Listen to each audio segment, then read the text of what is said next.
What's up YouTube, it's Hara YGO and today is the 4th day of preparing for YCS Sydney. Don't forget to like, subscribe and hit the notification bell. And let's get in with the video. So what we're gonna do today is we're gonna do some deck analysis on YGOPRODECK. So we're just gonna read all of the cards in the meta that we might have to deal with today at locals as well, so we can get advantage and figure out how to make our deck be able to combat all of the decks that we lack non-engine with.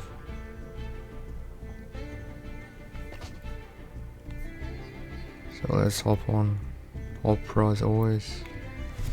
On Duelingbook first, and then we're going to YGOPRODECK.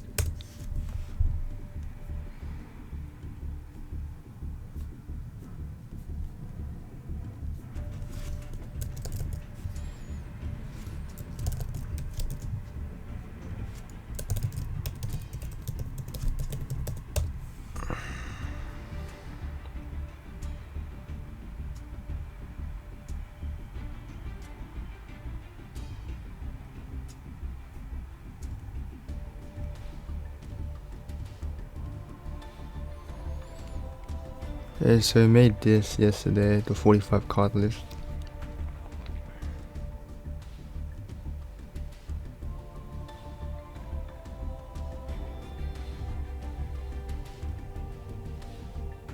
New tab.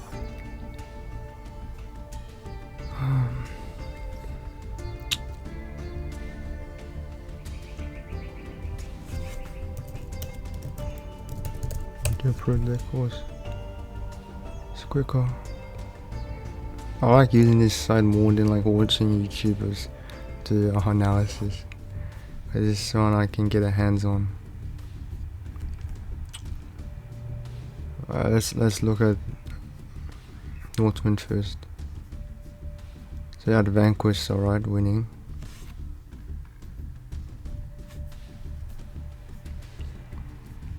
By Diego, so yeah. So they got Rhoda, of course, Fire Protection, Fire Dark Pop. Then now they got Limited Holy Seal, which is good for us because Holy Seal back at 3 was horrible to deal with. So the chances of us seeing this turn 0 is less now. So Earth Dark Tag, Fire Dark Special, Maliss Search, VS card, Spell Trap. Make opponent lose 500 attack, defense, Dark Earth, bounce, lowest defense. So how long summon itself if VS card is revealed for card effect. Fire change position, 2 fire add VS card. Seize the target non-dragon VS monster main phase quick effect. Bounce, special summon itself. Quick effect, Earth, unaffected by opponent's card effects, Earth, Fire, Dark, Pop, card on the field, non-target, other card. And you can't use the effect on the same chain. Borgar, target on machine, return, summon itself, reveal the effect, Dark, draw on, Earth, Fire, 1500 burn. You don't have to worry about that burn anymore because of time rules have been changed. Zuna, 2 more cards in opponent's hand, normal summon attributing, main phase. Opponent active monster effect in hand at grave, special summon itself. And then Foolish Bearer, K9 card is normal special summoned. Joko's limited now, which is also good. Because deep active on decent at 3 was pretty crazy. Especially with the K9 case. So Joko reveal itself, now fire, special on both. Can't be used Xyz material for light monster. The main phase add one aqua cannon monster to hand. Nora summon itself with normal summon. Special normal machines, so you can special summon these 3 from the deck and then send face up cannon card you control, look a card to the opponent's hand. Okay. They got Joko, of course. So Lantern. 2 monsters hand, normal summon it. This card's in hand. Target level 5 non-power K9 monster graveyard specimen above it in this card. Cannot be used for XC summon light monster.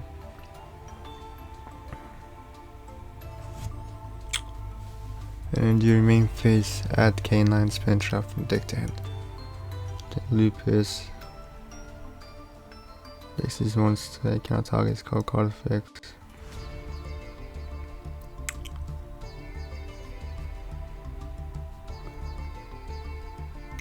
I was just double checking if it was recording or not. Yeah, and then main phase, it can split summon itself from hand or grave if monster first activating hand and grave your opponent. And during any phase in the opponent's turn, you can quick exceed using this card you control. Shifter, of course, basically you pitch it and any card sent to grave is banished instead. It's going to be problematic to deal with this shifter, which is why we're playing with the Majesty's cards, so we can do a bit more things. Full house, of course.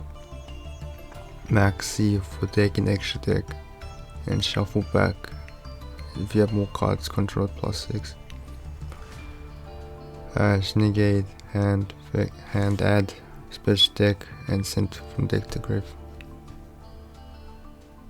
And they always like the popular one now as well, because of the Justice Hunter stuff. This one card phase activated, add a card from graveyard to hand, deck or extra deck, special summon the monster from graveyard, banish a card from graveyard. These counters for Draco Tail, right?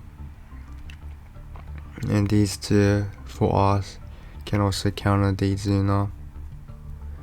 Meanwhile, this is the only one that can counter this one.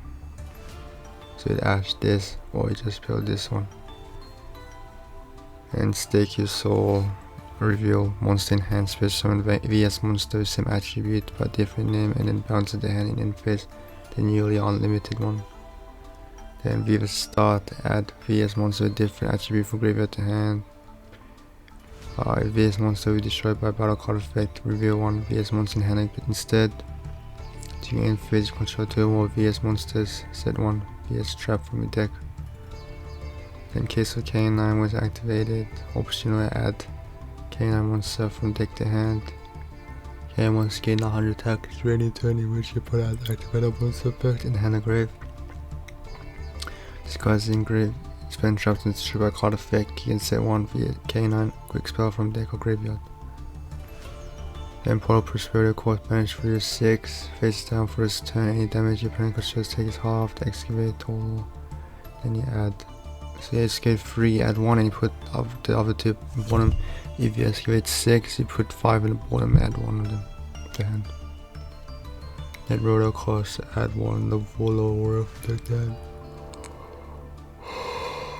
Basically 4th copy of Raisin. Yeah, this is pretty weird, the Imperm thing. The Imperm, you know, it's just effect Veiler for any turn, any phase. Probably they're running this because of Radiant Typhoon.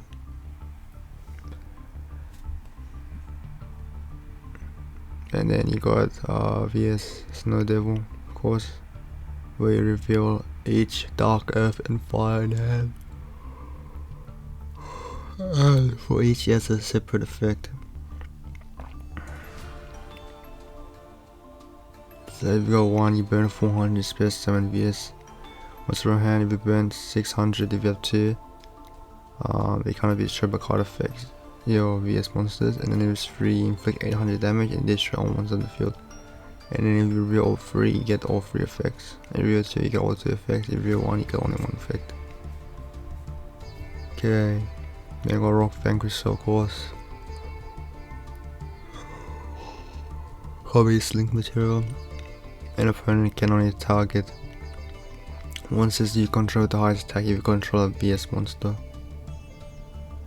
And then SP Light, generic Link monster, of course, cost best summoned using any extra deck monsters of Fusion, Synchro X's Link. entire card field either graveyard banish it. Also, your monsters can attack throughout this turn. When your opponent activates a card effect, quick effect, target 2 face-up monsters field, including a monster you control, banish both into your end phase. Good old Saiyuja, where it requires 2+ monster different names, and the card gains effects based on number of materials used for its link summon. So if you use 2, that monster gains 300 attack or defense. If you gain 3, so you can special summon 1 monster from hand. If you gain 4, use link summon, you draw 4 cards and then place 3 from the bottom of your hand to the bottom of the deck. Basically what you have done is use the Noro and K9 stuff, make this, draw 4, put back 3 and hopefully draw into your Vanquish engine. That's the usual plan with that. Next one, Zeus. So Zeus if exceeds once a balance turn. You can also use 1 exceeds once you control material instead. So quick effect, you attach 2 materials from this card, send all of the cards from field to graveyard. Once per turn, a card you control is destroyed by a card effect, you attach 1 card from your hand, deck, or extra deck to this card's material. Next one, Typhoon, his rival. So during the turn or turn after, the opponent spirit summon 2 monsters from the extra deck. You can summon this card by using 1 monster you control with the highest attack your choice type. Transfer its materials this card. If you do, you cannot normally spirit summon monsters for this turn. While it exceeds monsters on the field, neither player can activate effects or monsters with 3000 more attack. Once per turn, you can attach 1 material from this card, return 1 stuff from the field to the hand.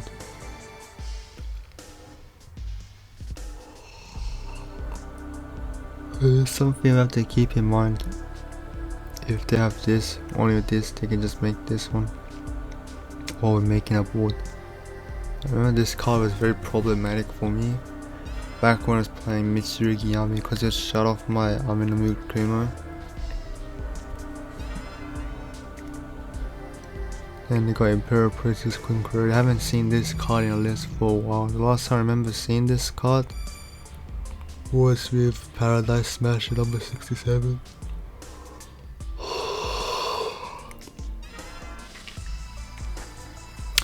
So it requires 2 level 5 monsters. Attach 1 material from this card, then target 1 level 5 monster out of the graveyard, special summon to the field.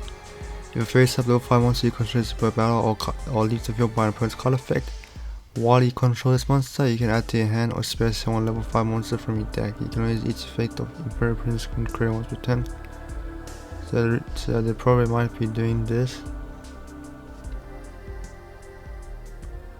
Like the second effect where you special summon 5 monsters, so you can crash it if you only open the K9 stuff, so you can get access to Holy Seal or Jiaolong for example. Yeah, next you got number 104 Masquerade.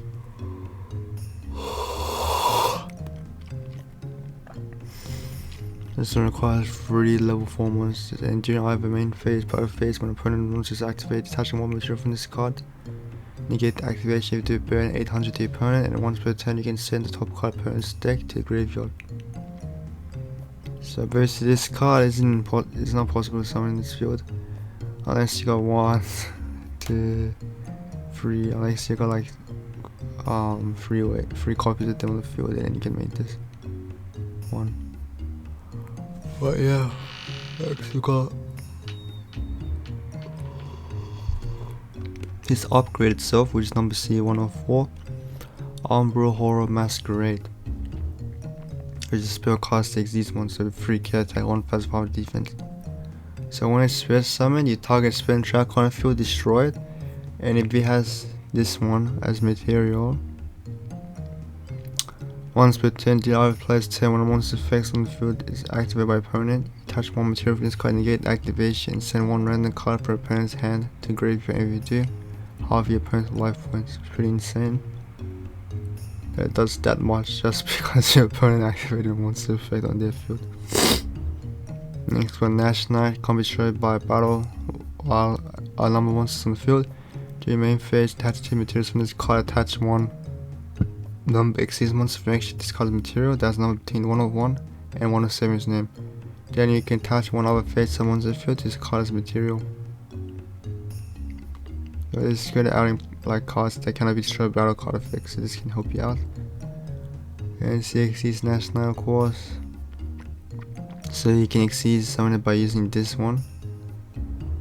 And then you can dash material from this card, special summon for extra one number exceeds monster that has number 101 and 107 in its name. Using this phase card, you control this material by destroying your opponent's next end phase. So this one has 104 in its name. That's why I'm able to make it. Then you got Artifact Durant. I haven't seen this card ever played in this deck, but yeah, let's see why. So once per turn, do you have plans to attach one? You can activate one of these materials. When a monster effect active on the field, or when a normal spell and trap card is activated, you can attach one material from this card. The activated effect becomes destroy one spell and trap card opponent controls. So this one, the probably reason why they're running this is because they want this to counter the Dracotel traps. Because they don't want traps.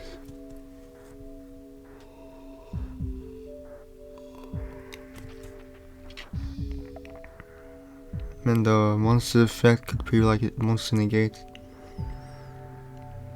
So for example, maybe like the Virus Ragnar Magistus. The mirror match possibly with Izuna and stuff. So yeah, let's go to Jax next. So it's a rank 5 generic, so it's XC summon. Oh yeah, I forgot to read the second part. So basically you touch the material from him, and each player with a hand shuffles the entire hand into the deck, then draws the same number of cards that they shuffle in the deck.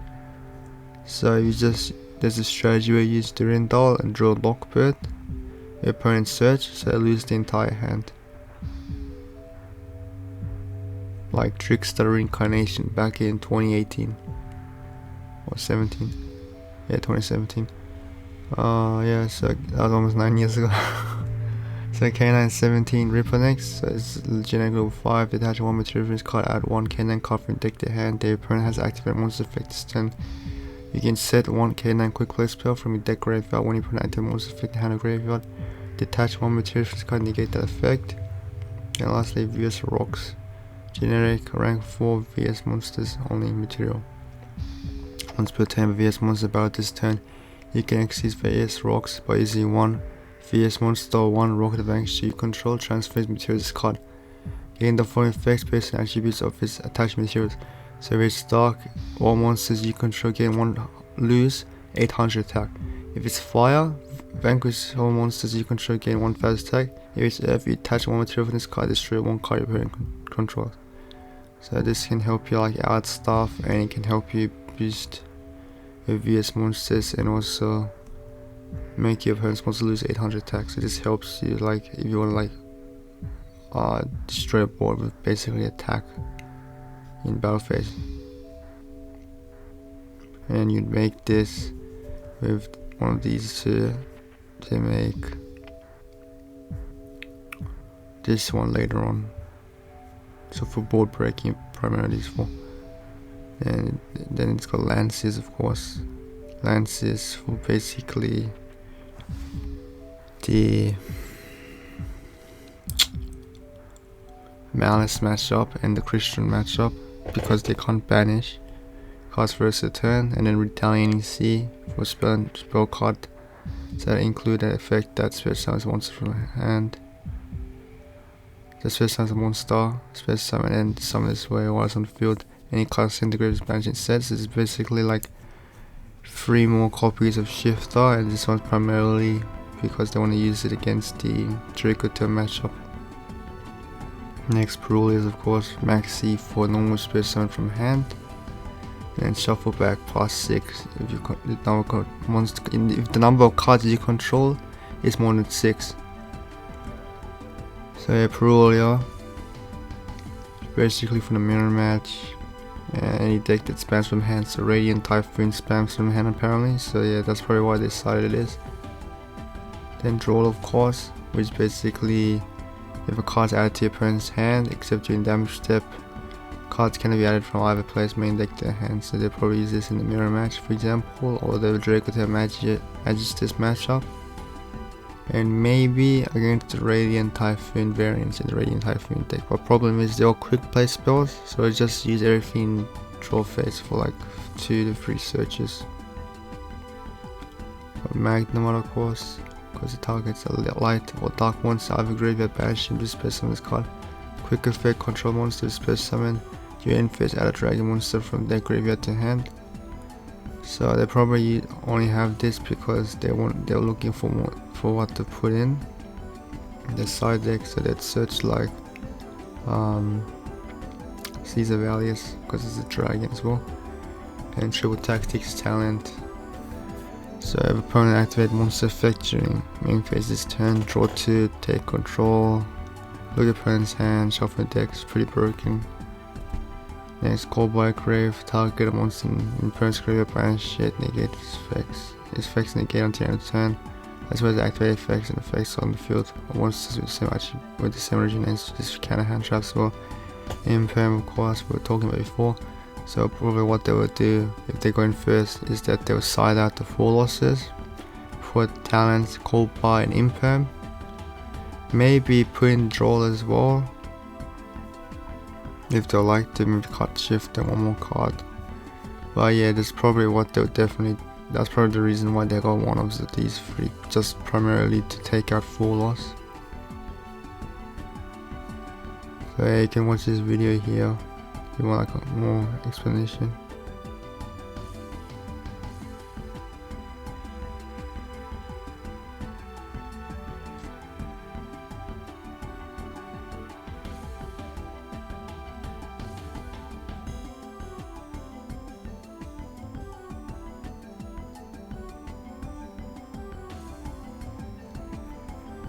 So you get the gist, like better, more exploration. And yeah, that guy the one who won with Primard a Purpose, and then I started playing as well.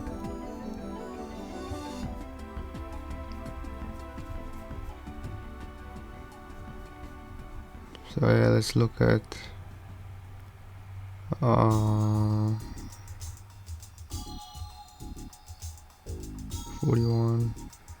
Oh, 40 costs, alright.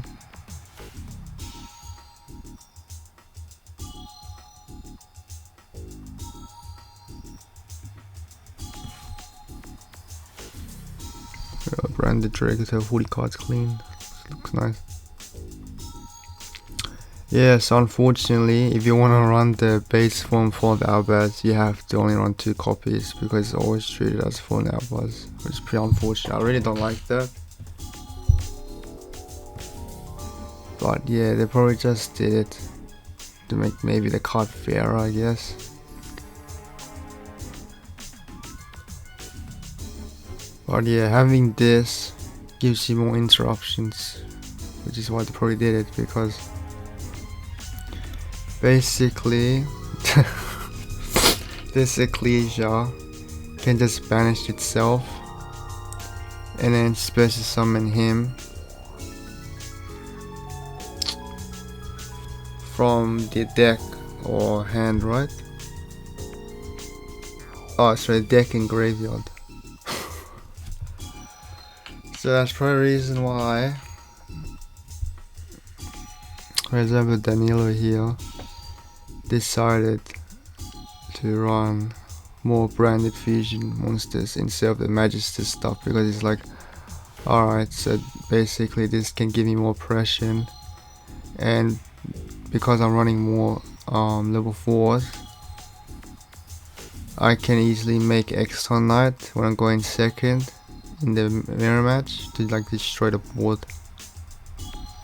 And it makes sense why I run Swan Fall of the Witch, just because like this card's just better off as like a reborn,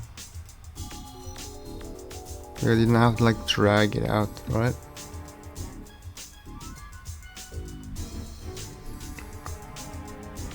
So I like this list, looks nice.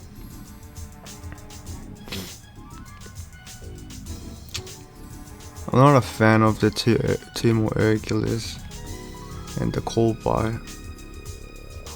I'll probably just replace for three more slots and put in something else. But yeah, I do want to run a third copy of Nib, third copy of Bell. I want to find space for Effect Veiler. But yeah, this list looks pretty clean. Definitely would try this out tomorrow. We'll try this build out, just like full branded Draco Tail.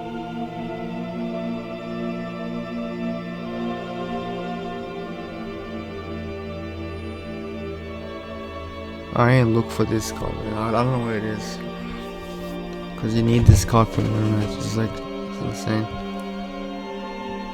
So yeah, of course Perulia Veiler. So they decided to side them because they wanted to play clean 40. It was understandable. Just taking a rest for like searching stuff. What I would do is I wouldn't play Mistaken. I'll probably put like Dragon's Mind. Just take out the full loss coin first because I want something to out every match. Because this deck doesn't have any trap negates and that cover just blow your board. I don't know what's the reason behind the Albion Shrouded Dragon. Oh yeah, Lancia, Perulia, Veiler, Monodroll, yeah. Looks pretty clean list. I like it. They're gonna probably to focus more in the mirror match, I guess.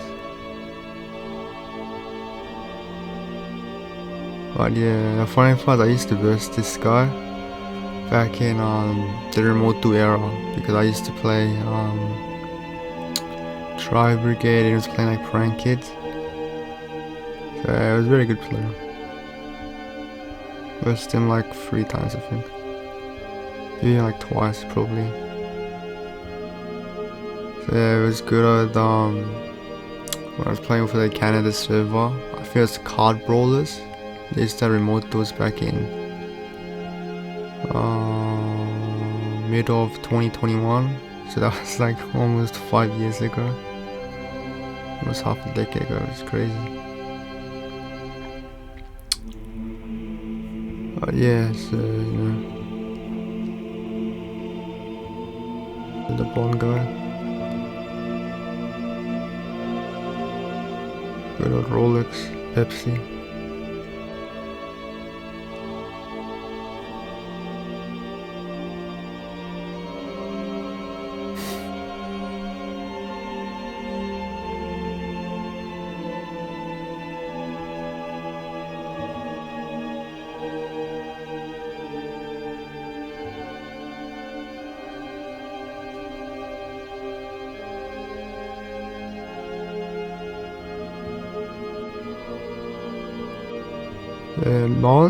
The only thing I don't like about just the branded stuff is what happened to him like in the last match,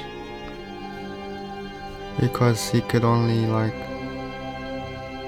I'll show you what I mean.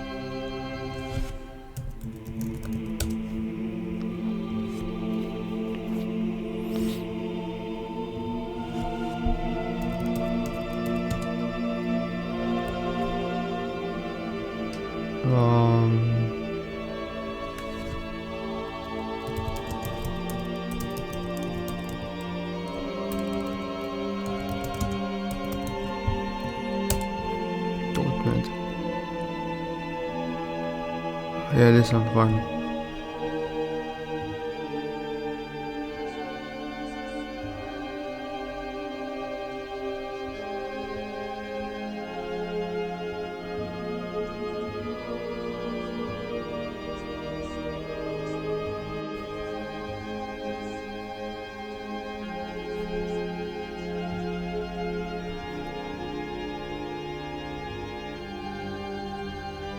So yeah, you just use these to make this one. And go for Cartesian is pretty cool. I'll probably see, you know what I mean? He needs another Draco Tail monster to make his commit more plays. So I mean, I have the Magister stuff. Instead of making Ecclesia, I could make like the Zora. Then with Zora, get into like the ultimate stuff, then go for Crowley, make the Omega, and then go more into the Draco Tail stuff. Which is the reason why I didn't want to like go into this deck in the beginning.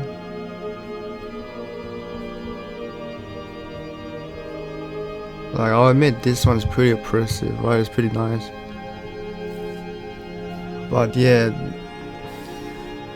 do you see my issue? Like the branded stuff cannot get you into Draco Tail engine, because if you only have the branded engine, you need to open at least one Draco Tail name to facilitate into getting into your Draco Tail engine. Which is why I was like, alright, you know what, the Magister stuff's pretty much better for this deck, because I can get into pretty much all three engines, which I prefer more. I don't like playing like a deck where I have to rely on the other engine. Just kind of like why I played Yami Mitsurugi last format, is because the Yami stuff will bridge me into the Mitsurugi stuff, and the Mitsurugi stuff will bridge me into the Yami stuff, hopefully, with Zombie Vampire. Maybe. But that Magister stuff can guarantee get you into all three engines, which is why I prefer that one the most. Although you have to run two pseudo bricks, which is kind of like why we upped the deck count to 50 in the beginning. So yeah, it's like so this list we'll definitely play the next day, but today I still want to try the Magister build, but a lower count. So yeah.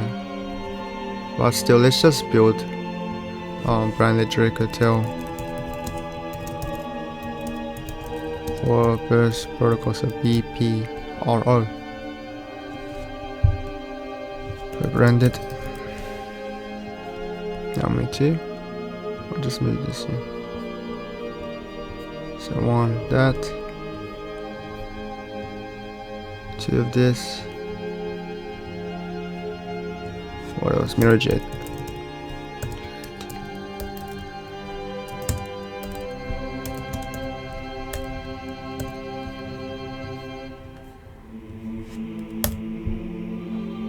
Albus. One Albus. White Dragon.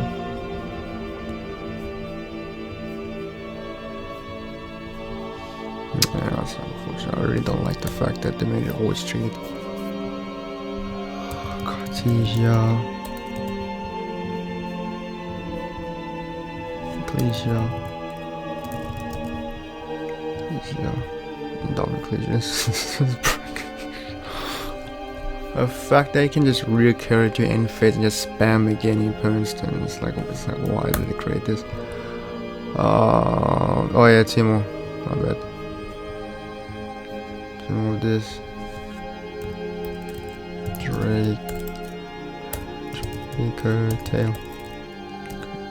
Tail.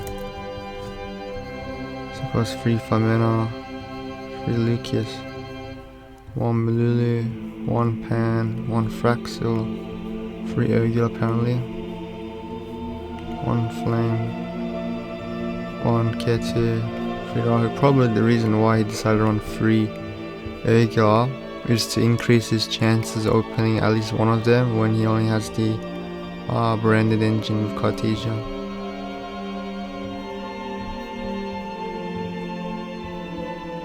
So 2-1.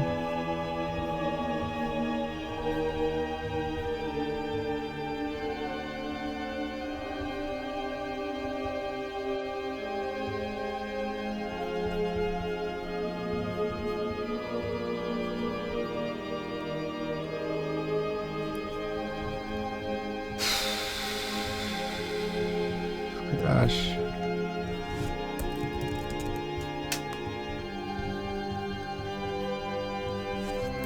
Ash Pro.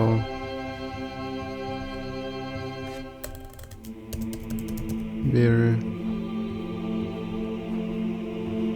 course.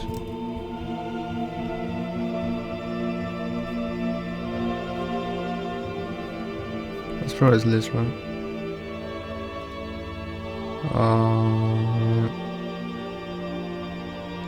One virtuous, one cold one.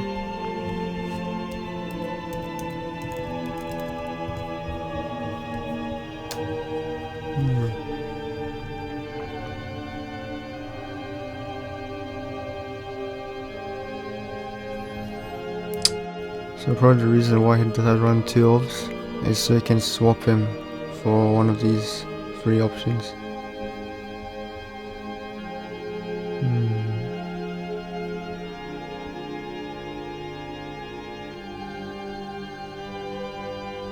You know what, it's fine, I'll try to 2 elves. I don't like 2 elf hand traps. Kind of irritates me because you know the hand traps is a bit strange for me, but yeah, probably has to.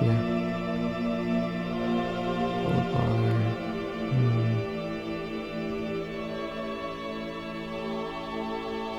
by maybe 2 virtuous.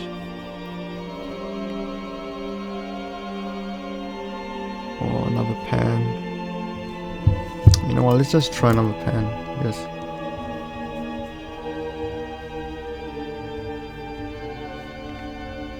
Just to be more safer for opening a chance as you want to open the branded engine. I do kind of want to run a second copy of this. But you know, I'll just try one for now. Secretarion, Mysterion,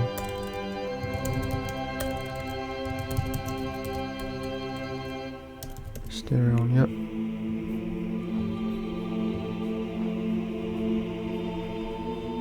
What's this? Dogma Chaos.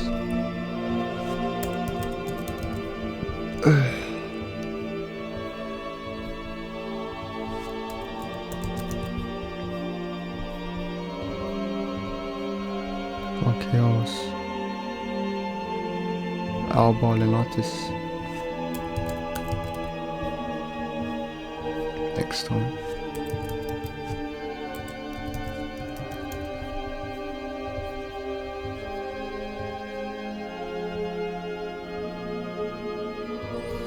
Oh nice, it's running a nice one.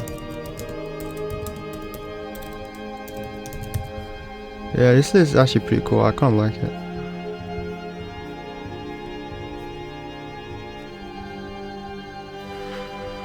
Albion.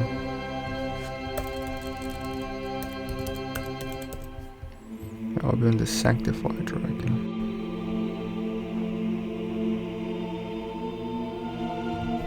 Rebellion.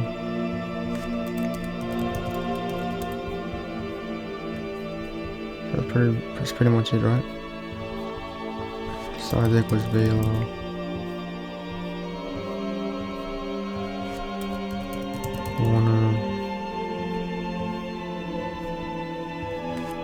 Draw, that's pretty wide because you want to have space for draw. Draw. Oh, we're on Dragon's Mind, it's Prolia. Of course. Radiant Typhoon. Dragon's Mind.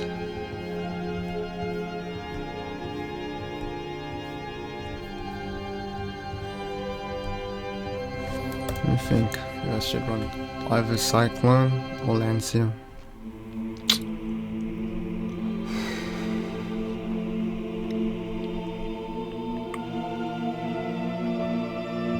Nah, I don't think we need Cyclone because we only have pretty much 1, 2, 3, 4. We only have like 4 specific cards for spell cards, so we don't really have to deal with Cyclone as much in this build. So we probably have to make it Lance instead just for Maliss. So this is probably what I would play. Personally, I really want to play 3 of these. But yeah, probably better off keep the deck 40 cards to be safer for now.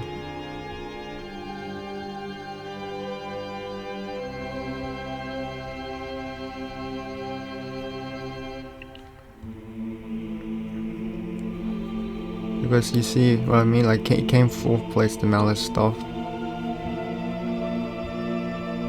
This one's like gold sock. On the field you remain face. This one sets a Maliss trap and you take no damage involving Maliss monsters. This one cannot be trapped by card effects. This one banish instead. The monsters trap battle any monster. And is a little of darkness on field with banish Maliss card, draw 2 cards. And this one, opponent cannot target Maliss link monsters that points to card effects. Main phase, quick effect, in hand, banish one of the Maliss card in hand or grave, special on this card. This card banish 300 life points, target one of your banished Maliss cards at the hand. They all have an effect where you pay 300 life points. These 3 can reborn themselves, meanwhile this one can add back to hand, even itself. Next with Agnista, this one.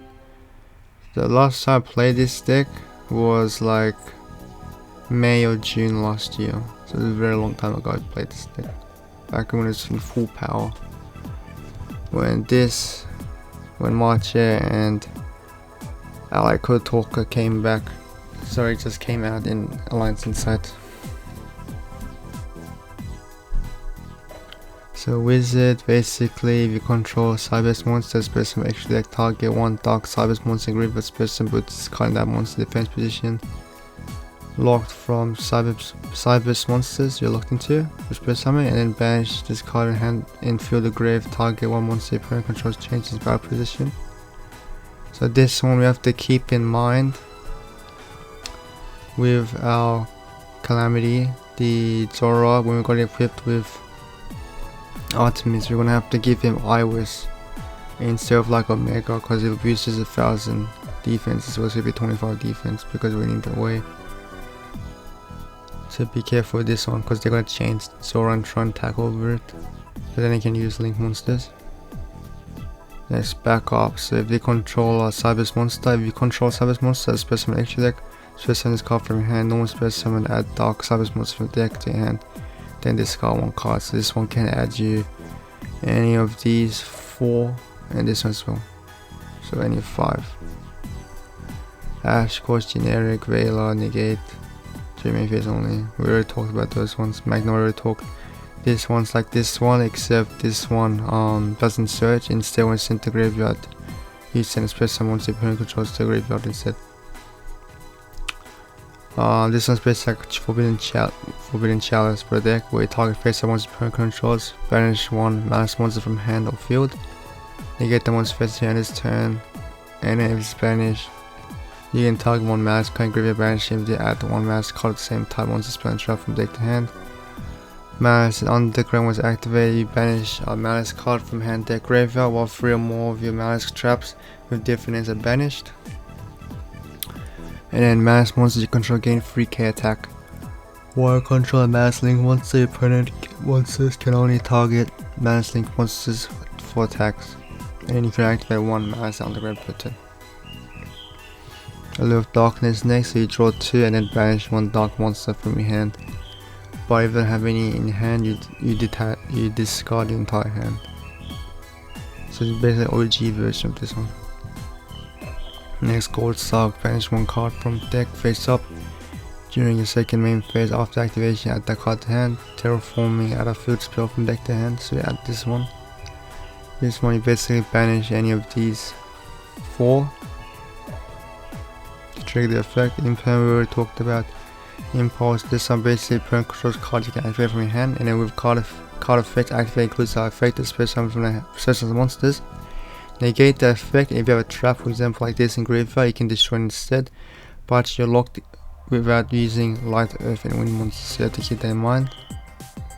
So if you use this from your hand, these 2 will be useless for residual, so you can't use the effect from hand.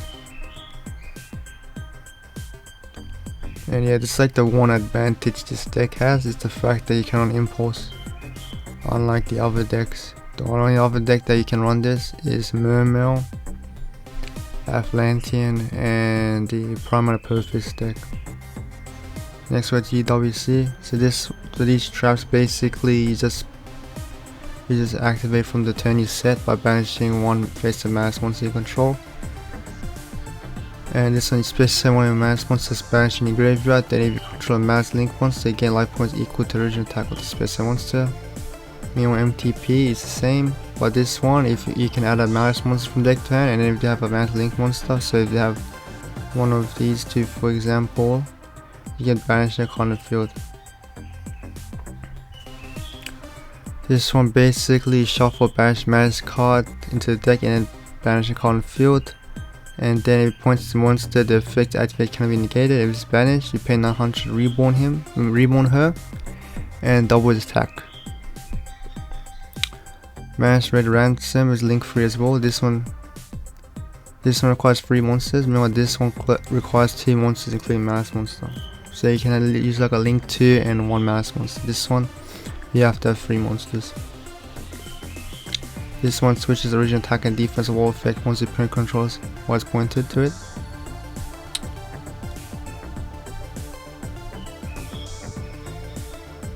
Especially add a Maliss spell from deck to hand. This card's banished, pay 900, special to banish one Cyber's monster from the deck. Wicked can be destroyed by a card effect when it's link summoned. And Cyber's monster you control have the same protection. If there's monster special summon to discard points to while control him.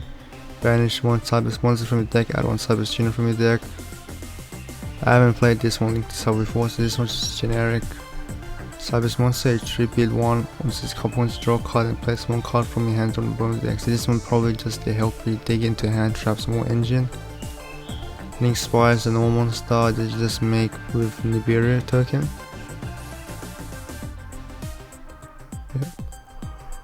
Outrage basically requires one normal monster with 1000 attack or less defense, or less attack. You tribute him, target monster you control can be destroyed by your opponent's card effects this turn. When a normal monster you control is up a battle, once you read that space on this card. So this one you can make with the hand traps for example, that's kind of like why they're running it. So you know any of the hand traps link off the Outrage and then special and backup, or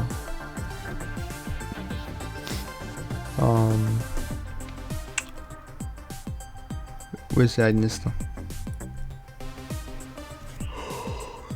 Basically you need tributed, negate the effect of a trap, banish it and using graveyard quick effect, tribute one, add an instant monster specimen, extra specimen this card. So you can tribute this to specimen him. Basically this one helps you out in mirror match and it's countered the Draco Toad trap. Next, access code. So opponent can activate cards effects and respond to this card's effects activations. This card's link summon and target one links once that was used as material for his link summon. This card gains attack equal to that effect's link rating. Once it's link rating, so times 100, times 1000. So you banish one link monster from your field or graveyard, pop a card your opponent controls. Also for this turn you cannot banish monsters with that same attribute that activates this effect of access code token. This one's basically like Dark Arm Dragon.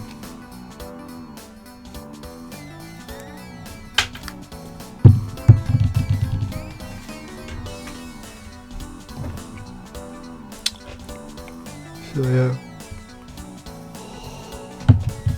You got Hook Hits is such generic. Link 3 that requires 2 Cyber's monster attributes, gains 500 attack for each monster it points to. Quick effect, pay a K, draw a card. If your life points 2000 or less, banish this card from field. Special one link 3 lower Cyber's monster from extra deck except the equal to Hook Hits. This one's just generic to draw more cards. I remember people were playing this in like the early days of this deck. But yeah. Next we got Dark the Gloomy. This one's generic for including a dark monster and just press summon a dark monster in opponent's graveyard to its pointed zone. and then if it's destroyed by battle or it's destroyed by opponent's card effect while it's in its owner's monster zone, you add 1 dark monster with 1500 left defense from your deck to your hand. So this one will just help you get into either the SP or in the middle match you'd make like the Maliss stuff. SP9 next. This one's generic for effect monsters. If it's link summoned using extra deck monster, you target a monster on the field or have graveyard banish it, and then you can't attack directly that turn. Or opponent activates card effect, quick effect, target 2 fates of monster field including a monster you control, banish both until the end phase. Let's do those next. This one's generic. Monsters with different names. Banish 1 monster from your face up field or graveyard with 2000 less attack. Target 1 face up monster field, makes the attack become equal to the original attack of that monster. Banish 2, activates fate until its turn. Then with banish monster as usually reptile, draw a card. This one basically just banish itself, draw a card, or banish one of these 4 to trigger the effects. Lastly, Typhoon, of course. This monster during turn or turn after opponent's press summon to a more. Alright, you know what, I'm not gonna bother reading this, I already talked about it. Shift that we were talking before, Prulia, Reptilian Sea, Draw Lockwear. This one Dimension Fishes. This one basically is like this one but continuous spell. It's kind of like why people are signing Cash Tier Fenrir in the Draco Majesty's deck, granted, because they want to out this card, and the Ninaru can get rid of this as well. So yeah, and that's kind of like why people playing the Majesty stuff more. Or you can add this with Exona as well if you're playing the branded version. Mistaken Res, of course. Basically it's like Drawn Lockbird, but the quick play spell version that locks 2 turns. And Callback will probably to add like any more Charmies or Lancia. So you can watch this video down below.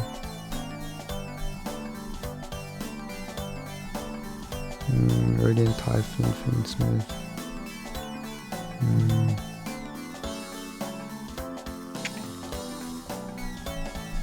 Should we worry about that one?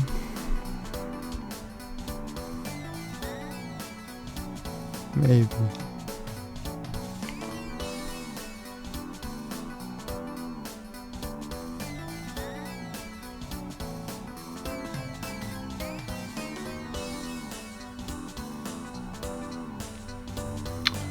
Yeah, why not? We're just gonna read the Radiant Typhoon cards once we're in this, and then we're just gonna look at what are differences with our listing. This is Fiendsmith Radiant Typhoon apparently. Never heard of it before, but you know, it's pretty interesting. Alright, so this is Radiant Typhoon Phonics, the Great Flame. So if a quick play spell card is activated except during the damage step, you will spell summon this card from your hand. If a quick play spell card is activated except during the damage step, you can target up to 2 cards your opponent controls, shuffle them into the deck. If Mystical Space Typhoon is activated while it's in your graveyard, you can spell summon this card.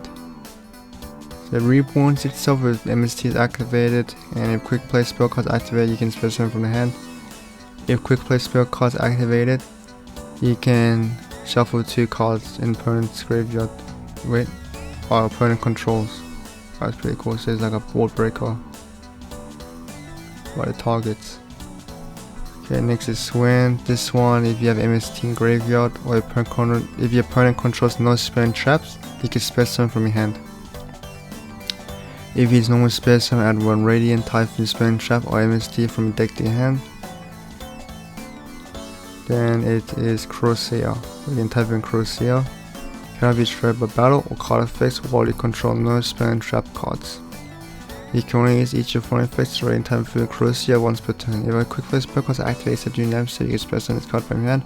If this card is normal spell summon, you can add 1 Radiant Typhoon card except Radiant Typhoon Crossair and or 1 MST from your deck and or graveyard to your hand. Also, you cannot add spell summon monsters except winds.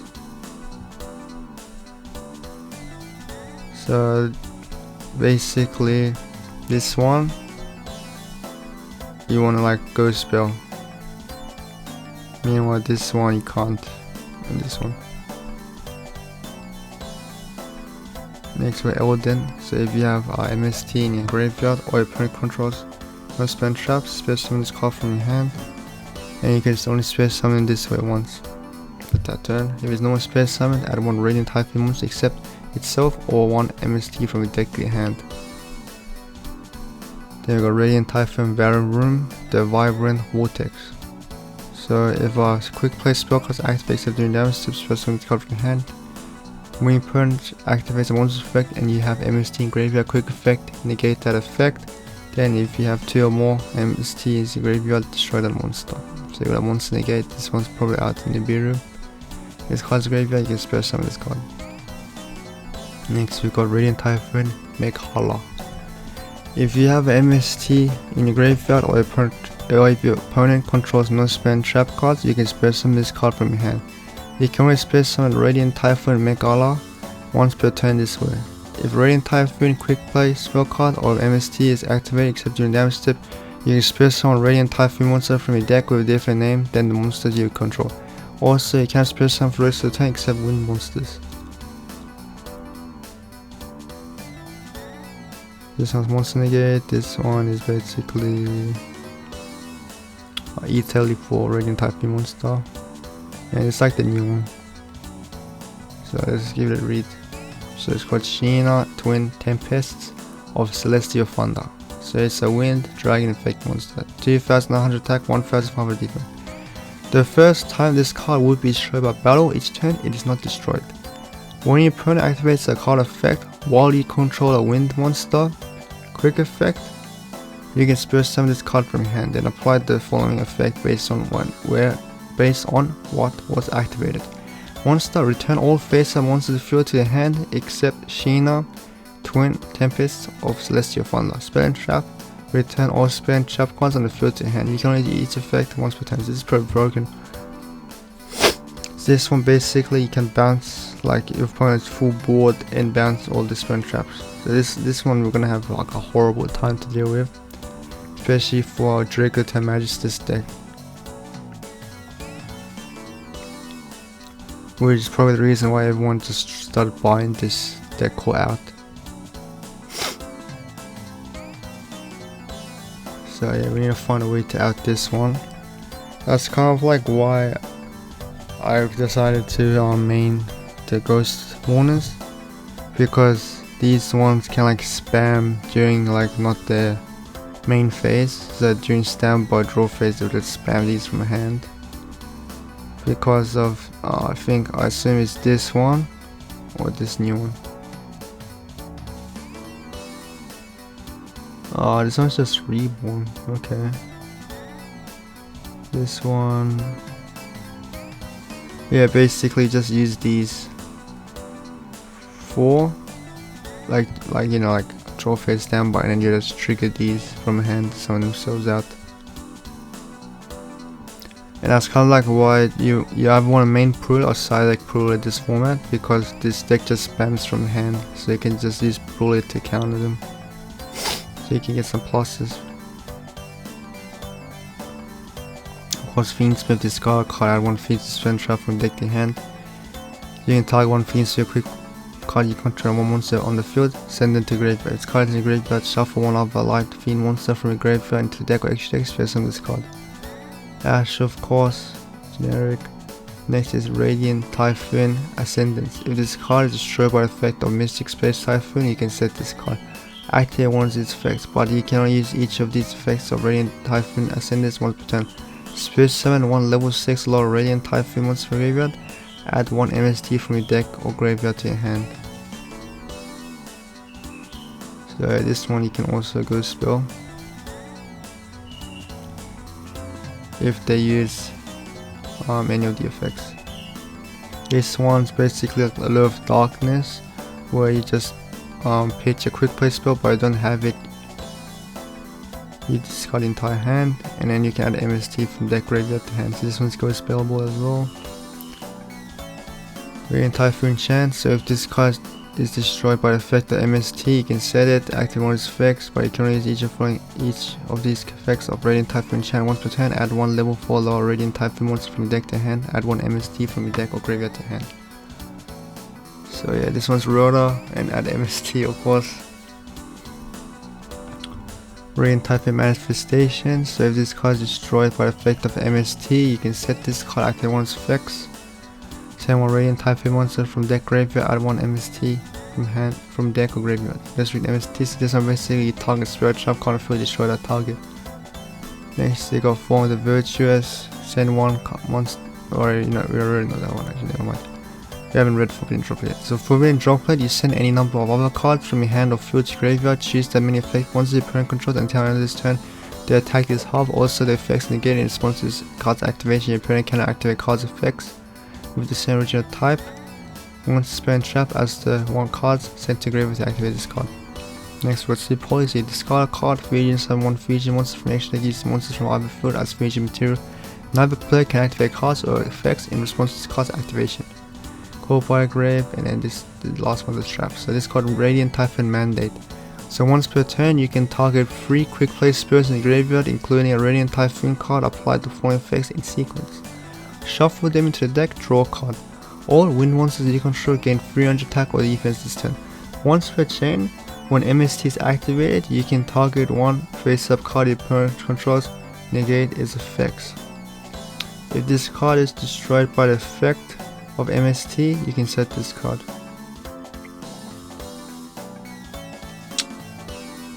Alright, so it's pretty broken the Band-Aid part. So it's once per chain. So if you got like more than 3 copies of, if you got like 3 copies of this, you can just keep using this to negate face like card opponent controls. So this will be very annoying to deal with. And yeah, pretty much this deck is just anti-Dracotail pretty much, because you got this, and these. So you got 3, 6, 8. So you got 8 ways to counter Dracotail Flame. Super can out the board, out some of the stuff in the board. Droplet can add some stuff in the board. This one just adds the entire monster board or the great spell and trap card board. So basically in this matchup, you make them burn their stuff, and then you save up your resources in hand to use in like crucial points. So this deck, you have to like study this deck a lot to understand how the deck works, unfortunately. So this deck is probably the matchup I'm gonna struggle the hardest, besides the mirror match probably, or any of these variants. So this is the new Link one. It's called Radiant Typhoon Baroon, the Marine Eidolon. So there's a Wind Aqua Link monster. It's 0 attack, Link 2, requires 2 Radiant Typhoon monsters. If this card is Link Summon, you can add 1 MST from deck or graveyard to hand. Target 2 face-up monsters in the field, including 1 Radiant Typhoon monster you control. Place them face up in the opponent's spell and trap cards on continuous spell. If a quick play spell card is activated, you can place 1 Radiant Typhoon continuous trap from your deck or graveyard face on the field. This one can get you into this quicker and add you MST, of course, like almost all the cards do. Next got Wind, the Wind Charmer Verdant. This is a generic wind effect. So Link monster, so you just special summon a Link monster and destroy the battle in the owner's monster zone. You add one wind monster with 1500 left defense from your deck to your hand. SP we talked about Fiendsmith, so this one requires 1 light Fiend monster. So you can only special summon Fiendsmith's direction in 1 per turn during the main phase. Quick feature with this card, special 1 Fiendsmith monster from your hand or deck. Target 1 light non-link Fiend monster you control, equip that card from the field or graveyard to you. To that monster you control as an equipped spell that gives it 600 attack. Next to a Great Flyer. So this one requires 2 wind monsters. All wind monsters on the field gain 500 attack or defense. Also all earth monsters on the field lose 800 attack or defense. If this card is a battle card effect, you can target 1 wind monster in the graveyard, add it to your hand. Next to a Totem Bird. This is a generic rank 3 for wind monsters. So during either player's turn, when a spell and trap cards are activated, attach 2 materials from this card, negate the activation, do destroy it. This card loses 300 attack while it has no XCS materials. This one probably to counter the cards like Evening Match, Lightning Storm, Feather Duster, like if you decide to go first to set everything, or if you're in like a grind game, for example. So yeah, next we got Melody, the Brass, the Jin. So it requires 2 level 3 monsters. So yeah, you probably use Eldem and Swim to XCS into this one because of Light Fiend, and then you'd use this to link off into Requiem and then go into Engraver to go through Fiendsmith plays. And yeah, so once per turn you can attach 1 XCS material from this card, then target 1 Digin XCS monster you control. It can make a second attack during each battle phase this turn. Next we got DDD Wave Hiking Caesar. So this one requires 2 level 6 Fiend monsters. When a spell and trap or monster activate includes an effect that special as monster. Quick effect, detach 1 material from this card. Negate the activation if you destroy the card. So I only care about that one. So this is basically like Solemn Warning twice. Next equip Princess. This one requires 1 monster equipped with monsters card plus 1 Fiendsmith card. Must be special summon from your deck by sending the above cards from your hand and or field to graveyard. You can only control 1 copy of it. If a monster is sent from hand to graveyard to activate a card effect, you can activate one of these effects. Equip one of those monsters card as an equip spell, make it a 500 attack, draw 1 card. So this one you'd make with these 2 in the beginning, and then you reborn him XCS to make this one for anti-nib. Next we got My Dragon Swarm. So this thing requires 2 monsters with the same attribute but different types. Your opponent cannot target this card on one side of the field with the same attribute as this card with card effects. Once per turn, quick effect, declare 1 attribute, this card becomes the attribute until the end of this turn. Next we got Garura, Wings of Resonant Light. This one requires Wing Beast Fusion monster, 1500 attack, 2400 defense. So it requires 2 monsters with the same type and attribute but different names. Any battle damage your opponent takes from battle involving this card is double. If this card is sent to graveyard, draw 1 card. This was Sectarian Dragon, 1 dragon plus 1 spellcaster monster. This card loses 500 attack for each of your banished cards. While you control this fusion summon card, your opponent can activate effects of special summon dragon or spellcaster monster they control. You can target 1 dragon spellcaster monster graveyard, special summon 1, and if you do, place the other on the bottom of the deck. So this one's basically anti Dracotail, and basically the reason why they're putting this in, just like these other 2, is for Poly of course, against the Dracotail matchup. Next we Albion, this one requires 4 Albion plus 1 light monster, so this one as well for the random variant, or the random stuff on board. So yeah, if this card's fusion summoned, you can fusion summon 1 level 8 or lower fusion monster from your extra deck, except itself, by banishing fusion materials mentioned from your hand, field, and a graveyard. During end phase, this card's graveyard because you sent it this turn, you can add to your hand or set 1 brand new spell trap directly from your deck. Lastly, we got Ecclesian Dark Dragon. So yeah, like 8. So basically just run this to send off this in the grind game, so you get the additional graveyard interruption to shuffle back. Let's see the extra deck, side deck. More Charmy, Prolia, Folos, of course. Sphere mode, basically you tribute 3 monsters to almost summon it on either field. So if your opponent has like 3 monsters that broke, and tribute all 3 and summon this on the board. Shifter, of course. Magnum already discussed. Feathers, Duster, the blow back row probably. Purge to out like search your cards, and like the Dracotail traps. So yeah, they're going all in on pretty much the Dracotail matchup. And you can see this video here, it really discusses stuff.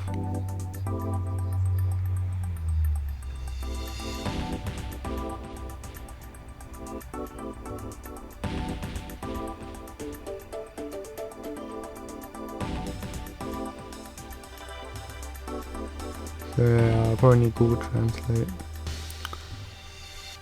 But yeah, it's a French guy, and yeah, that's pretty impressive, right? First after Swiss, 14-1, 9-0 day 1. So pretty much,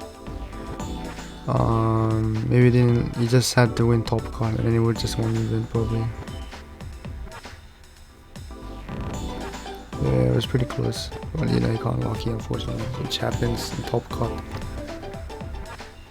But yeah, this deck is pretty scary to deal with. Very scary. Yeah. Means you got this. Yummy Fiendsmith.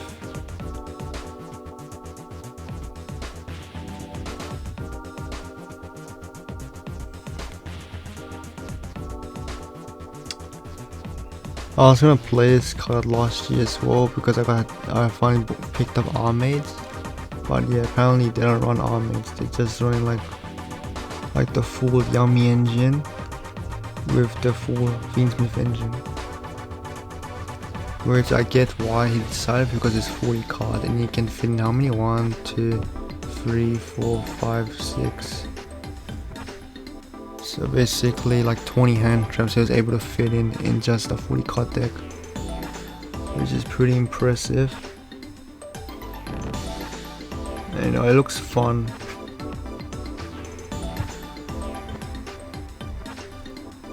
But yeah, because they hit Arclight, I really don't want to play this deck anymore, because that Arclight with the generic negate plus the fissure for hand and deck made the deck very, give me a liking to play it for a long time. But yeah, I no longer desire playing any Yummy deck right now. So Cops Yummy, of course, is generic, where you normally specimen add a Yummy card from your deck to your hand, and then you draw a card if you specimen by the effect of a Shaker monster instead. Marshmallow, if you control a monster or more monsters, all monsters are light beast monsters. You can specimen this card from your hand. If this card is normal specimen, you can add one Yummy spin trap from your graveyard to your hand. Or if this card was space summoned,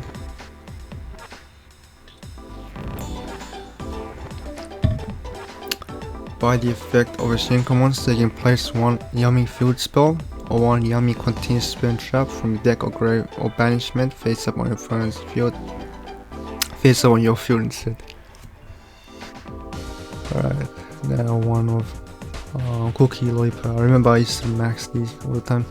So Cookie, of course, just like all of them except this one, where if you have a Link monster or a level 2 Jinker monster, you specimen from hand. It has no space summon target face up monster you controls, it loses 1000 attack. Or if this card space summon by the effect of a Jinker monster, you can destroy that monster instead. So yeah, this one's a popper, lose 1k attack. This one's recycler and placer. This one's searcher. This one's same way, just summon from hand. And like DD Crow, where it just banish or shuffle a card in opponent's graveyard. Lorry basically is discarded to graveyard space summon it. So you discard off track, and then you make Requiem, for example. Galactima here is normal space summon. Send one Fiendsmith card from deck graveyard except itself. During opponent's turn, if it's in graveyard, target one Fiendsmith Link monster graveyard, shuffle this card in deck, space summon that monster. In graveyard cost, discard itself, adds Fiendsmith spell trap from deck to hand, target one Fiendsmith monster you control, one monster on the field, send it to graveyard.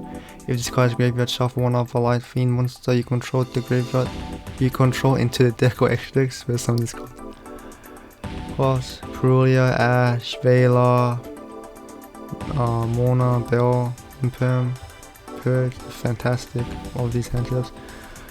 But yeah, reread pretty much all the generic hand traps. I'm really surprised this one has 3 effects and you activate one effect. But if you got like multiple of them, you can use like one each effect, but you can't use one each effect of the same copy. So let's say if you have more than, if it's like use this, bounce, and then you recycle it again, you can use this reborn or place. This one you bounce 2 light monsters you control and 2 cards opponent controls. Space summon a monster from hand or graveyard by can attack directly the turn. Return one field spell from face up field or graveyard to hand, then you can place one Yummy field spell from your hand face up on your field.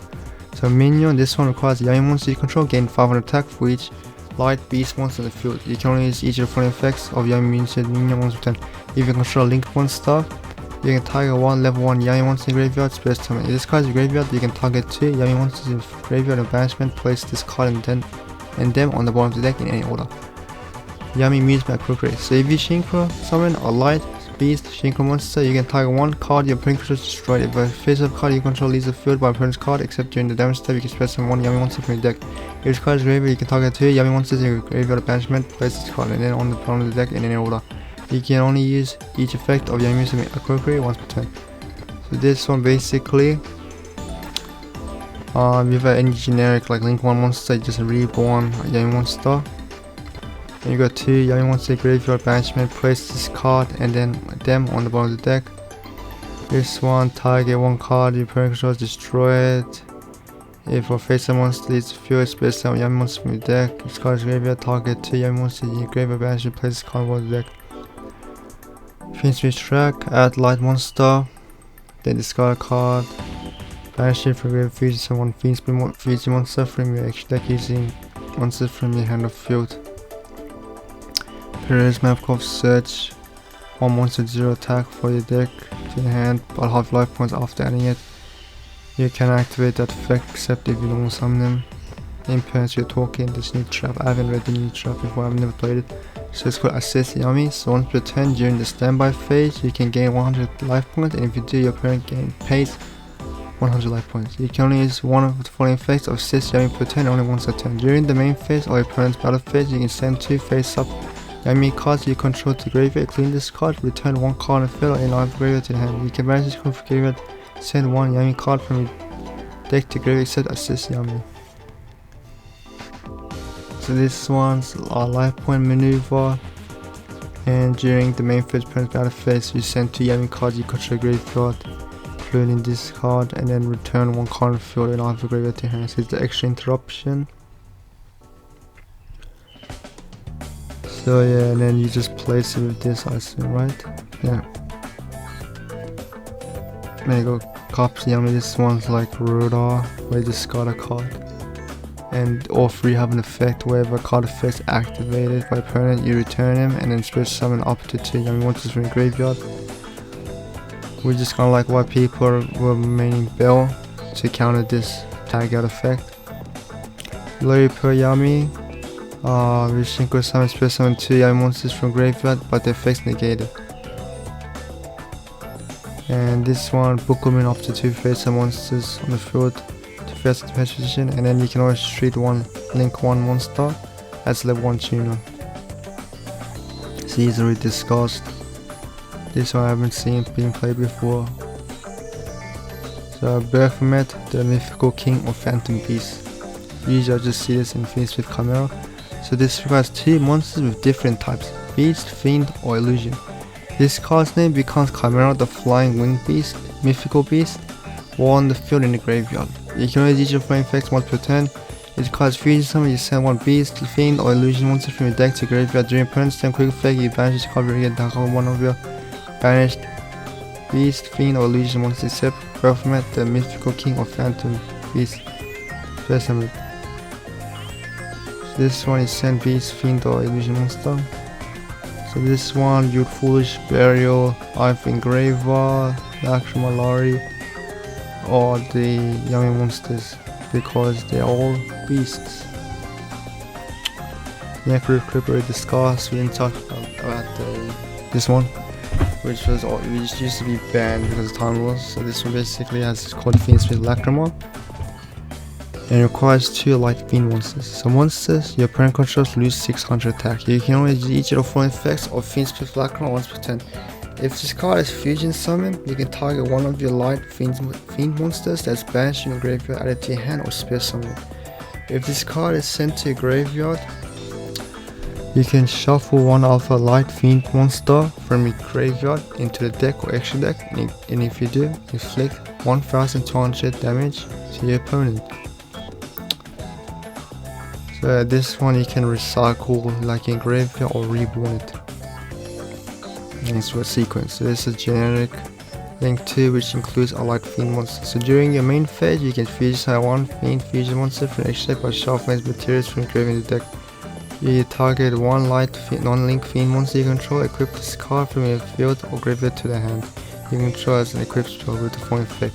Your opponent cannot target equipped monster with card effects. Third, Fiend's Requiem Link Rebuild is generic Link 1, which used to be banned because of Snake Eyes, because you just use this to dodge like effect negatives like Bela, Imperm, Mona, and like Chalice and stuff, you know what I mean? So yeah. This one's generic level 1, link 1 of course. So when a monster effect declares attack, when opponent's monster declares attack, you contribute this card. Change the opponent's monster attack to 0 until its turn. If this card is in the graveyard quick effect, you attribute one level 1 monster, special summon this card. That's what YGOPRODECK is. So link 2 generic, requires 2 monsters. So you declare one monster type, all face monsters, this card points to become that type until its turn. Declare one attribute, all face monsters, this card points to become the attribute until its turn. You can only pick the YGOPRODECK once per turn. This one basically, they'll use this for the yummy monsters, and then they'll change the beast into a fiend to get into Requiem of course. A Spirit, I already discussed that, we haven't discovered Monarchs. So Monarchs basically is a generic link to, which cannot be used as link material, the turn is link summon. So if a monster you control is destroyed by battle card effect, you attribute one Fiendsmith, you attribute one fiend monster instead. You can target one fiend monster in your graveyard except Mark Breaker, discard a card, if this special summon monster. Also you cannot special summon for this turn except fiend monsters. Next for gravity control, so psychic link monster. One non-link monster in the action monster zone. Cannot be used as link material to turn its link summon. This card in the action monster zone cannot be destroyed by battle with a monster in the main monster zone. At the start of the battle damage step, if this card battles opponent's monster in the action monster zone, you can return both that monster and this card into the deck. So last time I played this card was in Mitsurugi Army, where you just link off the Arcline action monster zone and then get into your Mitsurugi engine. So this is a new limited one, sadly, I missed this card at free. So it's Yummy Snatches. So this is a level 4 lower flight beast monster. So this card special summon, you can place one Yummy Fiend spell from hand or field based on the field. Also you cannot link summon link 3 or higher link monsters for the turn. You can only use the effect of Yummy Snatchy once per turn. Once per chain during the main phase, on opponent's turn or opponent's battle phase, quick effect, you can pay 100 life points immediately after spec resolves. Synchro summon using monsters you control as material, including a young monster. So this one's like a main phase, opponent's battle phase, synchro spam. And it places you the field spell, so you place one of these two in the field. Let's look at extra deck now. So it's the Cypher package. So basically this is just a vanilla that you just summon off these 4. This one basically, if your opponent activates a monster effect while controlling all monsters, you special summon both this card and one Cypher gear driver. So Cypher driver from your hand, deck or graveyard, and if you negate the activation, destroy the monster. During the main phase, banish the face up monsters, special summon this effect. So this one negates monsters, this one negates and destroys spells. 4 losses of course, maxi for extra deck, Purely of course, the maxi from hand as normal. The ability original Sin Keeper. So if a Sinful Spores card is in either graveyard, you can special summon this card from your hand. The opponent must set spell and trap cards before activating. If spell and trap card becomes 7th, while this card is in the monster, to do damage, you can target one card you control, one card your opponent controls, destroy them. So this one basically, I'm pretty sure you dump this one off Baphomet, and then you'd find a way to reborn this.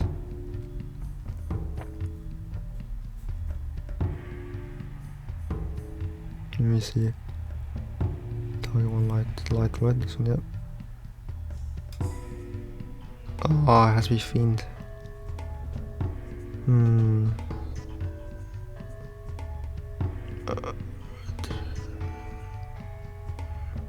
I basically dump this of this one, and then you have to find a way to banish this to reborn her from your banished stones. So basically you use, for example, like SP Lunite to banish it. Obedience Scored, of course. This one you control one monster, spell summon 3 level 2 or lower beast type effect monsters with different names from your deck. Their effects negated and they're destroyed during the end phase. If you activate this card, you cannot spell summon for the rest of the turn except beast type monsters. This one you can spell summon like these 4, and you're just locked into beast, unfortunately, which is probably why I decided to side this card, because this card is better off when you go in second. Cowboy Graveyard Discuss, we didn't discuss with these ones. So Solemn Warning, basically it's like the original version of like Dominance Impulse, where when a monster would be normal summoned, or when a spell trap card monster effects activate includes an effect that special monster, you pay 2 fast life points, negate that summon activation to destroy it. And Solemn Judgment is when a monster would be summoned or a spell on trap cards activated, pay half life points, negate the summon activation to destroy the card. The broken cards, sadly this one's limited now. I really don't like the fact that limited is, but you know, it's too broken. I remember I used to play this in Autic. I just keep destroying everyone because of these counter traps. Because they can't counter it unless they also have their own counter trap. It was like speed spell mechanics.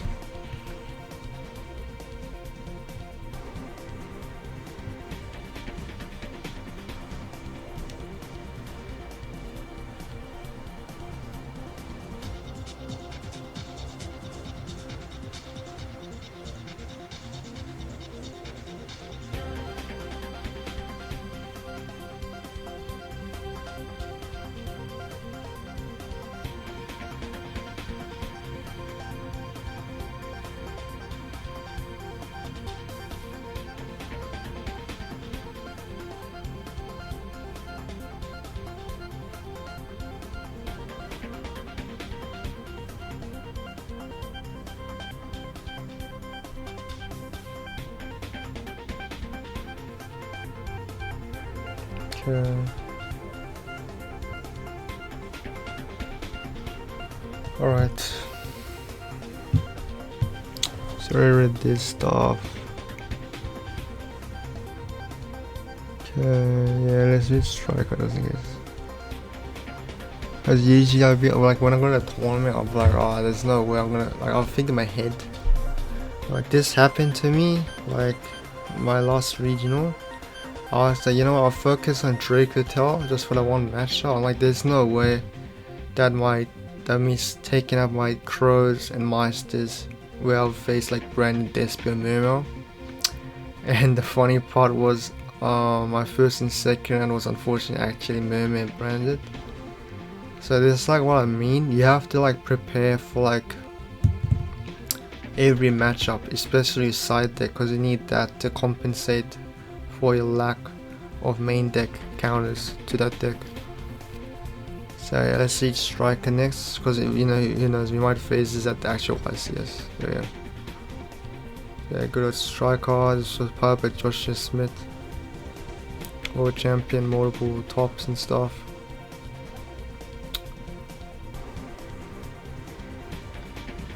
Yeah, so you got Ray, of course. This one has been out since 2018, so like 8 years ago it's been out for almost.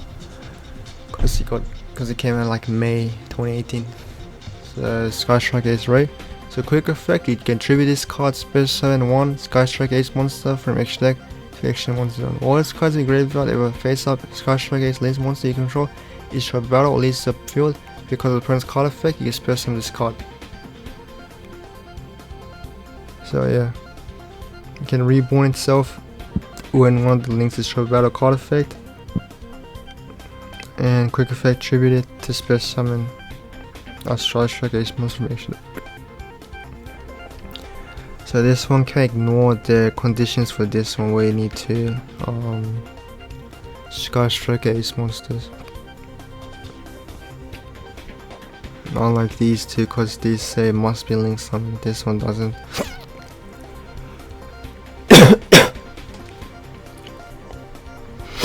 Next I got Rose. If a Sky Striker is monster normal special summon except itself during the damage step, special summon is card from hand. If a monster in the extra monster is battle card list available because of opponent's card effect. While card graveyard, you can special summon this card, then you can negate the effects of one face of monster and your opponent controls until the end of its turn. Ash Negator, Bell Negator, Hornet Drones, Summoner's Token, can be tributed, and you have 3 more spells in graveyard. Attack, defense becomes 1 fast power attack.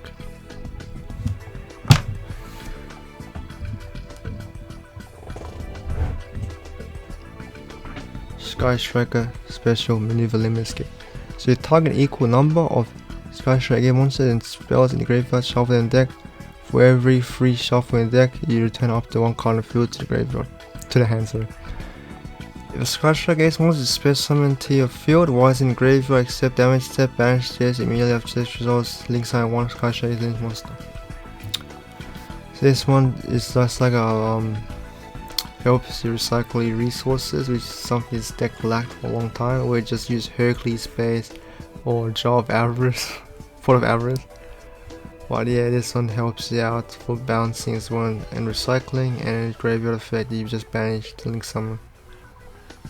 So you'd like use, for example, use this for popping, and then you trigger this in graveyard to make Azalea to do another pop, or you can make Zeke for another banish. Next, limit linkage. This one you control no monsters in the main monster zone. Cannot use channel special for extra deck. All effects result except Sky Striker monsters. So also you can send one of the card you control to graveyard, just specify 1 Sky Striker monster from your extra deck to the extra monster zone, and if you have at least 1 light and a dark Sky Striker monster on the field or graveyard, assign 1 set against 1000 attack. So this one you use the light dark against a grand, and this one Rhoda. So yeah.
Okay. Yes, this one helps you dodge these targeters that you don't want to try to get Kagari at 0 or Hayate Shizuku, Zeke or Azalea or SP Knight maybe. Yeah. As well as if, for example, if you're up in trick or tell you to use flame, you can use this to dodge it to try to like flame to engage. It's pretty scary. But yeah, I have to talk with my friend.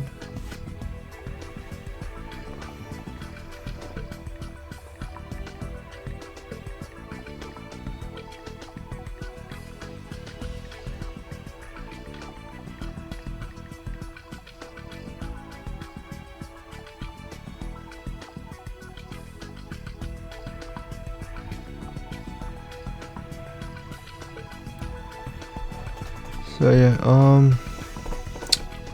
so engage basically it's like a road off the deck, and if you have 3 or more spell trap cards graveyard, you can draw a card. It's pretty insane. It's not one split turn, which is why this card was like limited and then banned at one point.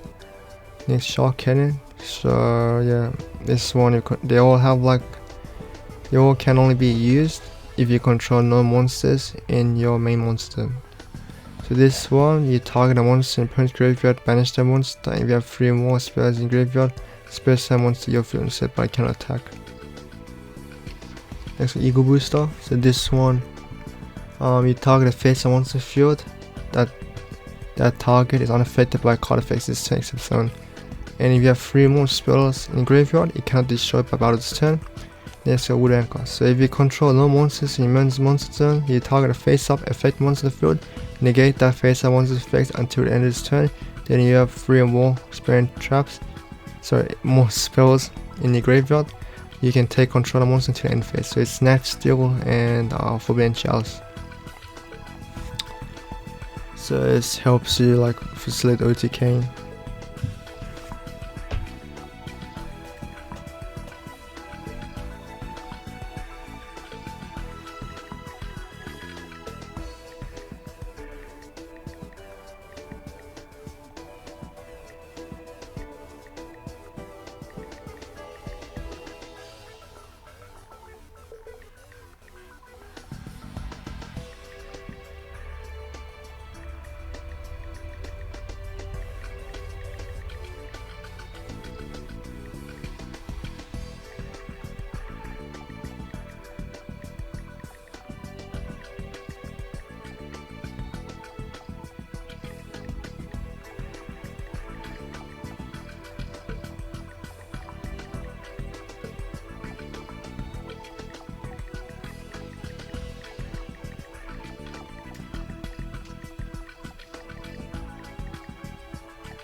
Yeah.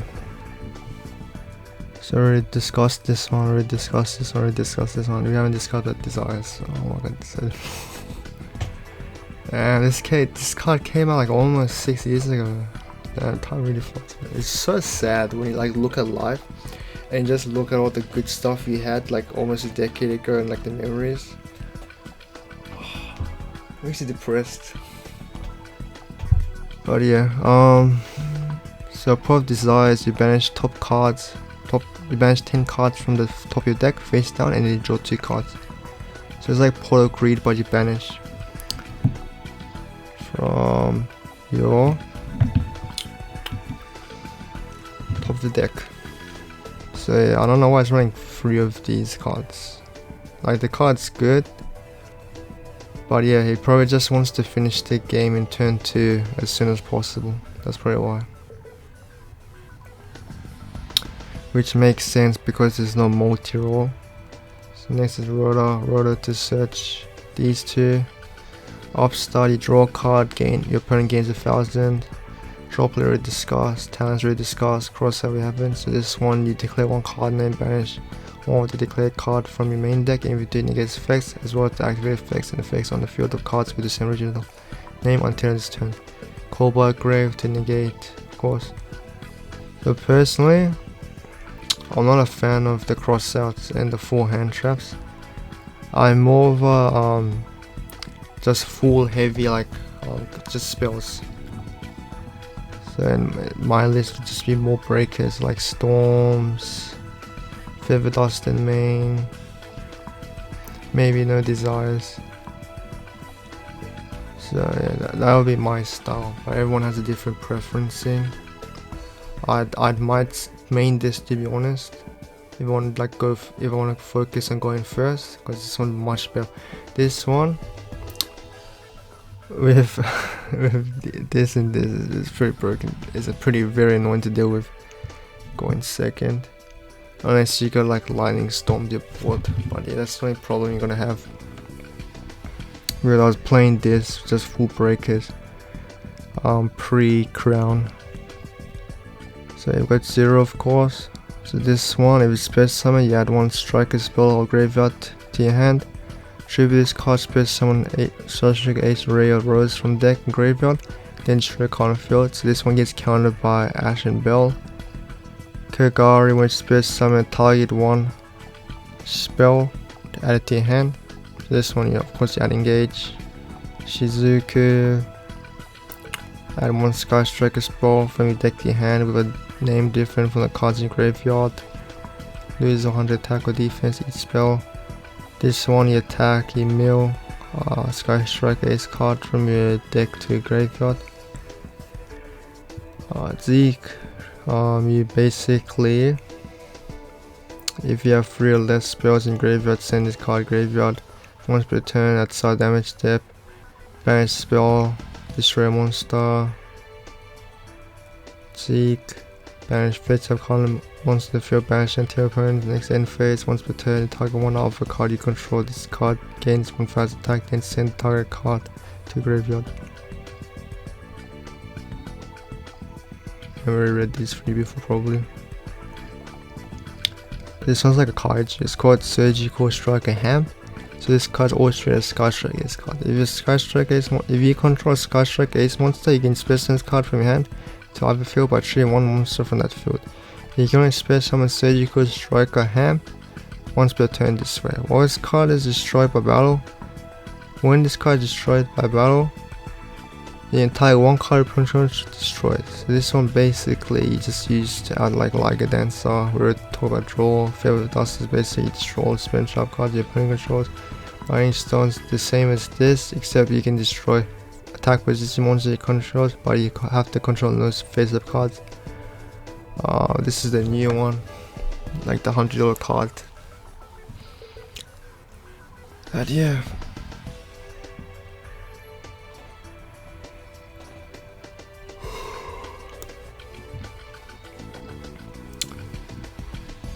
So this one you play like in your like heavy board breaker decks. So you have like Memento as well in this deck. So you apply these effects to 1 face-up monster in the field until its turn.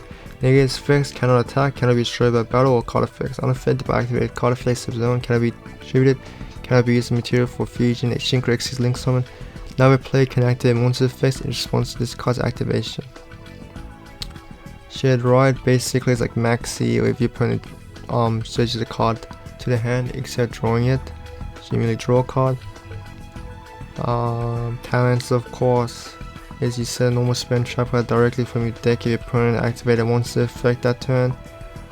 Dimension Ground, any monster disintegrators banished instead, so there's like a frost target for this, so I'll just main this one to be honest.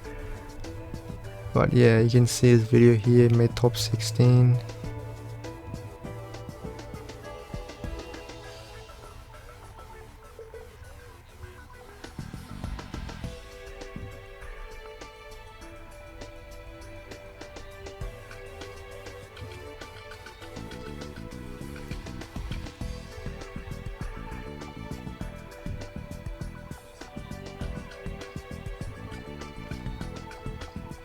It's a good deck. Only problem with this deck is time rules.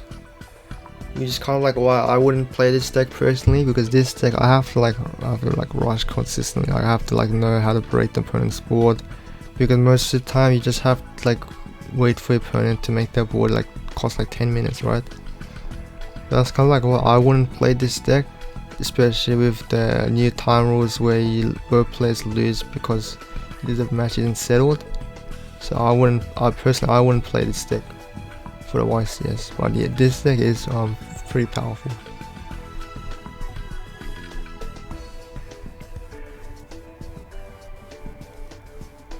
Yeah, we got next to Mitsurugi.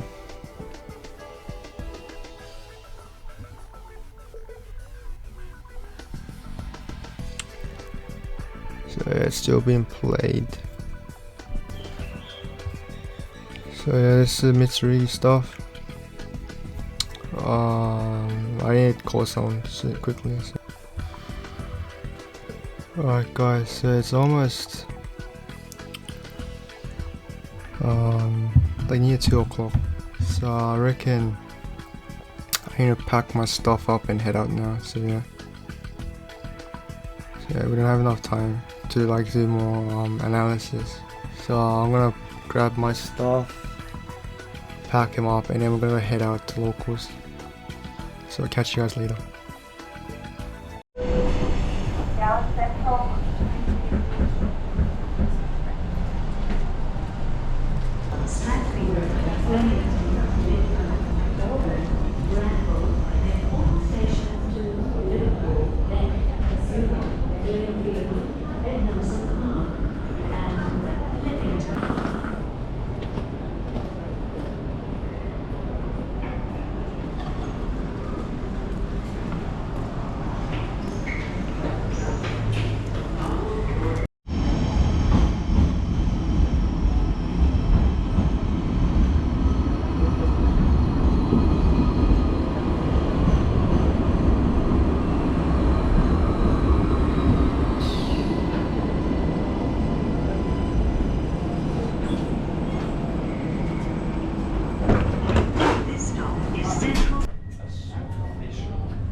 The next stop is Surrey Hills, followed by Moore Park, ES Marks, then all stops due to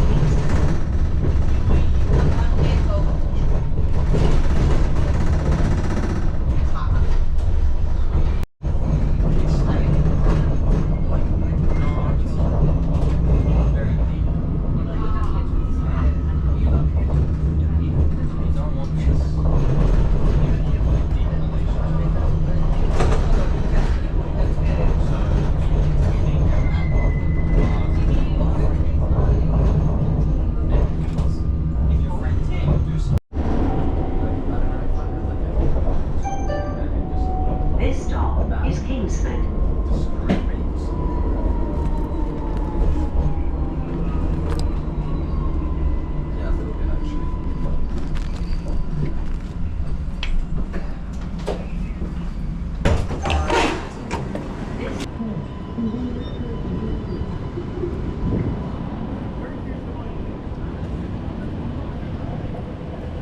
Alright guys, so we're at Kingsford. Stores over there for Alliance games.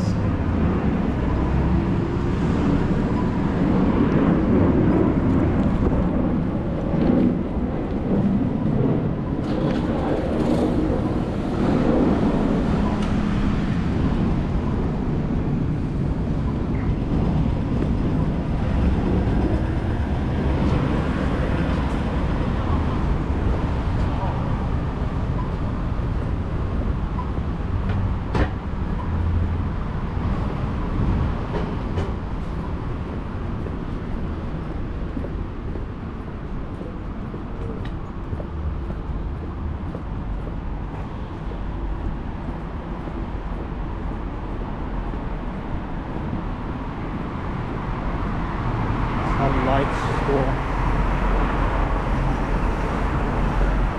Always closed every time I walk past.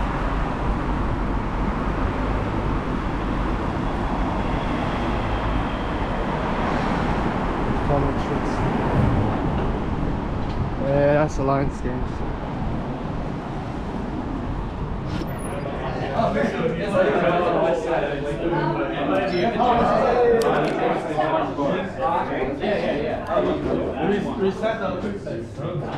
Alright guys, so finally in round 1 for Sunday locals. I'm just power shuffling at the moment. My opponent shows like his proxies and stuff. I'm like, yeah, it's fine, don't worry.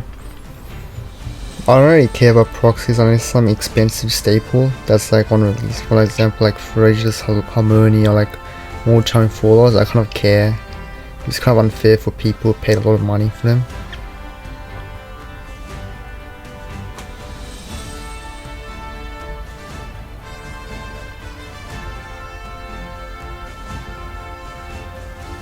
So I win the die roll and I decide to go first. So open Bell, Vela, Rahu, Fraxel. I start off with Rahu.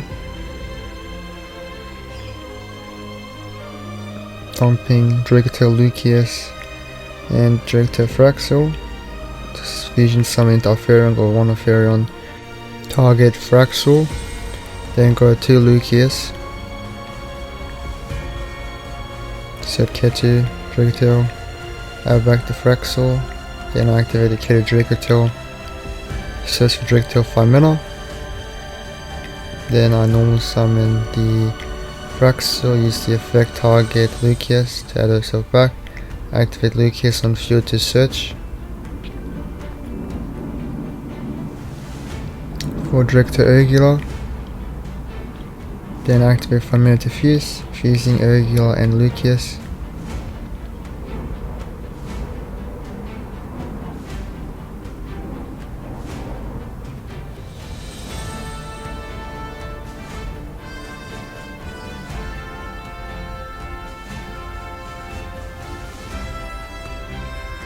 End up setting one of the traps off Urgula.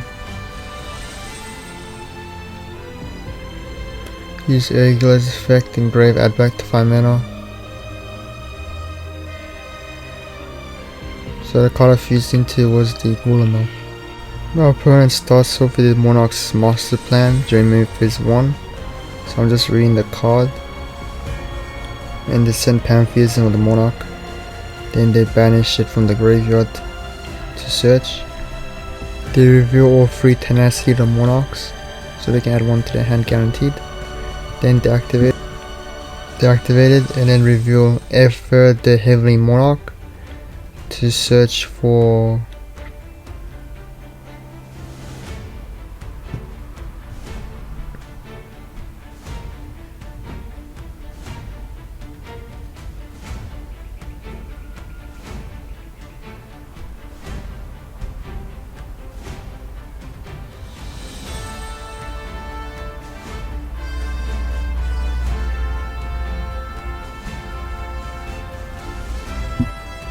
the Monarchs Stormfall.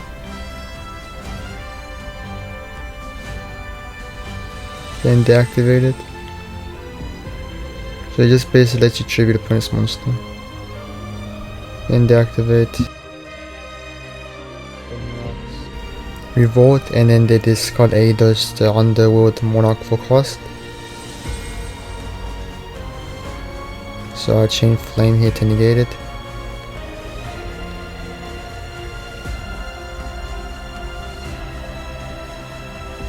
Next activate spell card for Soul Exchange, which gives them like another tribute summon of opponent's monsters, so I want to tribute both of my monsters.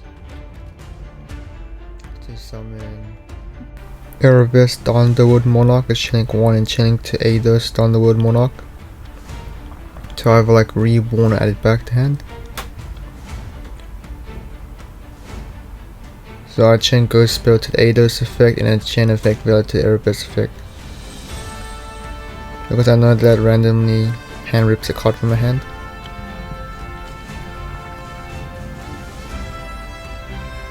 The opponent attacks with Erebus and I'm just doing some damage.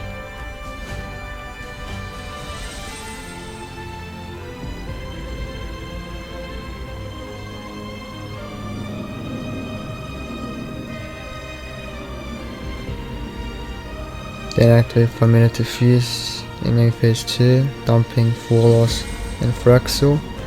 Summon Alfarion. Tank 1 to target. And go 2 Fraxel, 3 Gulamel. And I set Ketu Dragatail from deck.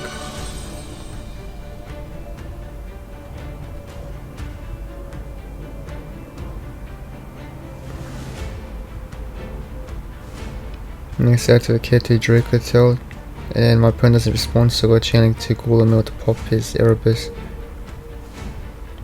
So I end up adding a copy of Dragatail 5 mana from deck.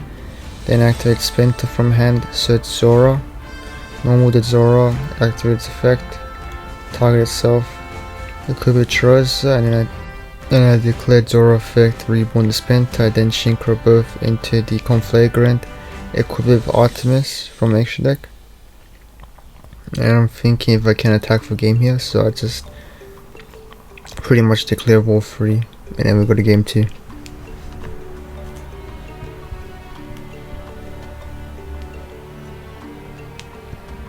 So now we're just siding, doing the good old smoke screening technique.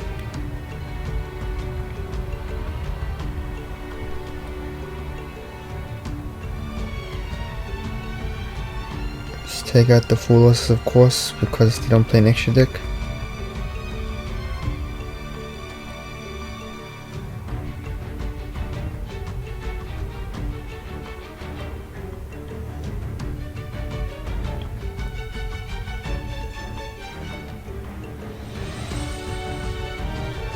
Got the Meows, Nib, Morna.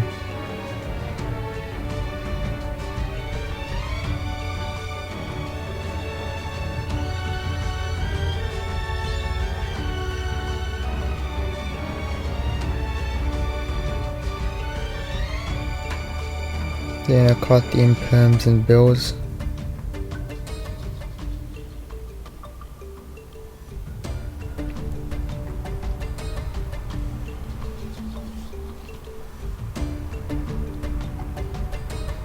Now we're just power shuffling for game 2.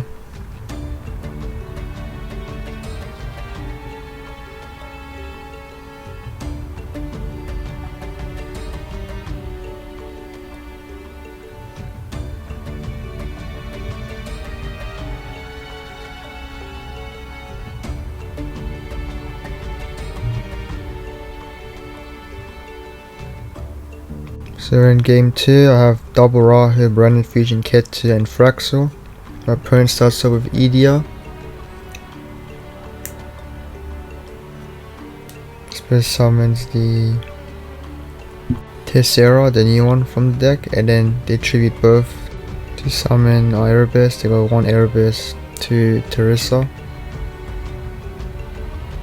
So they rip one of my cards. Pretty sure it was my Fraxel. Then they send the Prime Monarch and Pantheism from the deck, and they got the Squire as well on the field. They search the Monarch's master plan from the Pantheism.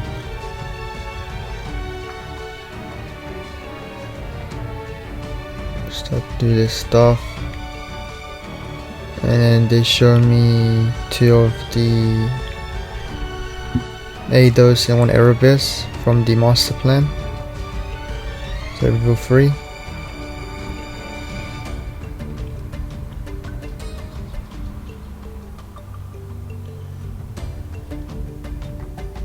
Yeah, I'm pretty sure they summon another Erebus. Then hand rip another one. Hand rip my second Rahu in hand, luckily. So still got Ketu, Brandon Fusion, Rahu in my hand.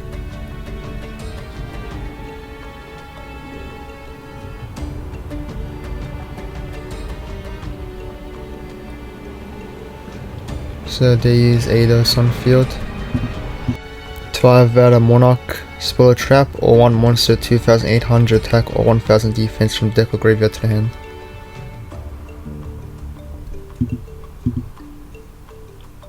So they get the Monarchic Perfection. So this one just does a lot of things once per chain. If I space summon opponents, if I space summon a monster and they control like a tribute summon monster, it's a bit troublesome. I draw into Lucius for turn. So I'm just thinking how to start off. Start off with Lucius to search.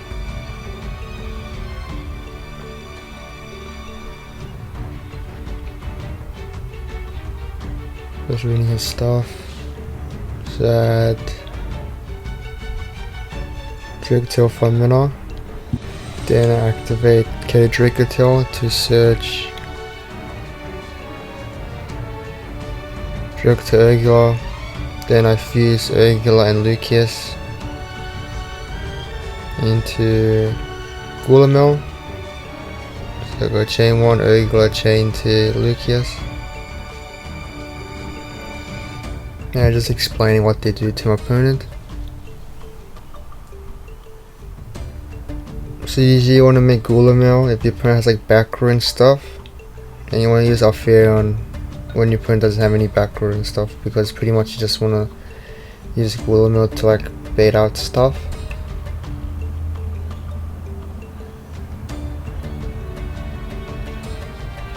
So opponent uses a card to like rip, to like discard, and then they discard my Burn Infusion, unfortunately. So I set Flame, then Rahu.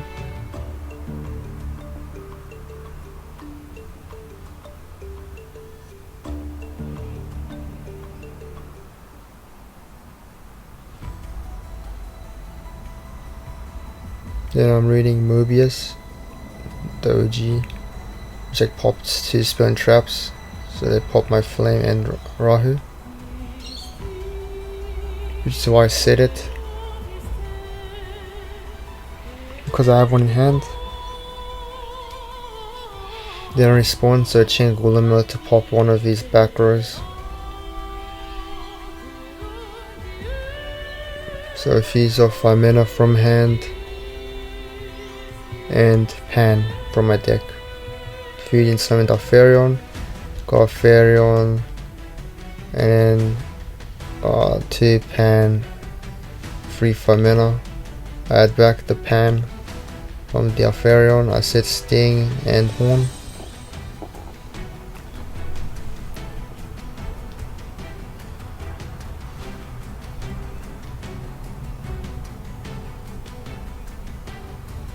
Then I use Urgula, target 5 mana, put it back in the bottom, add the 5 mana to hand.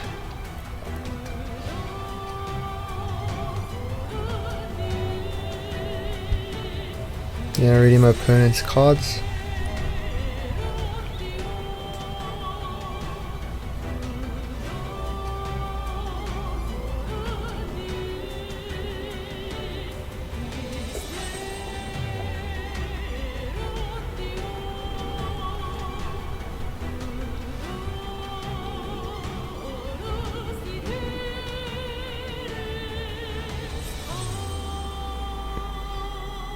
My opponent activates Pantheism to reveal 3.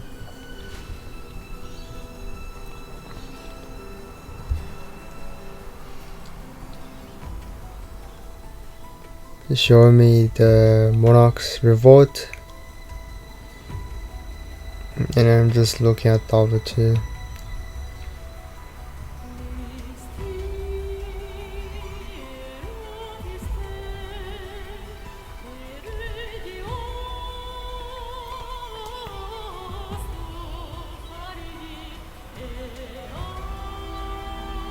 So I see the Idia to read it.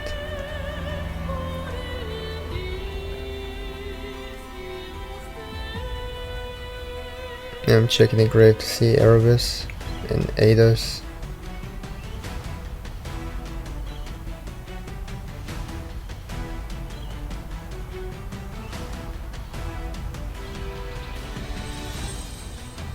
The opponent gets the Tessera from the main deck. We also got Eidos and AD on field. Next they tribute summon the Tessera for Eidos, and they got chain 1 Eidos and chain 2 Tessera and chain 3 Eidos in graveyard. Do some chain blocking, reborning the Eidos, spirit summoning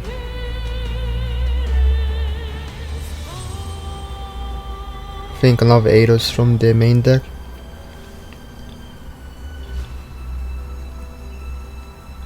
So I'm just reading Erebus again.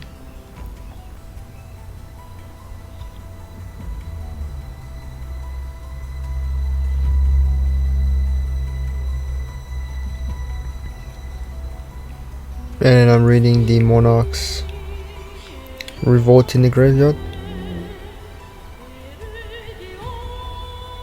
Or it's in their hand.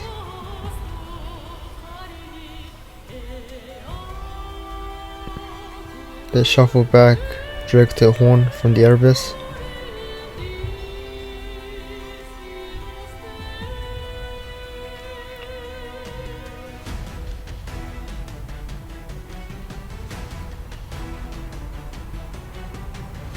Next, I'm just cutting the deck.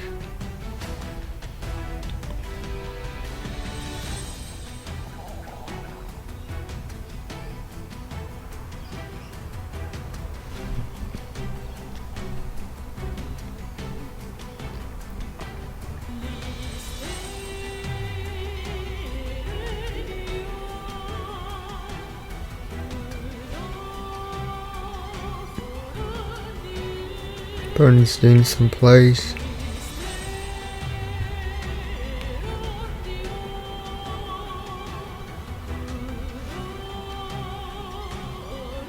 I just scoop and go to game 3 because I'm worried about time. I take the full or Spruliers out, put in builds first.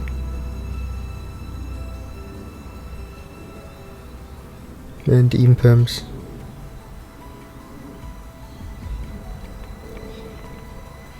And then Nibiru. Take out the Fenriers, all the Charmies.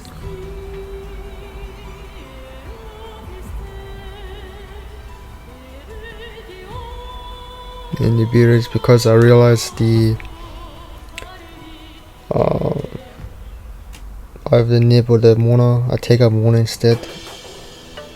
Just in case. I think it would have been better to get Mono instead, because they do special summon at some point. I think it's fine because it's not going to trigger their tribute summon effects in grave.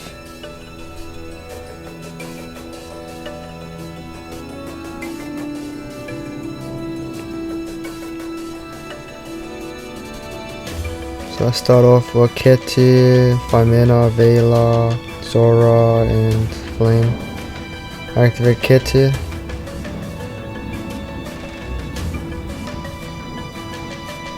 Search for Lucius. Normal Zora, use the effect. Equip it with Chorosa, declare Zora, Spirit Summon Lucius, Synchro both into Zora, the Conflagrant. Equip it with Artemis. Search the Spenta, activate Spenta.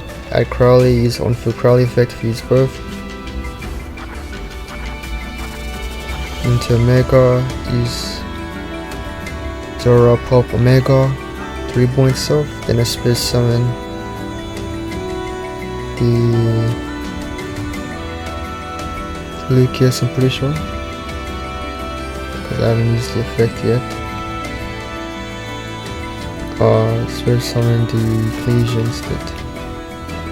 Then activate her effects, Spirit Summon Fallen, Reborn both, Synchro into Dark Dragon, use Dark Dragon effect, Spirit Summon Cartesia. Then activate Cartesia, fuse itself in 5 mana into Sectarion. It's a bit of a misplay.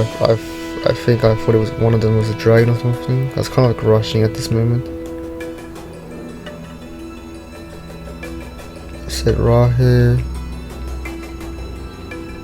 Add back Lucius, activate Rahu, fuse of Lucius and Urgula. The Golem will go 1 Urgula to Lucius. Set both traps. Set the Flame, use Urgula, add back 5 mana and pass turn.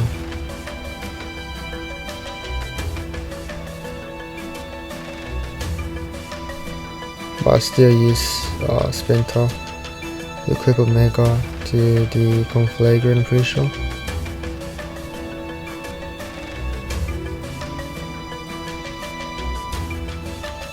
Just explaining what my stuff does.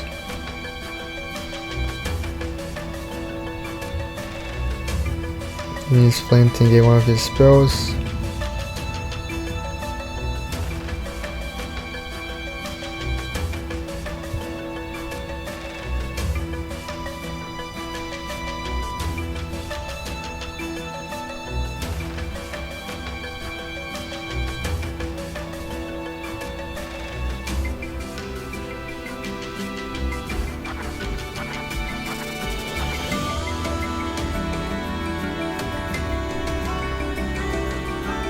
Reading the Monarchs revolt again.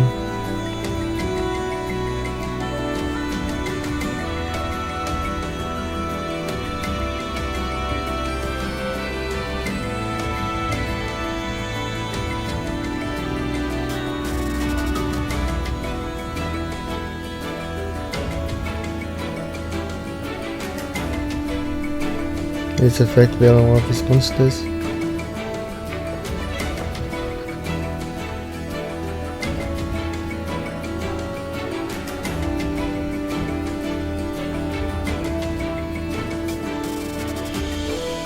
Then his sting to banish the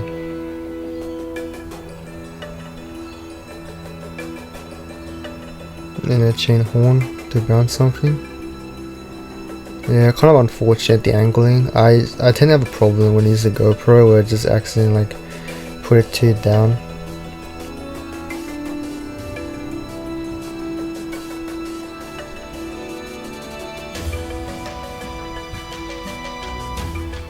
Then use 5 minutes to fuse. Chain golem to pop something, I'm pretty sure. Use a Pleasure as well into Alfarion.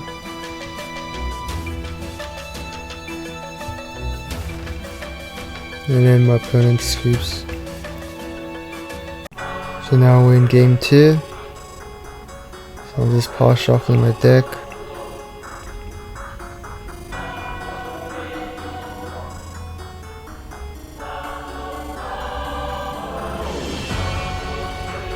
I'm pretty sure this match, my second match was against pure rendered Despair. Opponent rolls a 7.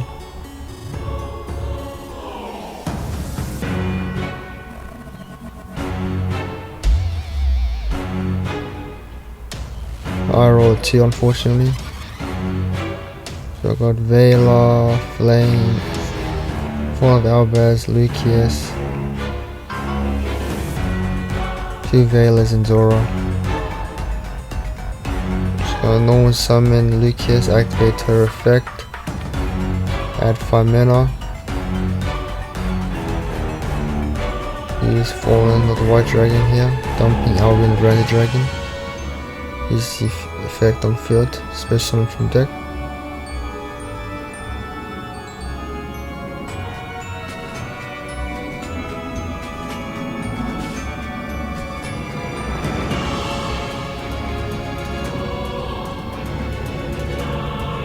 So I chained 5 mana here, but I'm pretty sure he had 4 locks in hand.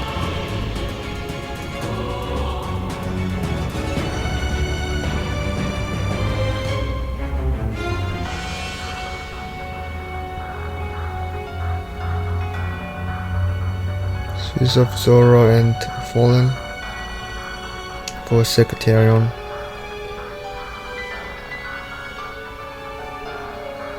Oh yeah, my opponent ashed the Fall and the White Dragon. Okay. So his Secretarion target like the Zora and the Fallen. My opponent changed like I think Beast to Sarania from hand and then banished the Fall and the White Dragon. And then I go end phase, declare Albion, set the Fall and the Virtuous.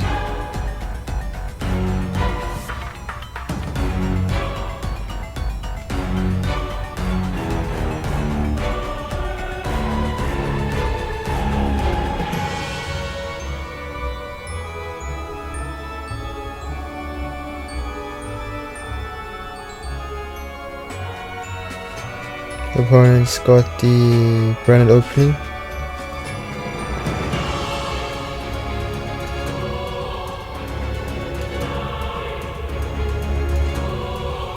Spare some Alibi from deck.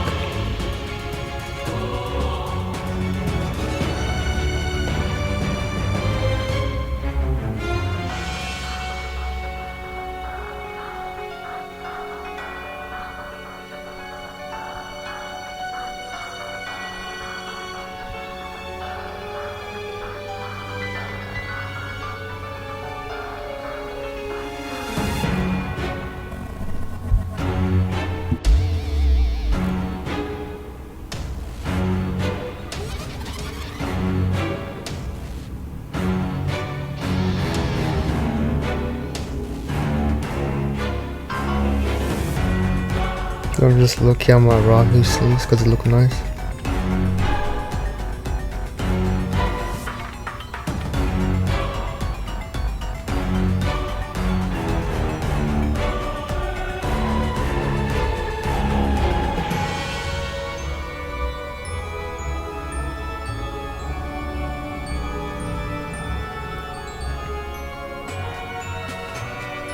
When it switches Sarnia to attack position.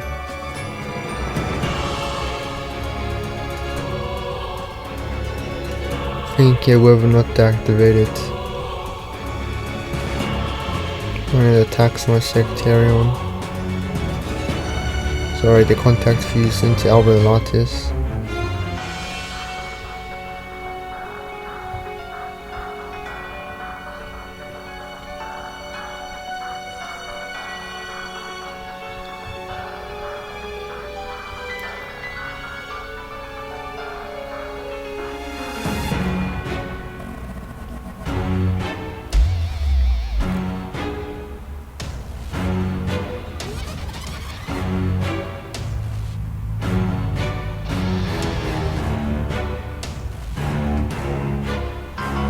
Chain Effect valid to one of his monsters.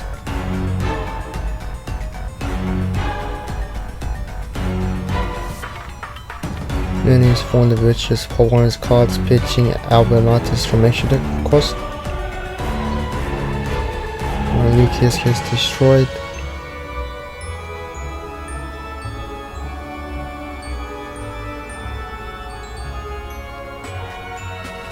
Destroying Albalatis.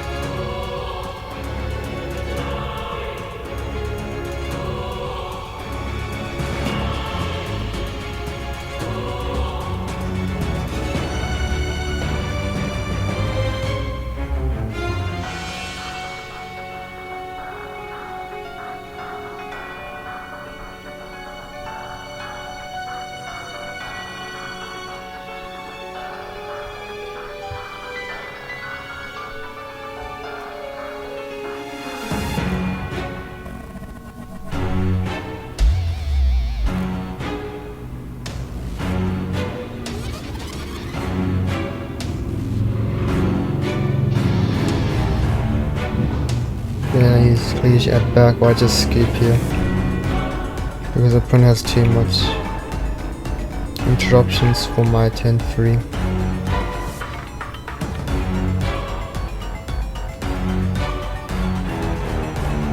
Got put in 3 bams, take out the 4 loss.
So sort of Ash, Form the Virtuous, Branded Fusion, and Flame. So Branded Fusion. Turn and change Ash. Reset Flame and one of which has imposter.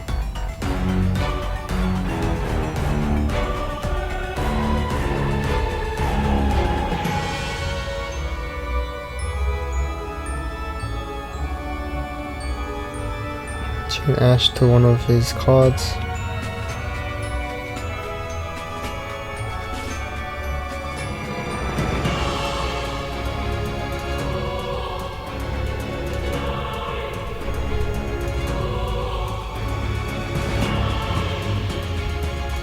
Chain Flame to negate one of his cards.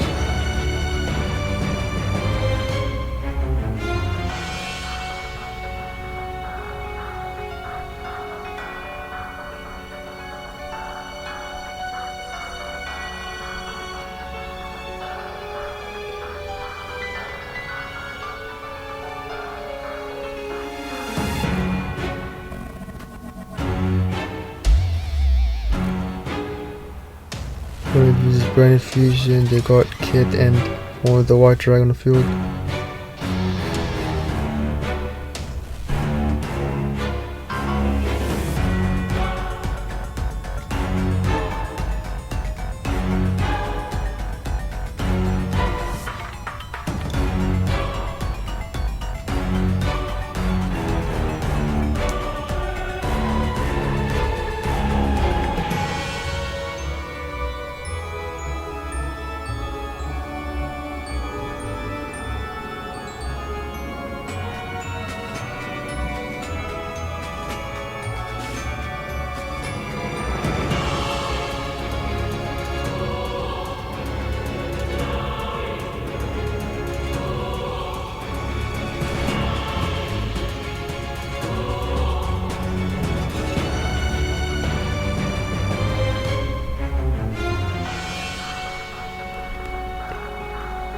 Ice Fallen, Pitch.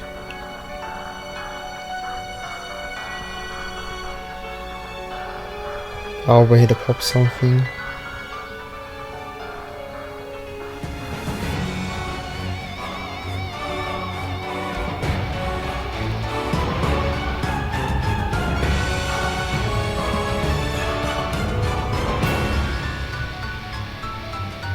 To try to resolve Alvi on the Branded Dragon at the moment.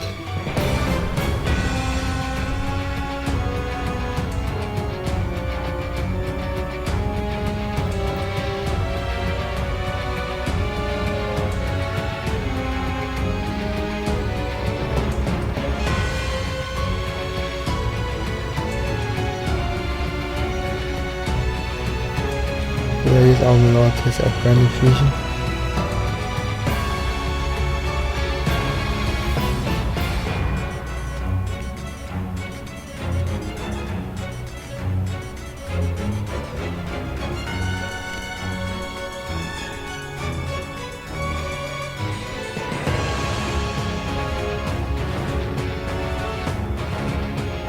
Start off with Brain Fusion.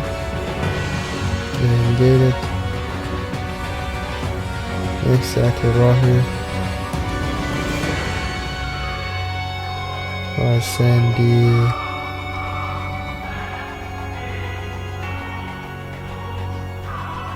Pan. And Ash.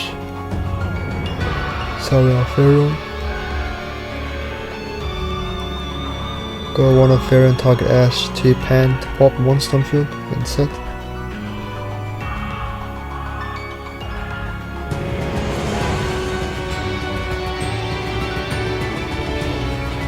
Set Ketty.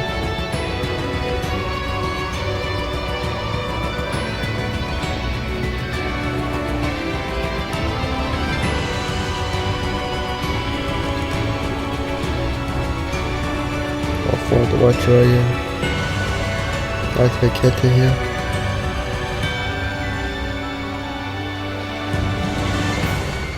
Add Lucius. Piece off of Fair and Lucius is Secretarial. Activate Lucius.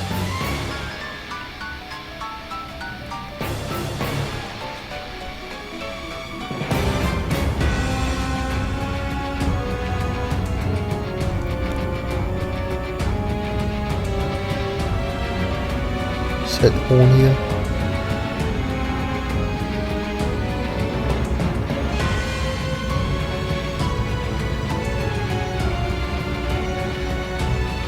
Put back Alba, reborn Lucius, to Secretarial.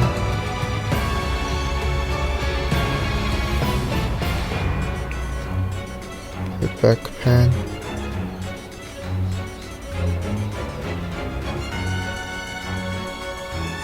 Add 5 minutes to hand.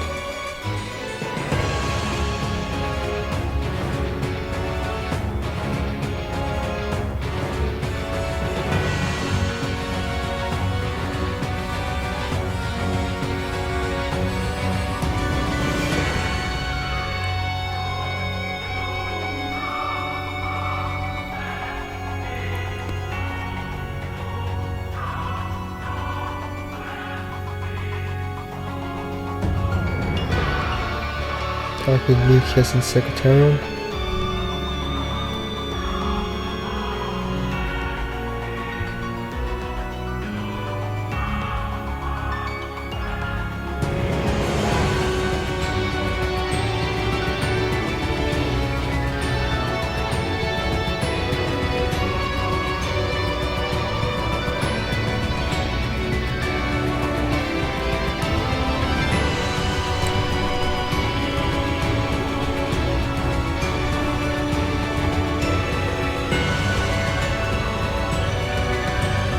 Back with horn here, targeting the Alba.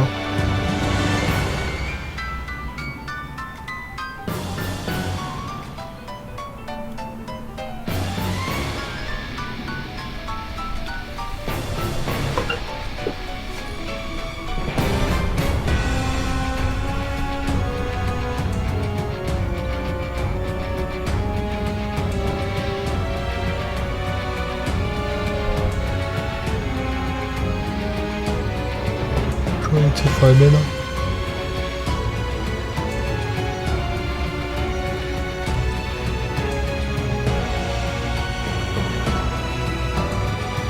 Another 5 minutes, please.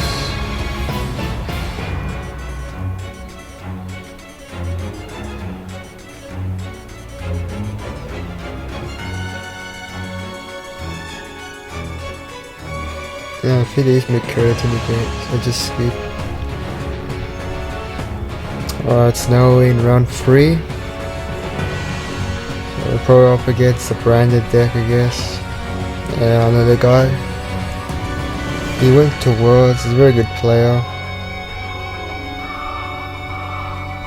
One of the best players I know in Sydney.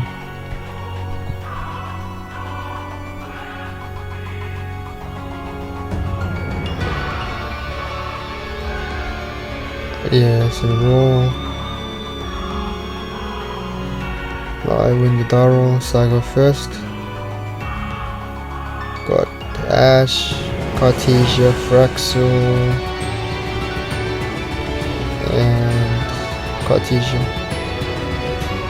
We'll start off with the White Dragon, dumping Albion.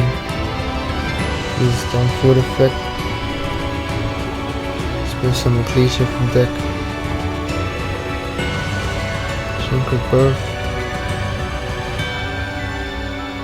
into Zora, Zora effect, place Artemis, activate Artemis, search Spenta, activate Spenta, Crowley, activate Crowley, effect Fuse.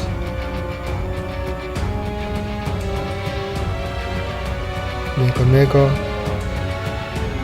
Zoro, target Omega, pop Omega effect.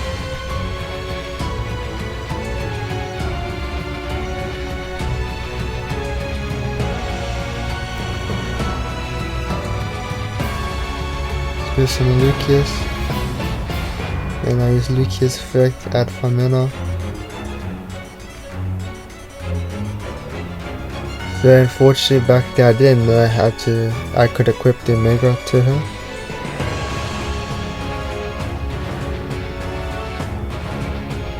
This is my second try with the deck. I activate from the Fuse, Fuse of Lucius, and Fraxel, and Typhoon. Sorry, in Cartesia, you can space on it from hand.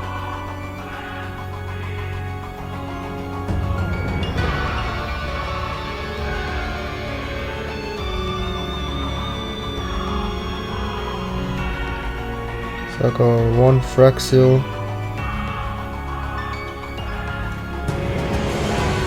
2 Lucius,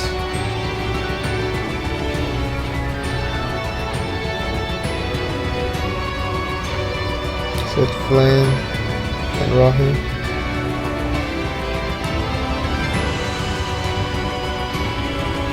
add back Fraxel from Darfarion.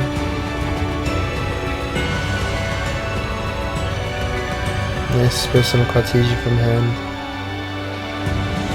This Cartesia effect is into Zora. Then use Zora to equip Conflagrant in.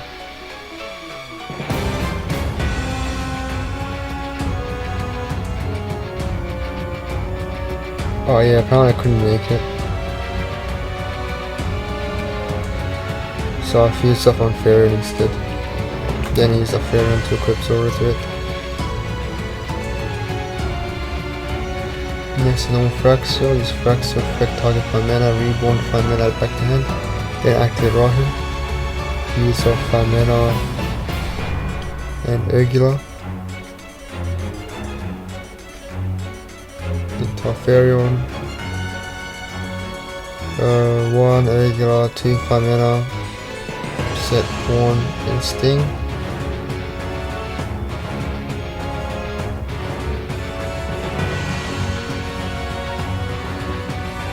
Use Urgula target 5 mana.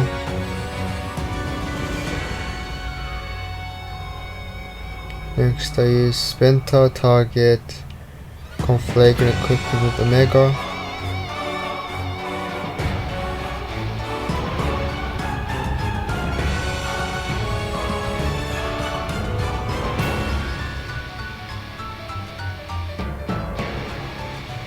Then I use Zora to negate something.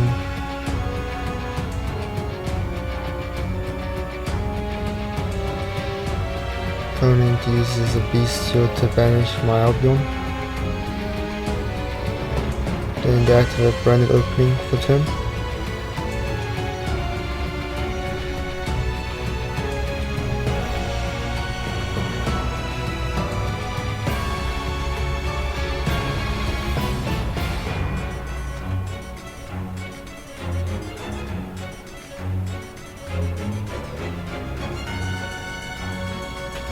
I use Ash here to negate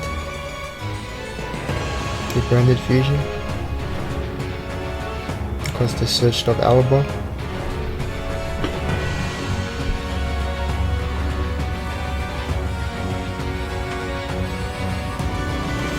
The opponent uses Fallen Virtuous Pitch, Titanic Led to pop something.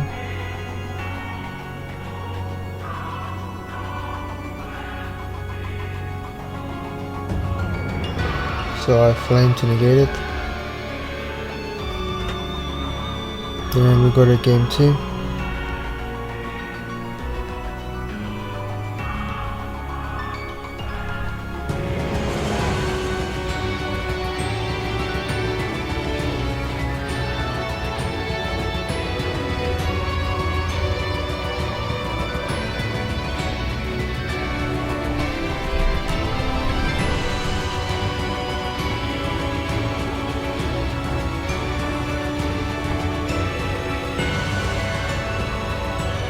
So the Fenris are smooth screening, and the Charmers maybe. Side out the Meows. So far I got Fenrir, Meows.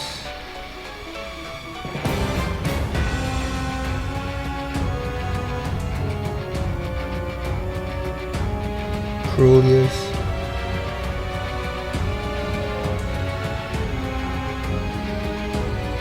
Nibiru,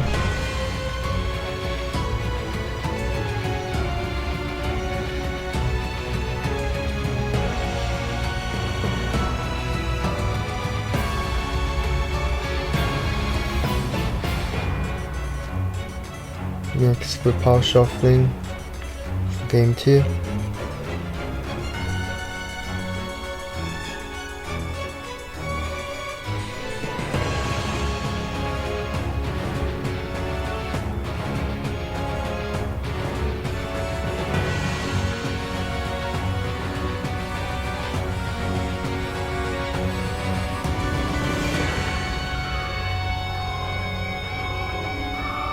So I've got 5 mana, Rahu, Spenta, Crowley, and Ghost Spell in hand.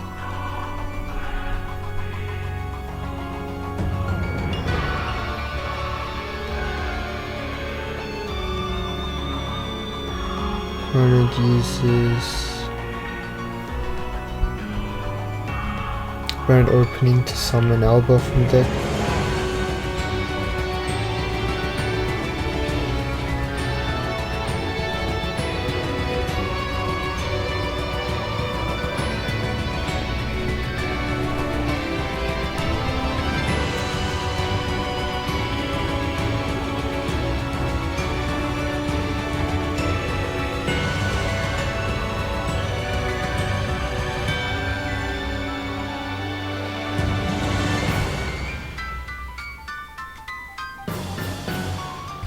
I use Branded Fusion to summon Sanctified Dragon from the extra deck.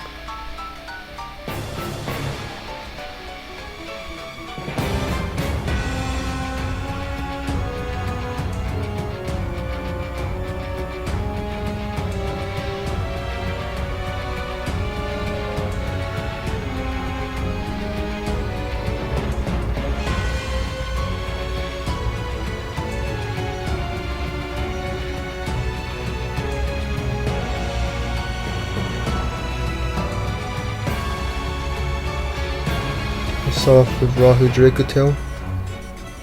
It's negated.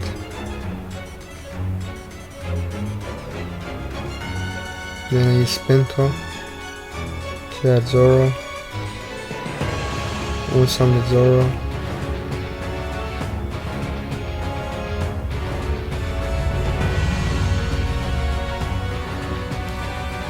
With Spenta banish across target Zoro. Equip it with Ninaruru.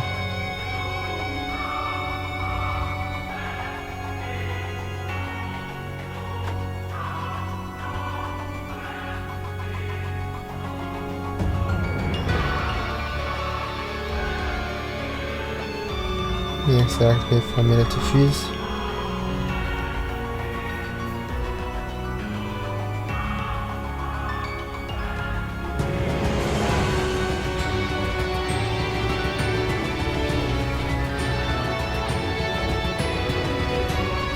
Transform the White Dragon, Pitch Albion.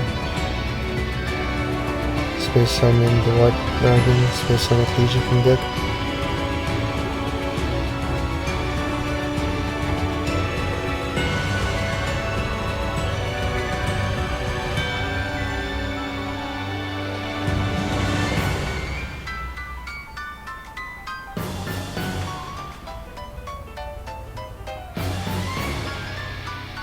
Next Shinkra, Ecclesia and White Dragon.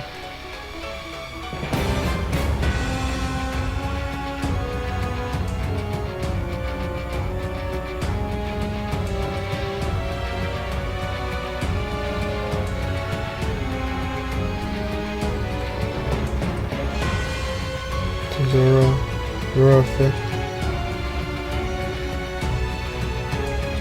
Clip of Iris.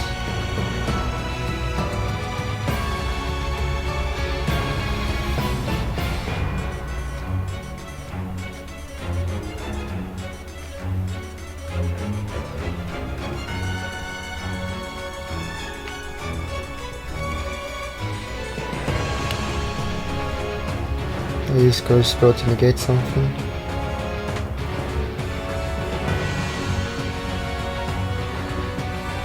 Now I attacked with Zoro. He's on 39. It causes boostable Iris by 1 grand. And then I use Ecclesia back, then Albion to set Fallen Virtuous.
opponent's using for the white dragon.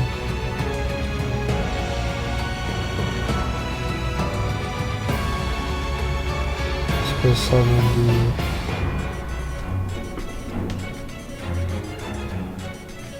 Cartesia, and then they use Form of Virtuous, pitching the Drag Device, the Dogma to pop my Zora. I chain my own Form of Virtuous, pitching Alba to target the form of White Dragon.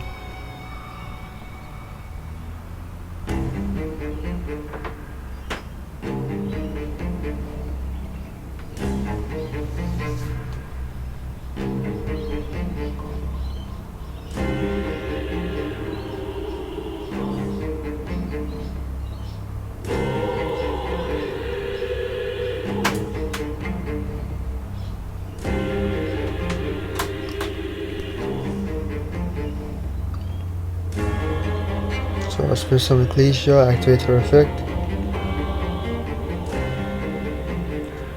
Just summon Fall of the White Dragon, then Reborn Virtuous.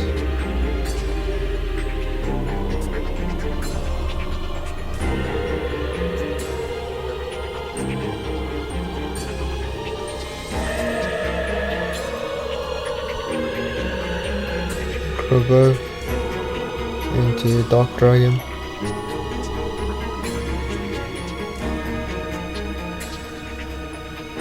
Oh, it uses Albion.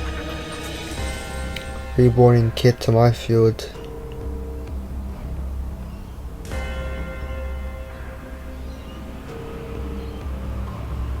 A Mercurial. I use Dark Dragon.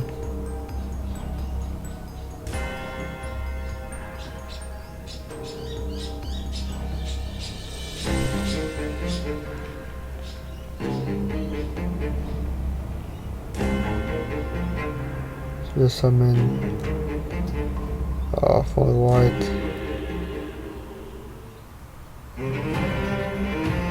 and just skip so I can get a game free.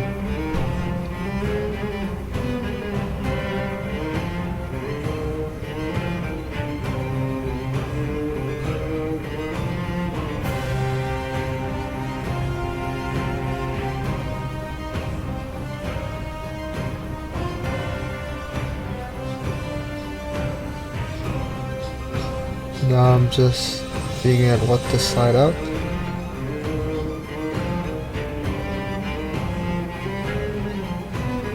But I'm like, nah, it's fine.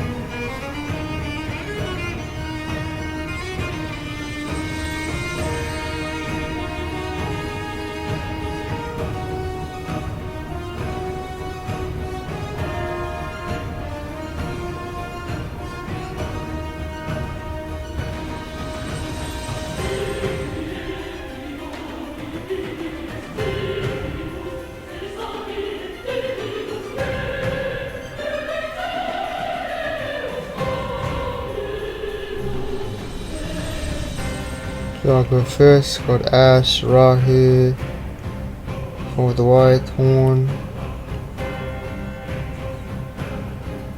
Bubble Rahu. I start with Horn the White Dragon, pitching Albion for cost. Use the effect on field. Gets negated, then activate Rahu. Pretty sure I got negated from like Delta.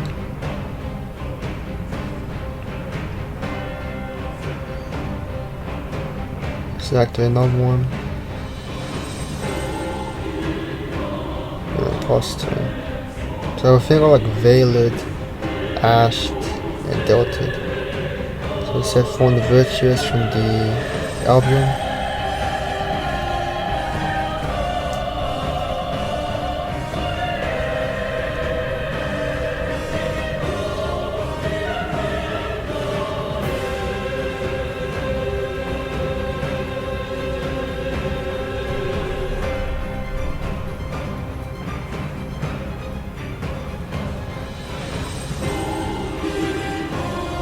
I ash something.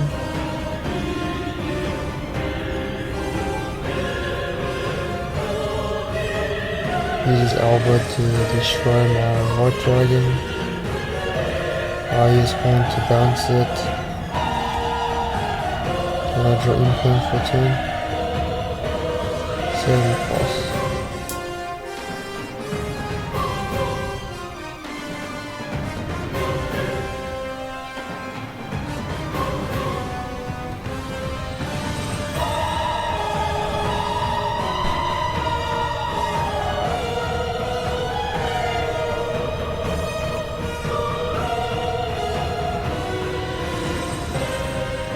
So now we're going to activate Brennan White, special summoning Albion Sanctified Dragon. So I'm just reading Cleature Dark Dragon. Opponent attacks with it. Draw turn, I draw Effect Velo.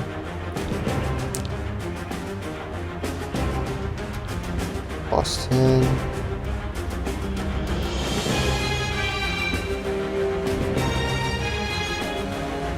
Reborn's Ash to my field. I use Implant to negate one of the monsters.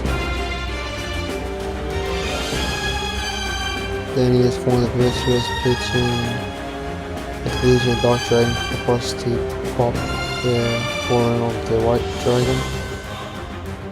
Then they use the Beast Sword to banish my white dragon and then have enough for game.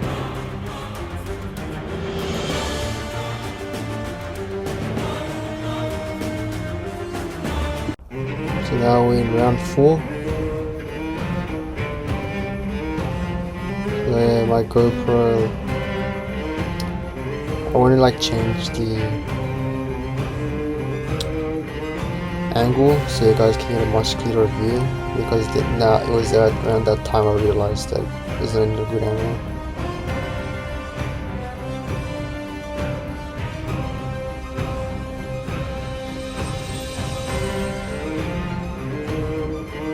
So I start off using probably Spenta to add Zora. And change Cooler here. And then with Zora I get opponent draw, activate Zora effect, equip it with the Trozer, and then I'll declare its effect. Opponent chains Magnamot to banish the Spenta. So special summon a Spenta from hand instead. And I Synchro both into Zora. Use the effect to equip Artemis to it. Activate Artemis. I end up searching Crowley. Activate Crowley on field. Use the effect to Fierce. Opponent gets a third draw this turn from Prulia.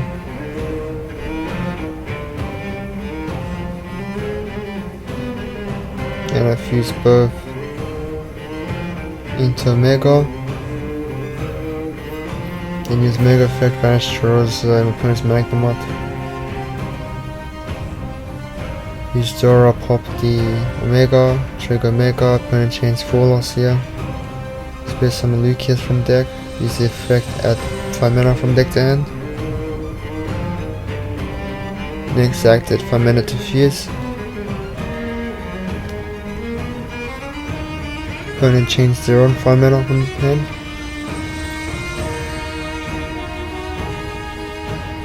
Use of Malulu. It's the Apharion.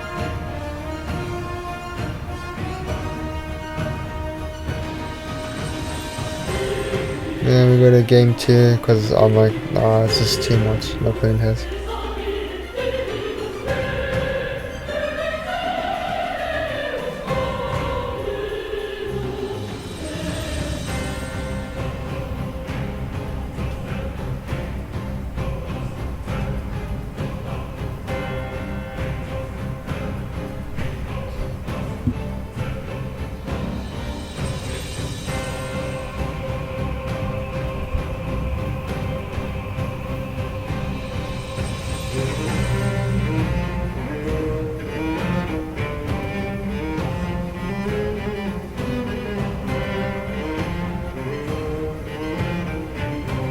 So I'm just power shuffling for game 2.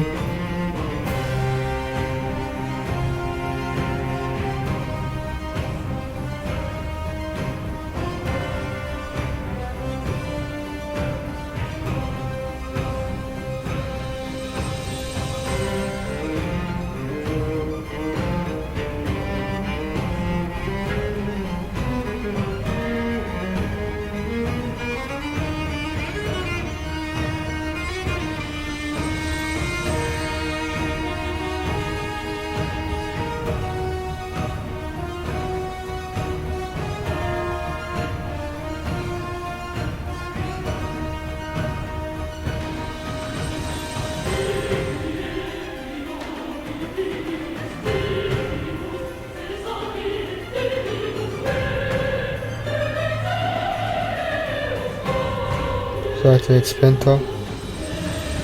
Search for Zoro again.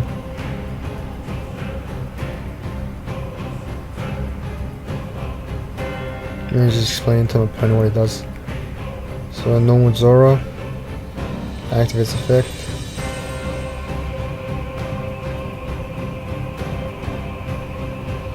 Go with Rosa, use the effect, reborn the Spenta.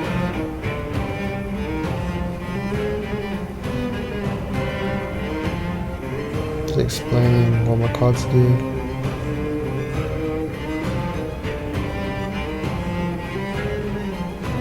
Space summon Zoro, equip with Artemis. Get Crowley, trade Crowley, effect fuse to the Omega of course. Use Zoro effect, target Omega to pop. Gonna change Ghost Spell here.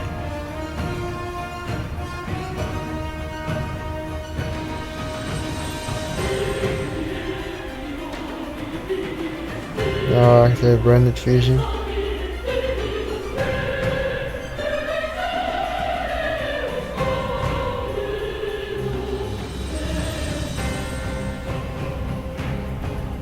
Then I'll trade Fraxel to set.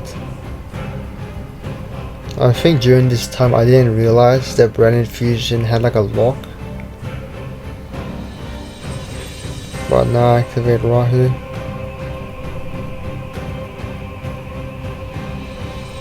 Like I can't realize the lock during the YCS.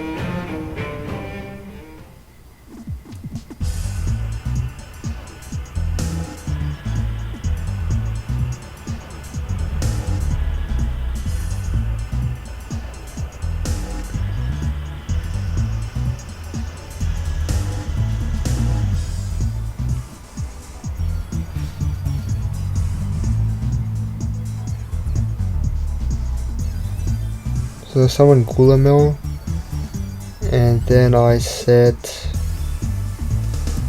one of my traps.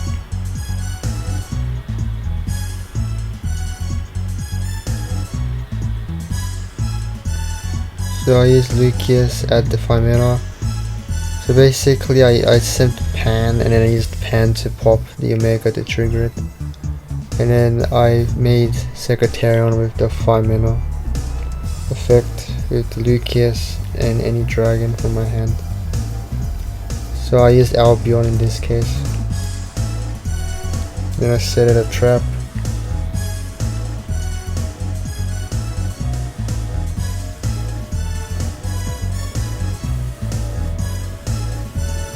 Then use Secretarian effect.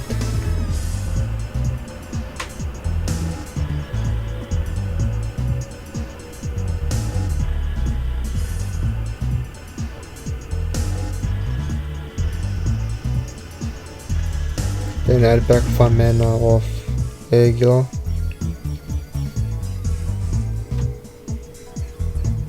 Or maybe it was Fraxel.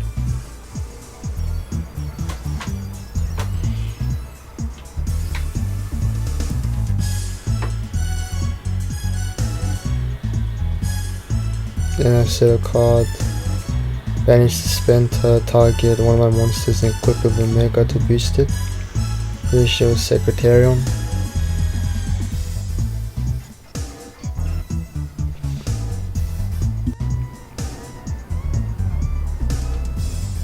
So I'll just explain like what's What's public knowledge before I pass turn? Here's my opponent's turn. Start off with Lucas.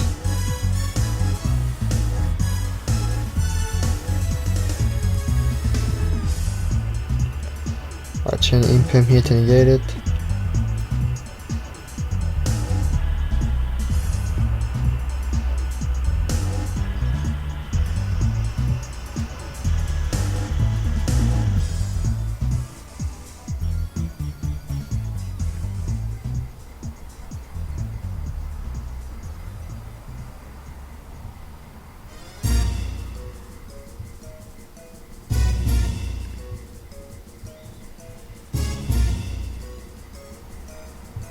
Opponent uses for the white from hand, pitching Dark Dragon for cost.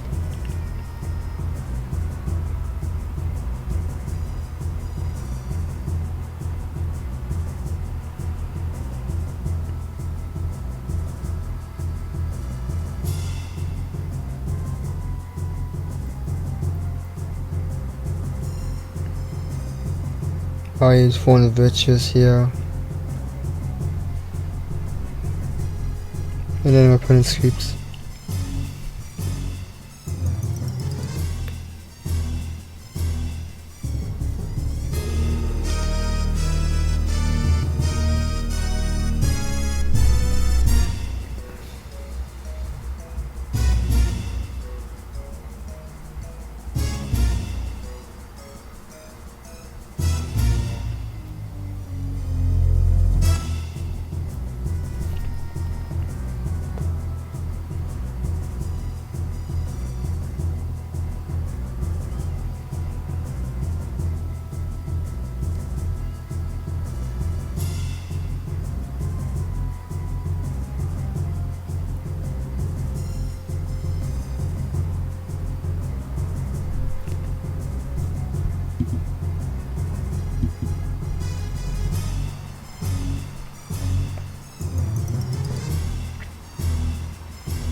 So I'm just power shuffling for game 3.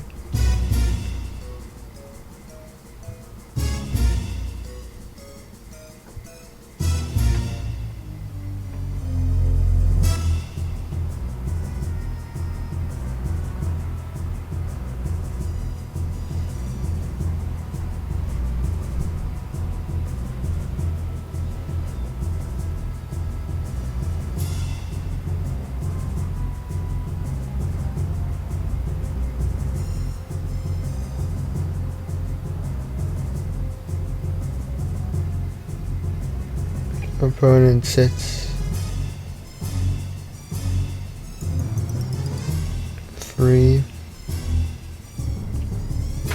4 and pass turn.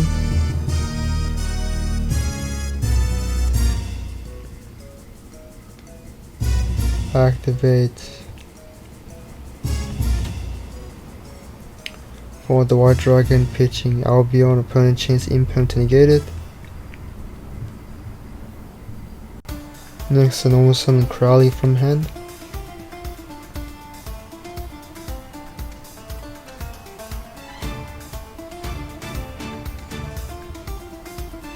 Then I'm checking what I can fuse into, if I'm able to use it, which is why I'm checking the extra deck.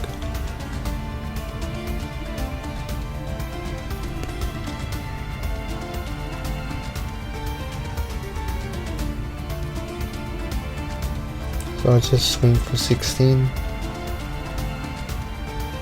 Pass turn.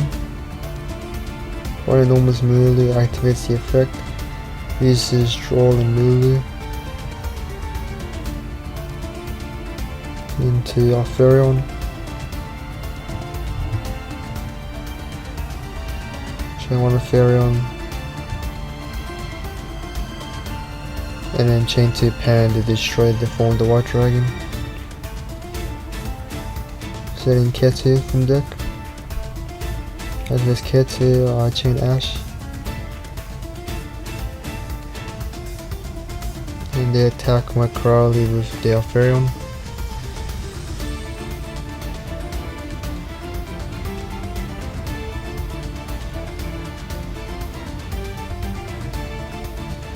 Then I draw for turn.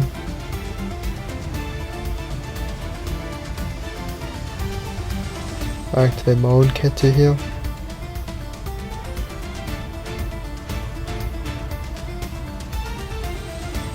Burning Chains Horn, target their Therion to bounce it so they can get a draw.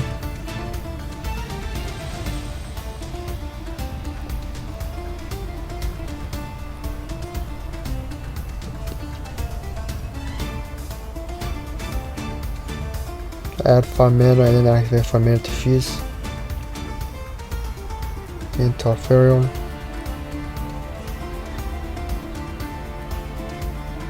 And target for the white dragon. And I go find and I use my other Dracotel names. And chain imperm to the end of Therion to add back. So I set Rahu. Then activate it.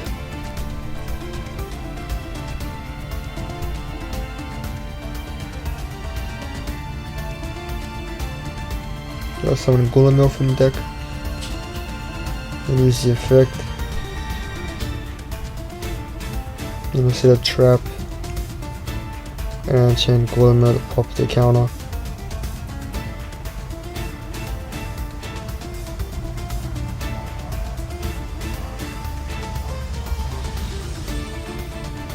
Then I'm just calculating how much damage I give him.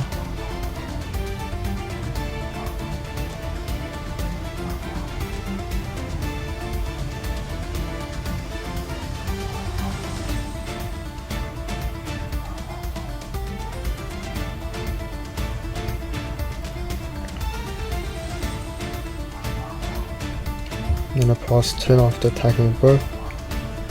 Burning Spirit summons Fenrir from hand for main phase 1 and a chain effect failed to negate it, and they concede.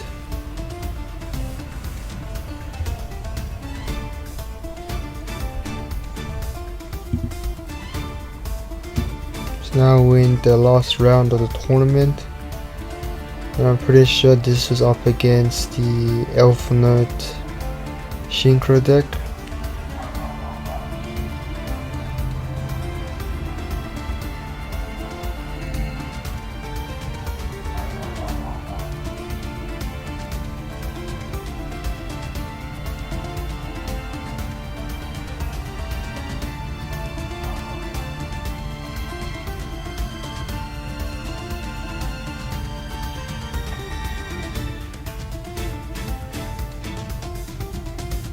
So I ended up winning the die roll, so I decided to go first, of course.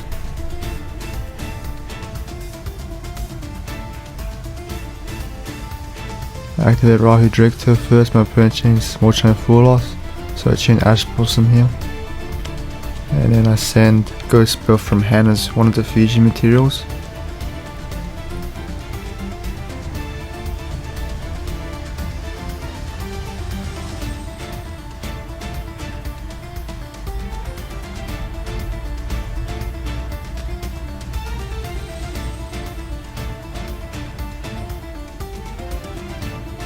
And I send Lucius from the deck. Summon a Therion, go Therion 1, target Lucius, 2 Lucius.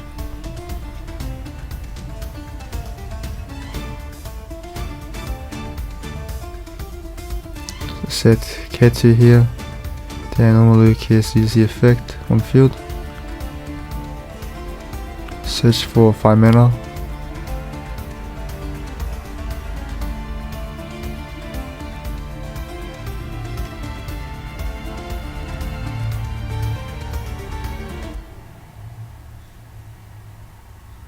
And activate Ketu to search for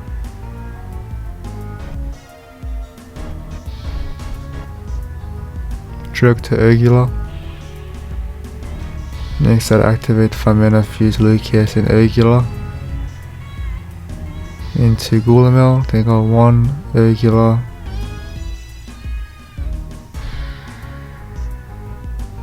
Set flame.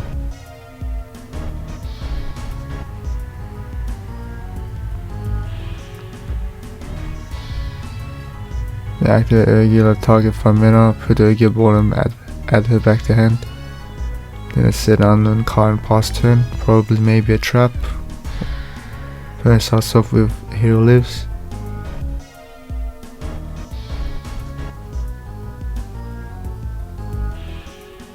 I'll let it resolve.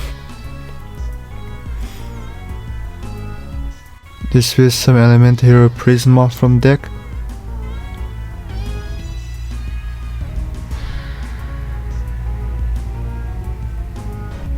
And then normal space summon Elf Node Lucina from hand. So I'm just reading it.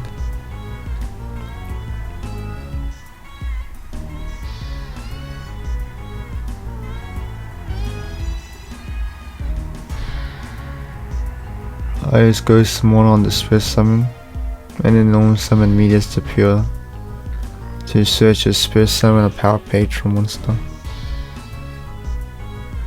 They get Elf Node Power Patron from the main deck.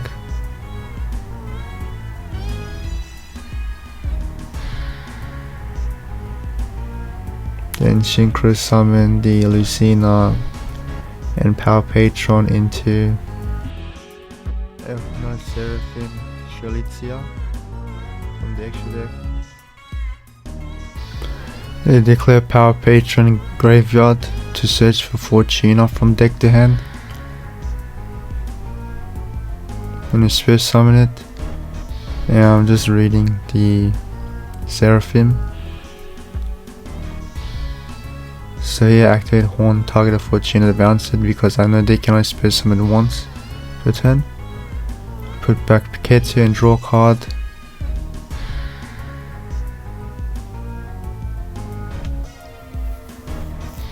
Activate Seraphim. Space summon Fortuna again from hand.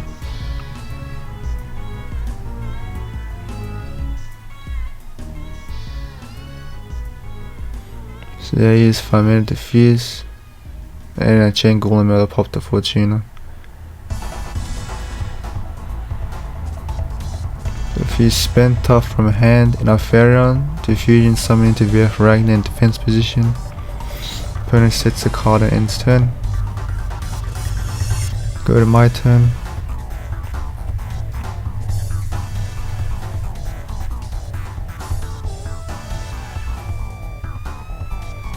Activate Spenta, target the VF Ragnar to equip something to it.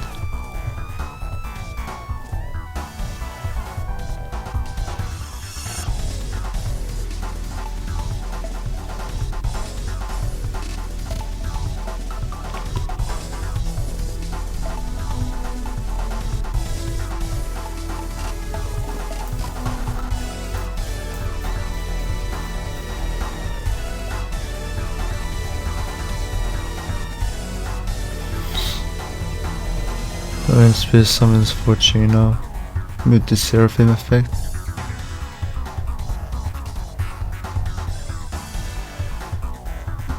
So it's just reading what the quick effect does in my turn. It just basically switches and bounces spell and trap on the field.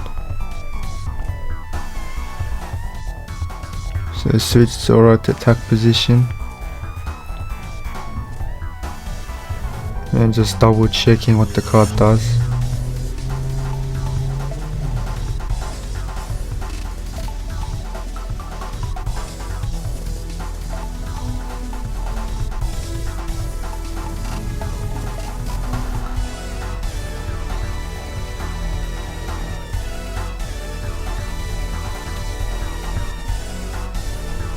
Next I attack with Golem into the Prisma. Opponent chains Elf Node's Prosperity of Madness from the back row.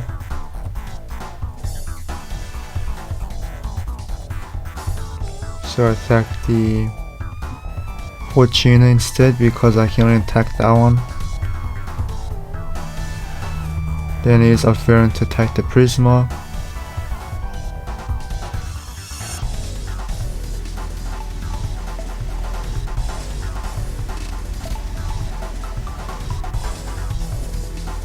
opponent uses Rasputia, pitch immediate for cost to reborn Lucina and then negate the Artemis equip spell.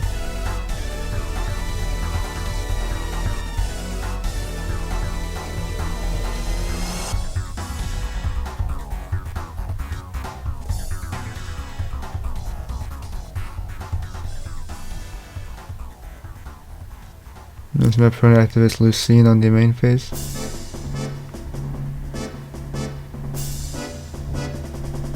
So I use Ragnar, send Artemis for cost to negate and destroy it.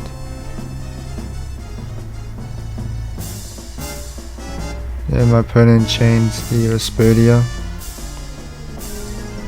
So reborn the Power Patron and add Tenia from deck to hand.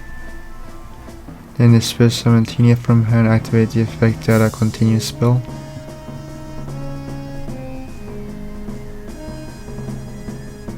They place Welcome Home, which is based out in Italy.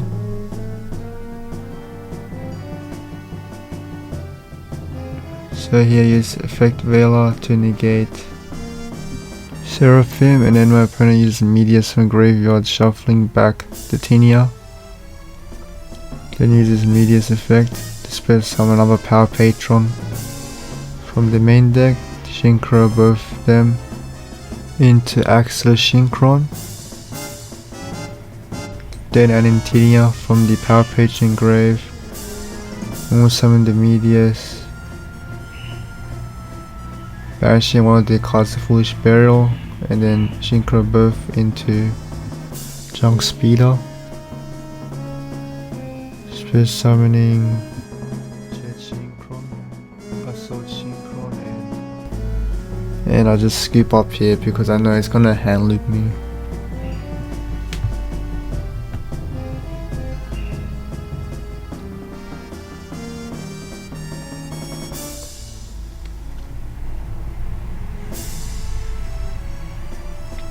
Now I'm just smoke screening my deck.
So I just finished siding, so I'm now just power shuffling for game 2.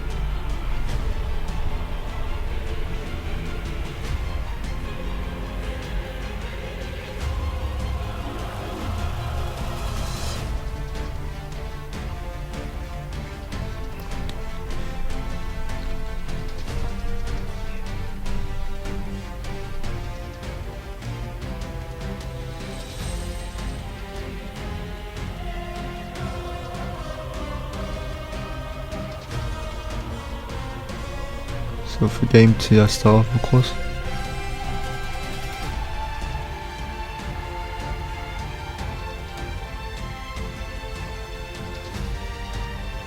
Activate Splinter. So it's for Zora. Normal Zora. Activate the effect on field to equip.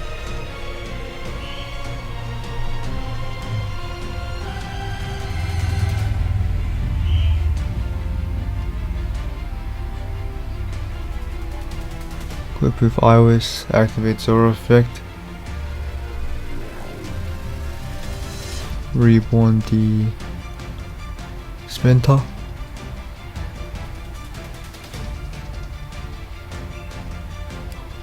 The opponent chains follows here.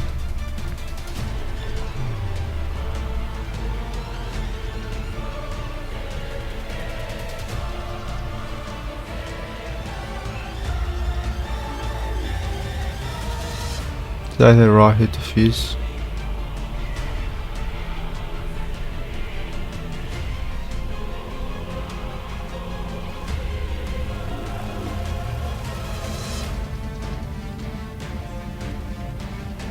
Five mana from my deck and Urgula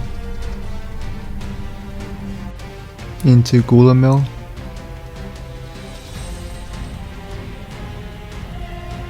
So trigger 5 mana and Urgula in graveyard. Set flame.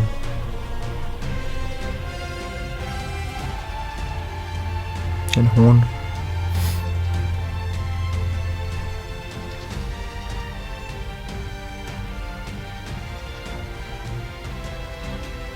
And use Urgula effect target 5 mana. Set a card.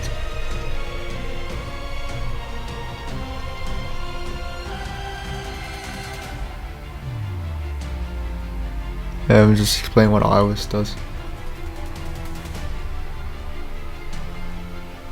First versus Lucida.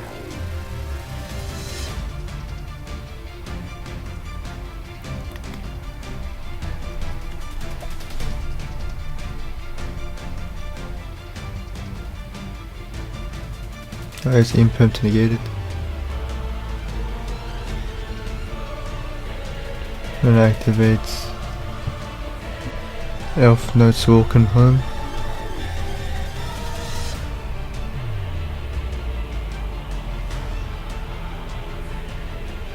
Then these Walking Home effect triggering one of their monsters from hand. So I chain Flame here to negate, they chain Ash Blossom.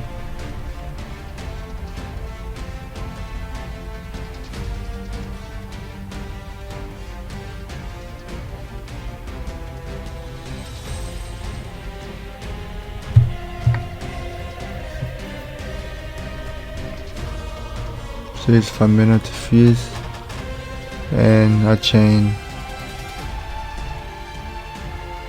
will another puppet, and I make Zora the Birth Ragnar, and like another interruption because of the monster negate.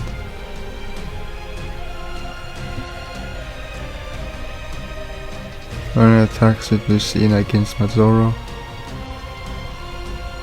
My opponent passes turn, I draw for turn.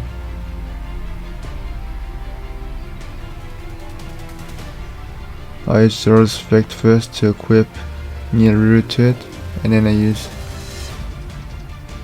Spenta to equip with Artemis to it. Then activate the form of the white dragon, my opponent scoops here, so we go to game 3 now.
So now I'm just power shuffling for game 3.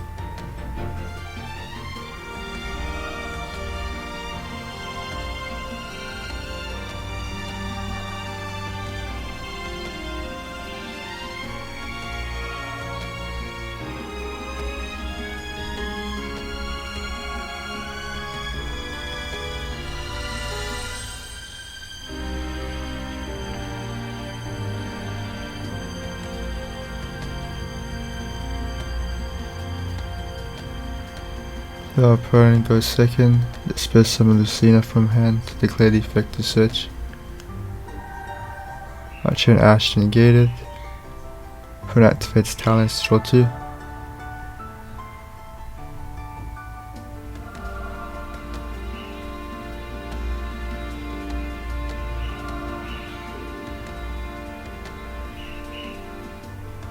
activates Welcome Home, tributing Lucina for cost. Spare summon one with a different attribute. So spare summon Fortuna from deck, declaring her effect on field, so I chain effect red negated. Then my opponent normal summons Ghost Spell, Synchros, Fortune and Bell into Vermilion Dragon Mech. Then activate Dragon Mech, banish Ghost Spell, target cell pop, add back the Ghost Spell, then activates the Heal Lives. Spare summon Prisma from deck, showing us Archmage Dactoros, the Foolish Bearer Midas the Pure. So it becomes the name. They shove back one of their cards, Reborn's Midas the Pure. Spare summon Power Patron from deck.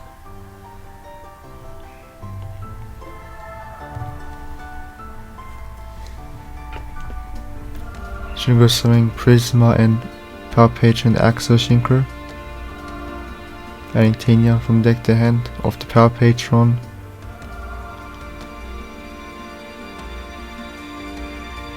Foolish Bearer card of the Axo Synchro, which will start a Synchro, and then they Synchro summon a Junk Speeder, so summon Jet Synchro, a Sword Synchro, and one other Synchro card, Synchro of Jet Synchro, into Rage Road's Witch.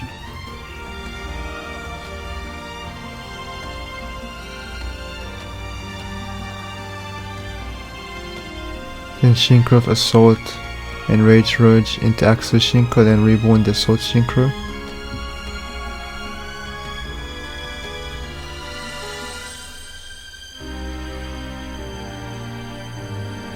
Spare summon Synchro monsters from deck.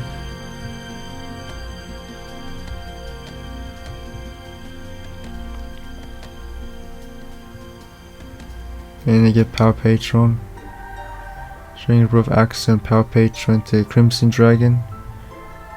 Activating Crimson Dragon's effect, make Bestial Dispatter. Then Data Revolution Synchro in Graveyard, the Foolish Burial. Reborn itself, spare summon Tenia from hand. Then Synchro both into Seraphim, and then activate Seraphim effect. Reborn Tenia, which is kind of like a hand loop in my turn. So I draw for turn.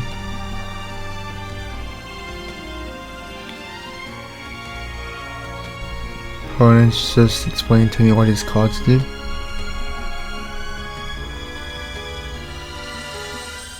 So I use Tenia, pick my third card, which is Ash.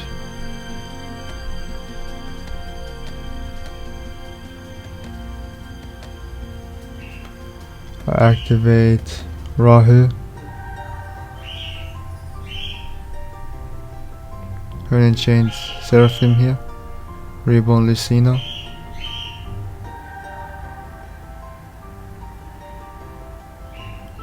So I use Lucius from hand, Nibiru from hand,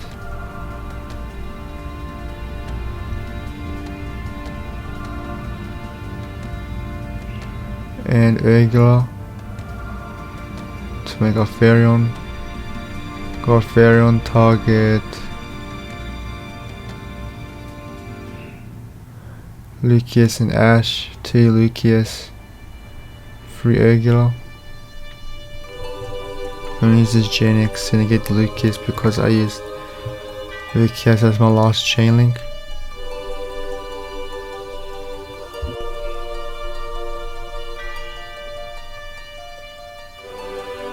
which can like endlessly banish to negate monster effects, but it has to be each attribute it uses each time. It's pretty insane. So I said Ketu.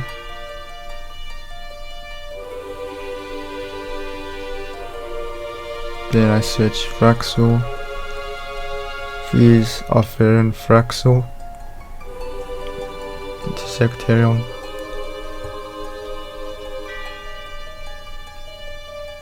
And I just skip because practically I can't do anything at this point, and it's there. Even had Gravity Collapse set. And I had the weird problem was I didn't know he could make a monster negate with the Gen X, because I didn't see that card before. So just skip, and that was pretty much the tournament.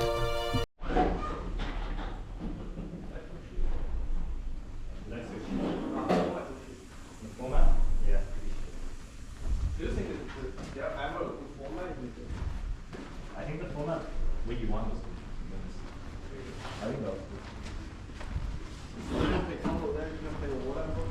you can legit play whatever, and if you play good, you can like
Alright guys, I finally got out of pinball station.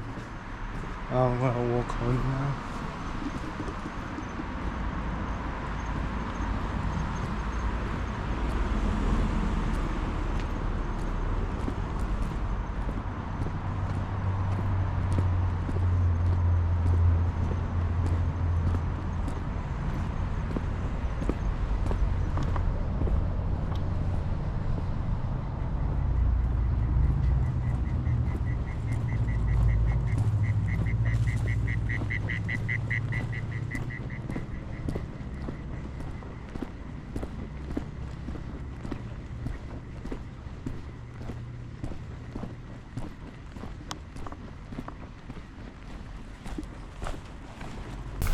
Alright guys, so finally back from locals and I went to my friend's house to pick up the stuff. Luckily he had it, which was the cards I needed for my brand stuff.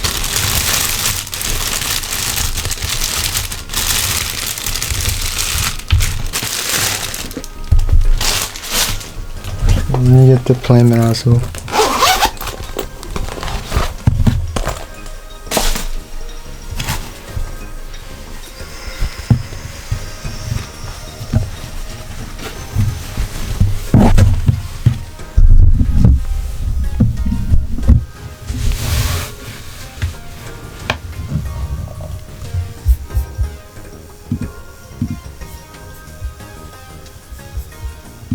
Oh, I have to get my phone out. Alright, I got that phone installed and stuff now. So yeah, it's here. Of course, the deck box. These cards were missing was the inscriptions, of course. More ball tricks, distribution. It was Albert and Artist. I put it in my extra deck now.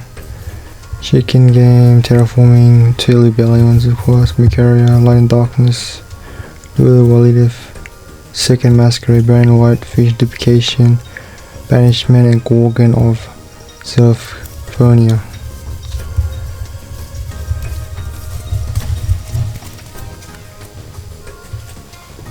So yeah.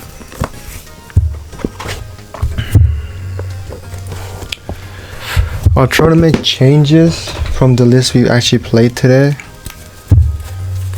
So this first one was going to replace the second copy because I finally obtained it, the Albert Lenatis instead. And I decided to take the Lancia and Fenris out. Inside the Meows and Nibiru to make it 44 cards. We can also try and cut to Fallen.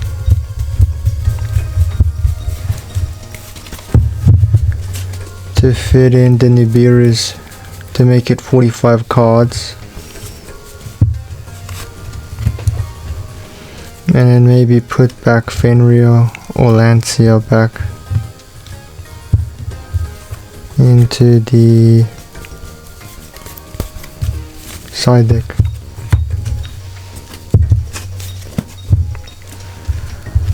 I'm thinking maybe double Cyclone, because we need more cards for a mirror match.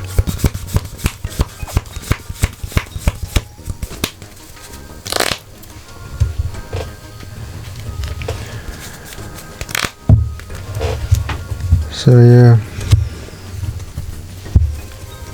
now it's 45 cards, we reduced by 5. Because the issue we had, of course, there was we opened too many hand traps and only like one engine piece or maybe none. But yeah, if we count the cards we don't want to open, for example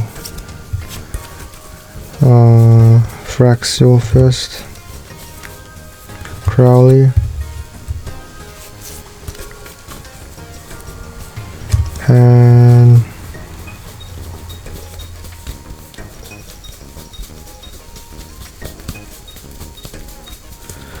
regular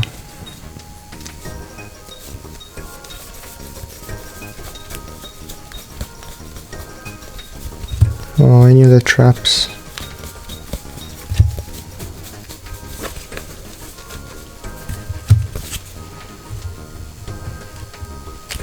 Seven cards we don't see, but yeah, these are like the four especially.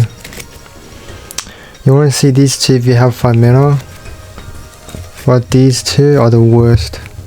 Like they're like the horrible ones that you didn't want to see at all in your hand.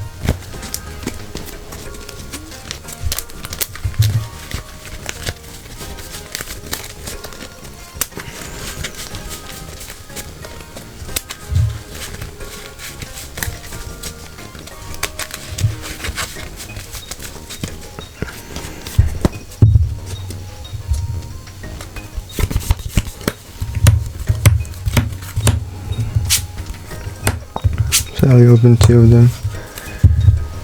Yeah, so maybe actually main 2 more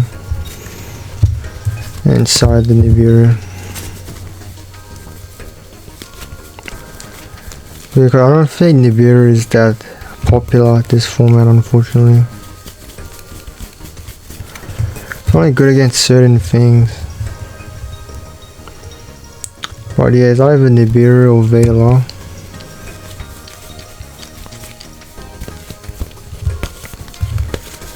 Yeah, maybe main Nib still. Inside Veil, I guess.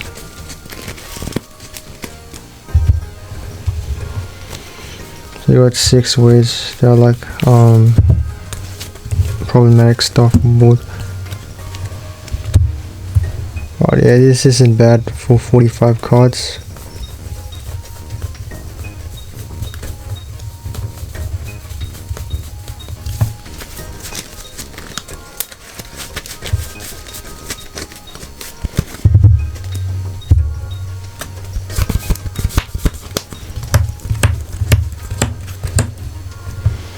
Yeah. I think we try out a 45 card list tomorrow, and then we'll try like without the Magister stuff the next day. I want to take out one of the Fall on the White Dragons for an Albaz. So we've got more power, more interruption, but we also have to consider the extra deck space, because we're 1, 2, 3, 4, 5, 6.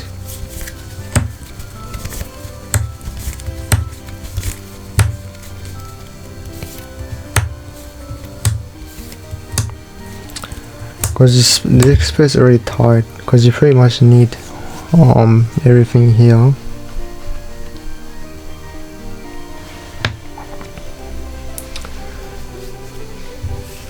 And like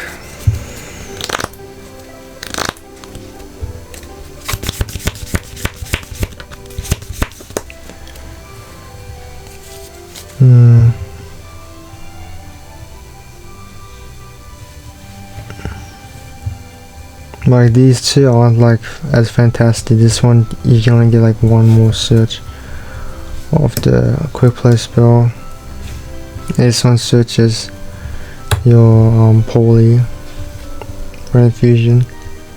Oh yeah, this is good for the mirror match, because you can use White Dragon to fuse. But yeah, you can't really afford to run full of Albaz in this variant, unfortunately.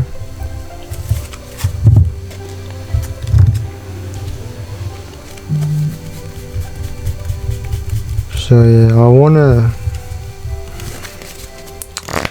run 1 Fallen, to be honest, because I like having more hand traps, because I feel like these I feel like the quick play spells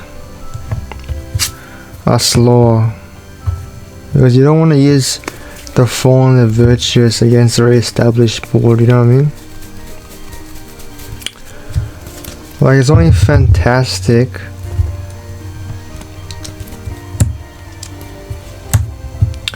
if you have as an interruption in like end phase.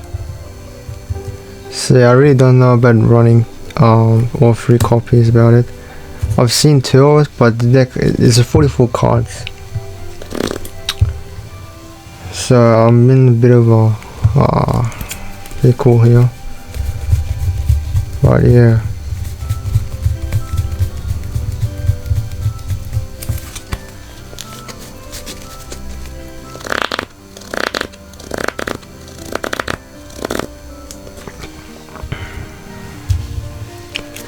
But yeah, let's just try out only 1 copy, I guess.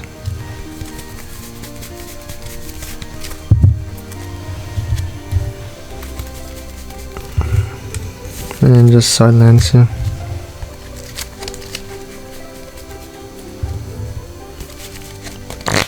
Or Fenrir. Here.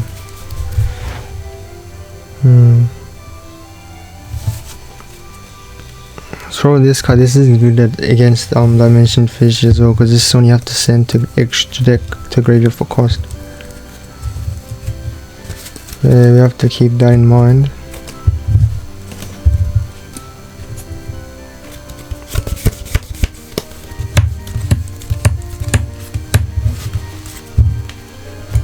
So I need to get more regulars for the branded build. I found 6 booster packs of Justice Hunters, and they also gave me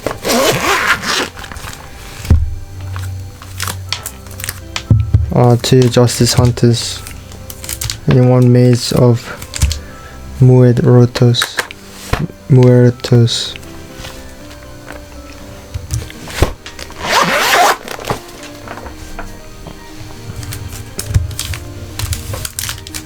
So I might as well open these and see what we would get.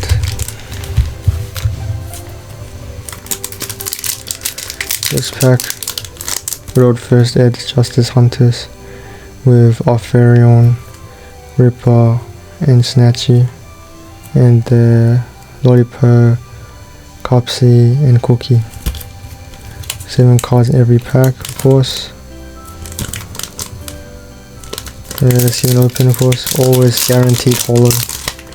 Let's hope we can pull at least 1 regular super rare. So first card is Pan, Director Pan, Jack in the hand, Director Gulamel, Overlay Booster, number 16 Volcanosaurus, Perez Map, and Rahu Director. Next pack.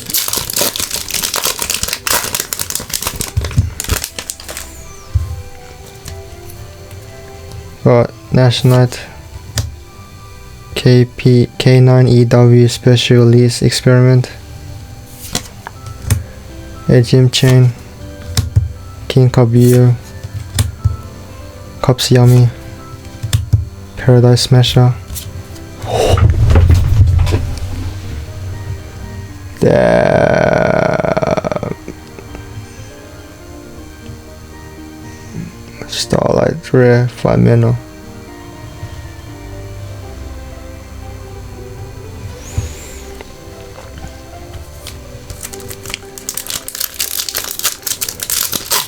This pack.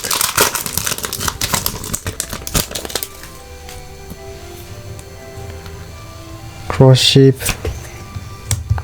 Millennium Eyes Restrict, Obedience Scoot, Yai Amusement Crockery, Gravity Controller, a Gym Chain, K9 Joku,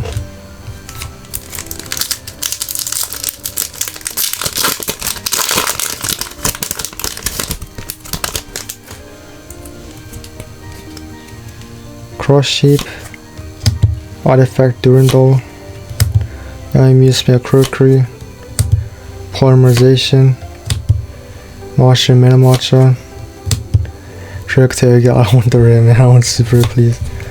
Oh my god, KFC K9. Always keep pulling that card, it's so annoying.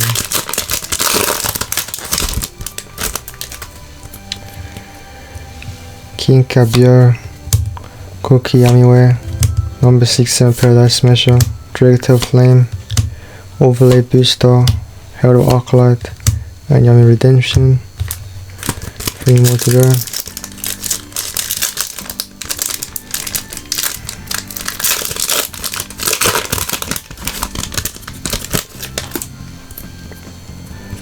Martian Metamatcha, Dragotail Horn, Sky Striker Mega Hornet Drones, Nash Knight, Imperium Princess Conqueror, Jack in the Hand, I always pull Dragotail Maliss, it's crazy. That's the 5th time I pulled this card.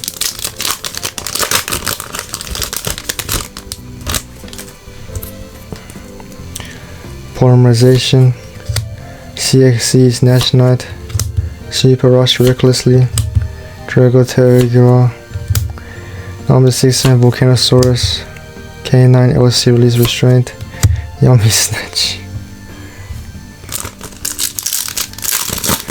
Last pack.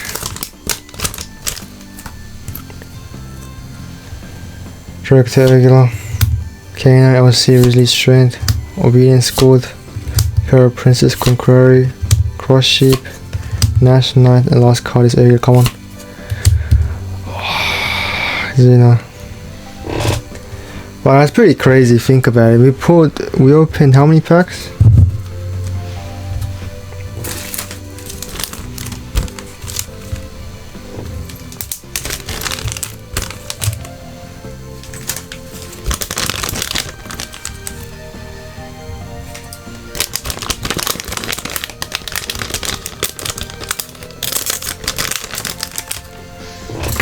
Eight, right?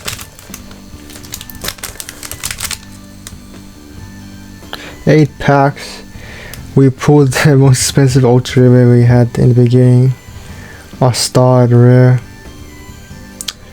Malulu, and Snatchy. Man, let's open this one. I made some miracles.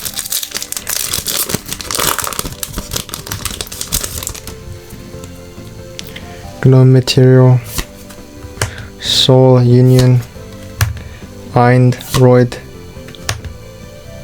Eucalyptus Mall, Flying Sea, Dark Lord Contract, and E-Hero Thunder Giant Vortic Thunder. Yeah, whatever, we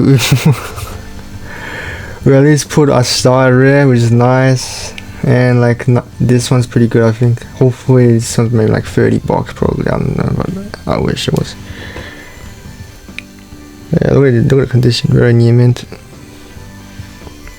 Crazy.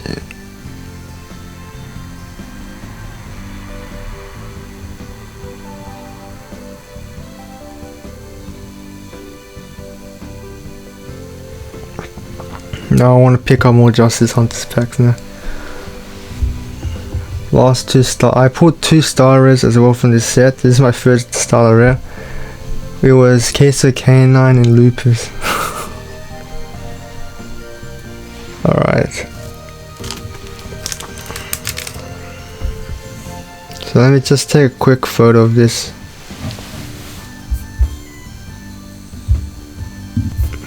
Alright.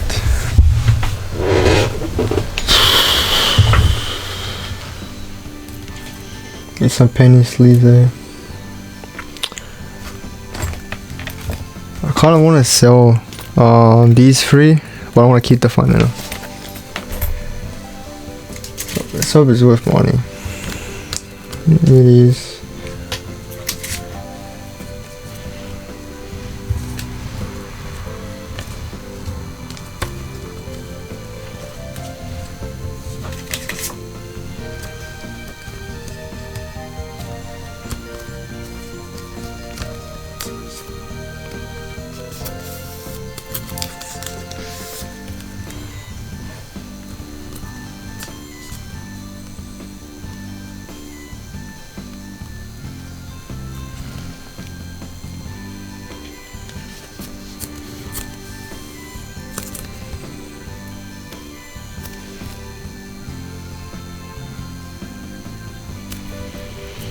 Yeah, not bad.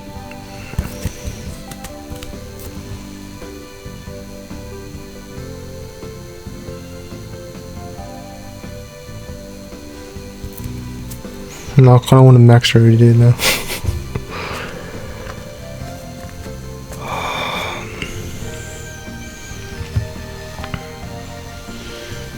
Yeah, find sleeves for these three. We don't want to sell them. But yeah, let's check the price online.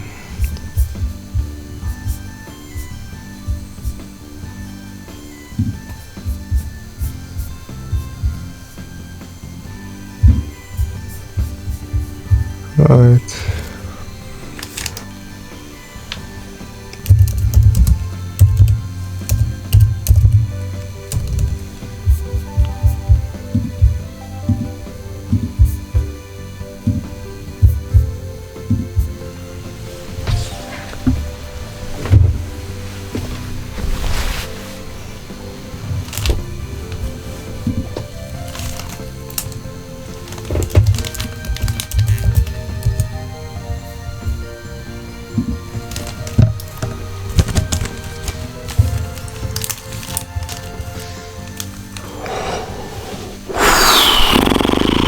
Let's do it.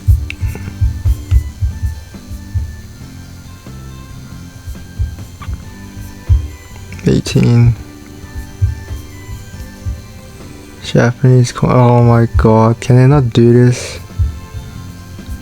This destroys the value of the damn card.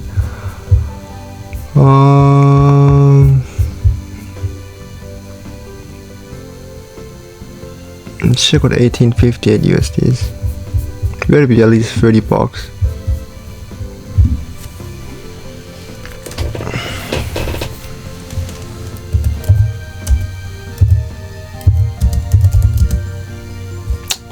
Oh my god, 26.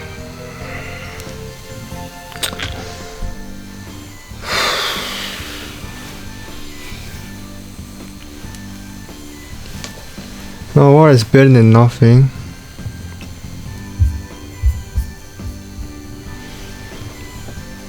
But yeah.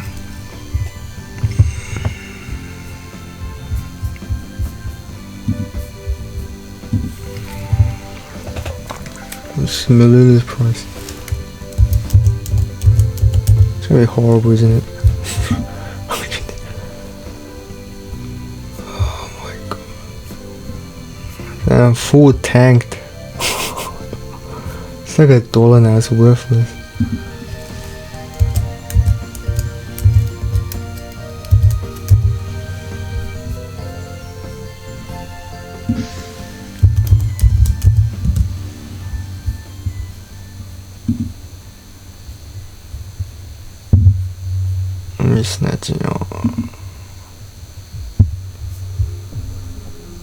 Yeah, trash completely.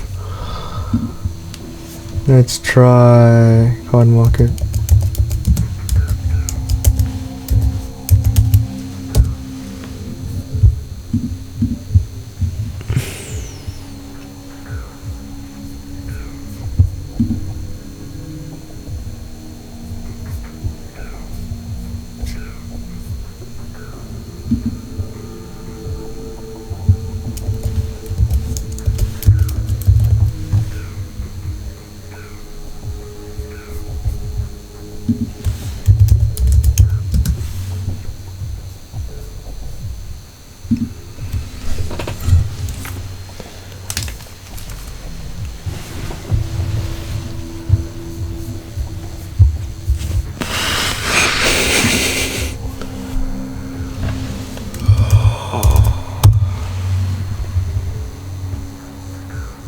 True, right? Yeah.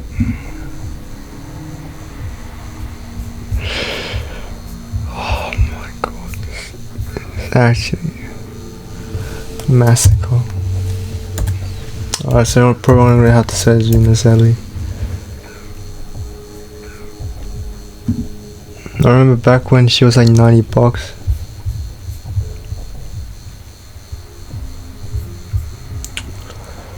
€13, 15.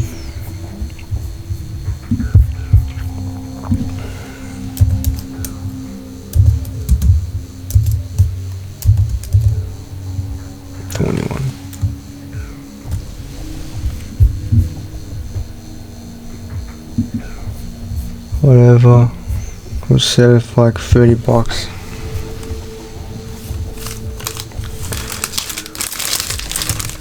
Okay.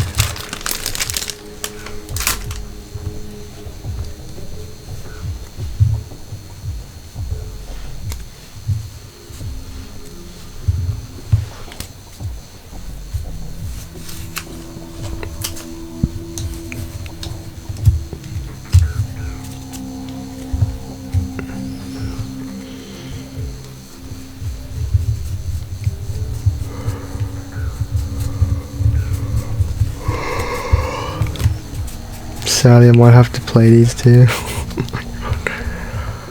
Oh, rare. Hate rare. It's like the worst. It's like the second worst rarity besides common. Like, why?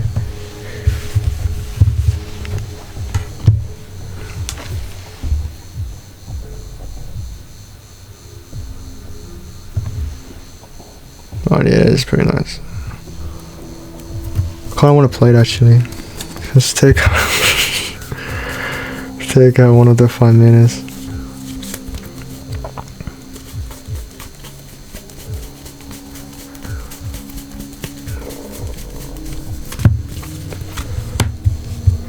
Might as well take out one of the brand infusions because I want an OT one.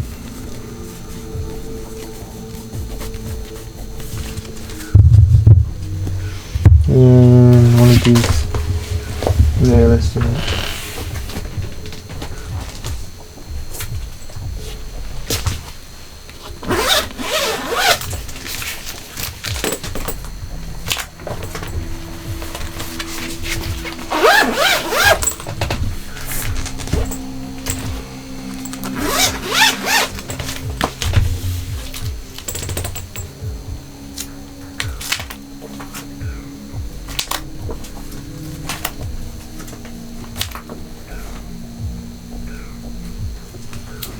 There it is. The OT brand infusion.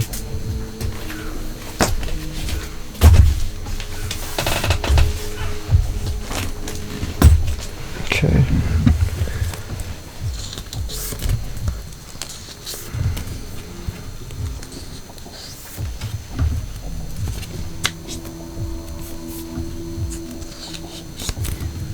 Kinda wanna buy a second copy of this.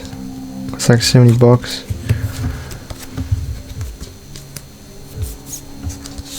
But I also wanna get OT form of Albers as well.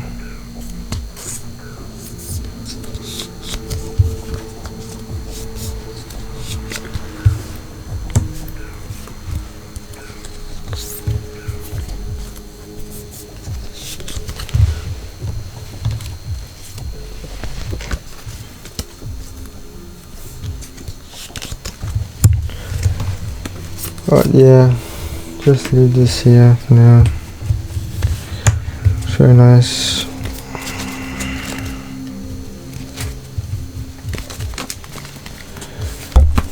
Alright. Try and check Toronto locals if anyone's selling like an regular in the binder. If I can't find one, I'll just buy off eBay or like any online store, express post and come like on like Tuesday probably. So it's 140.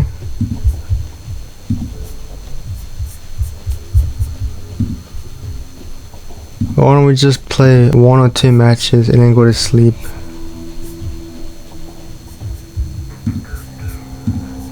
Because we're gonna go to Alliance Games tomorrow, which I haven't been in like 2 months and more. Okay, so this was the list we'll think of playing. Alright, looks great.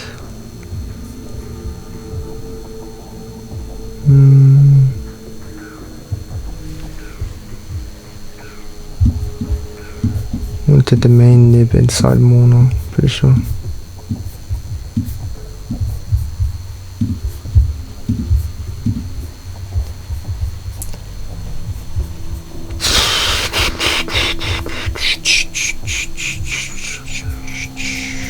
Okay, yeah.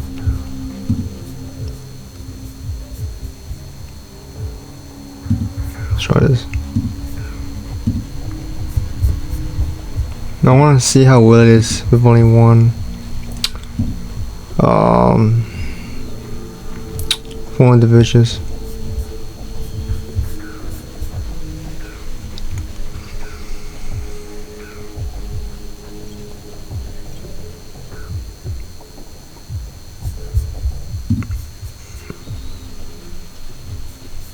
Yeah, it's kind of like, oh, I didn't want to drop it to 45 because now it's cutscene horrible stuff like 1, 2, 3, you don't want to, and 4. You don't even see these 4 in your hand most of the time. But yeah, at least it's a mirror match so I can get some practice. Because we faced no mirror matches today at Good Games Parramatta.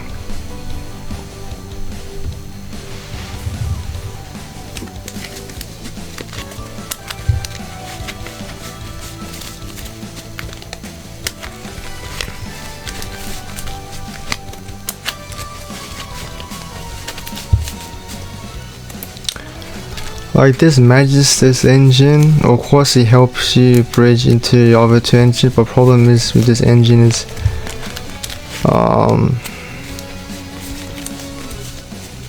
they're pretty weak into interruptions. Like it's not like the when you only have the branded stuff where it makes it awkward for your opponent to negate stuff. Like this one, it has easy weak points.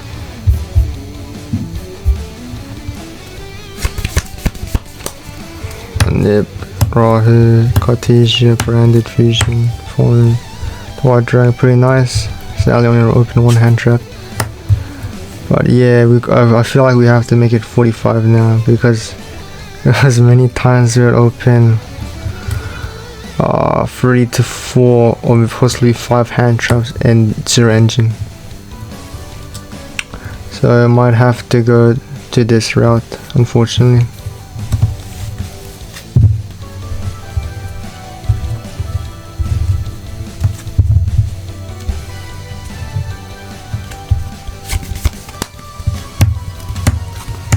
Pan, Kitty, Nip.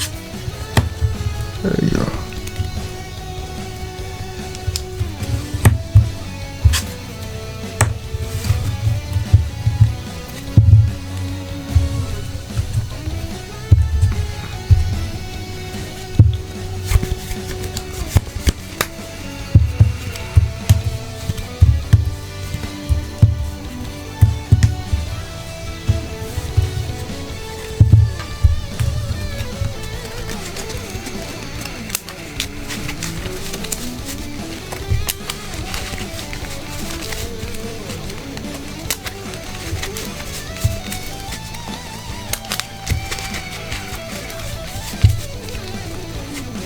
Full engine.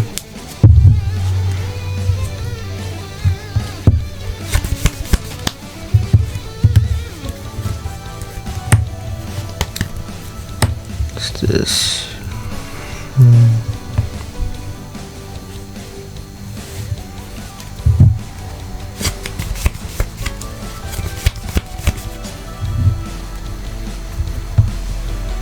It's crazy.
Mirror match is horrendous.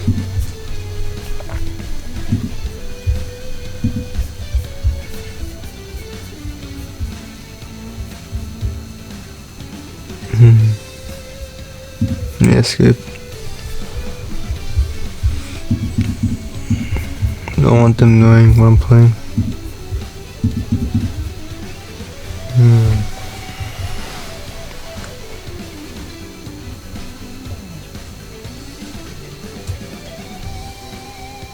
Add Crowley.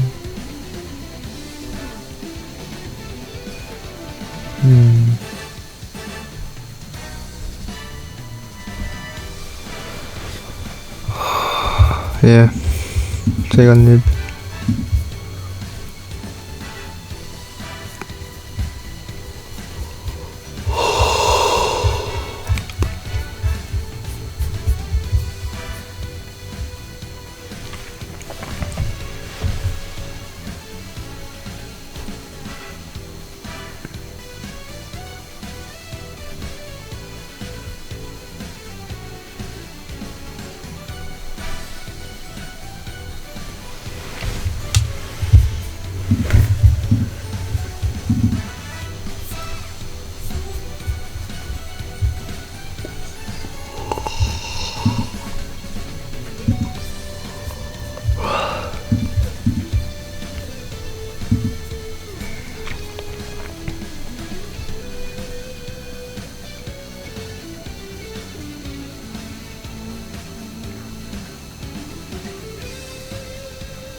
Alright, pen Lucas.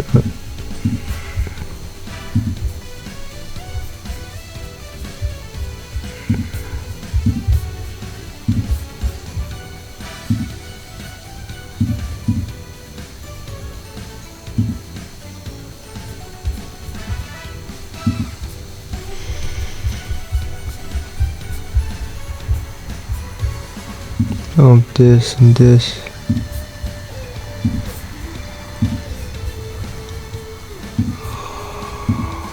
This. Perfect.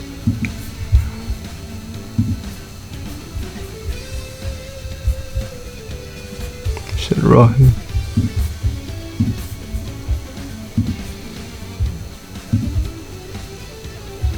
Get to.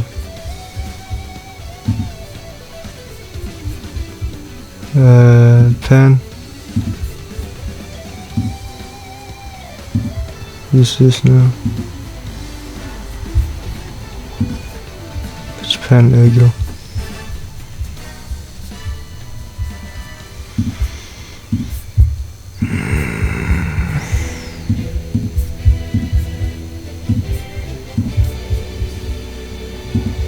Chain 1, chain 2.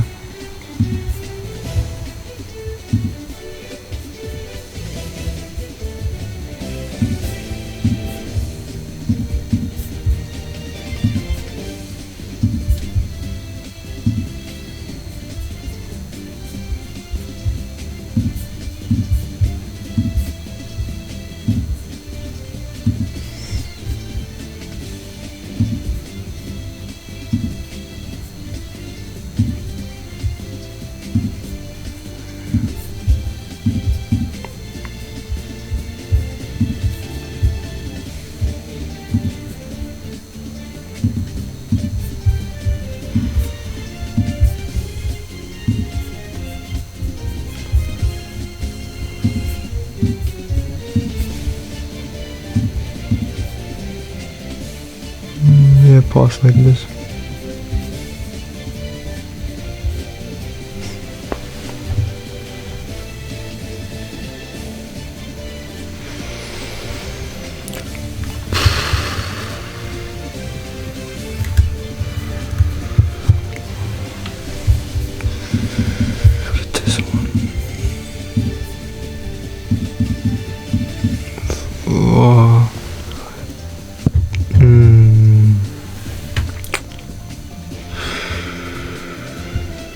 worth it.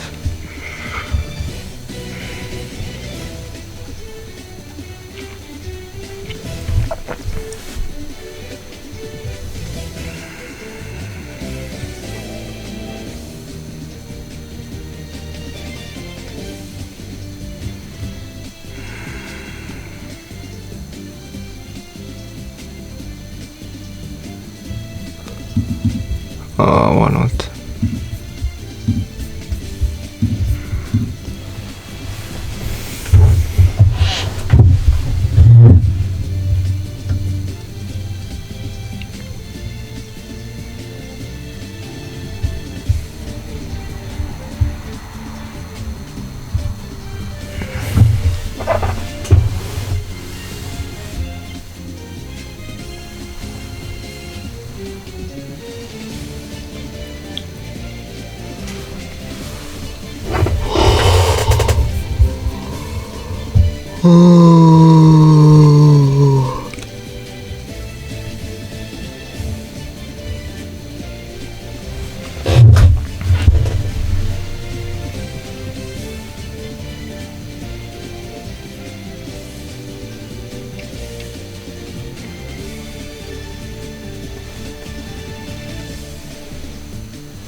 my god, I just realized it was coming as normal, so yeah, that's broken. Well, I feel like this Omega hitting it is pretty choke point. Because it shuts off getting this Draco to engine. It's kinda like why I didn't ash the splinters and stuff and just wait until now.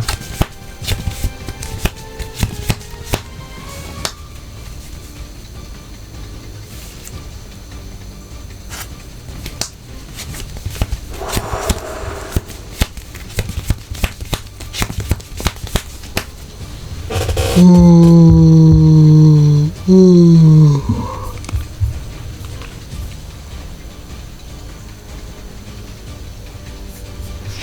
Deco Grave. Oh, build. Probably it's gonna summon Cartesia from deck, and then use like any Draco 10 monster from hand to do like, you know, like Draco 10 stuff. Probably bored to deal with it.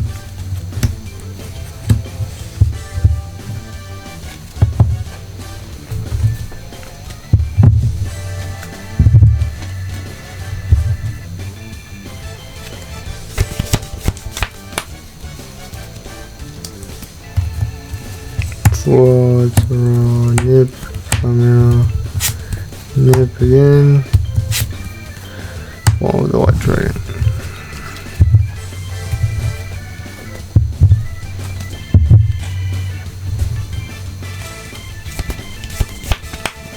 Rendit, Spinta, Pamela, Rahe. Let's put a top deck.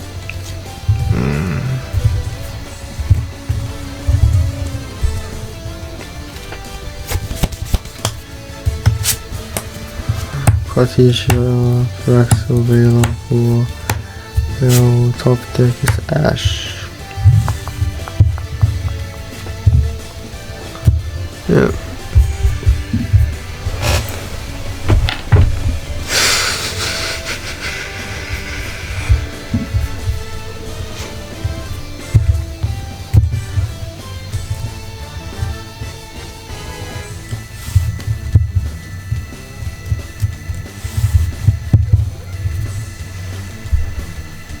Okay.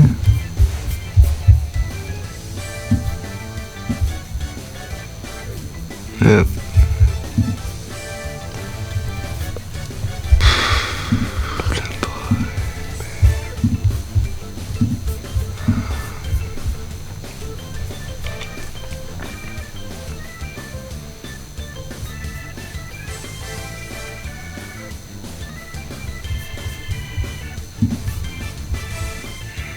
Target banish, so we have to start with Lucius instead. Because if we make this, oh, it makes it easy for them to get rid of it.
No, what the fuck?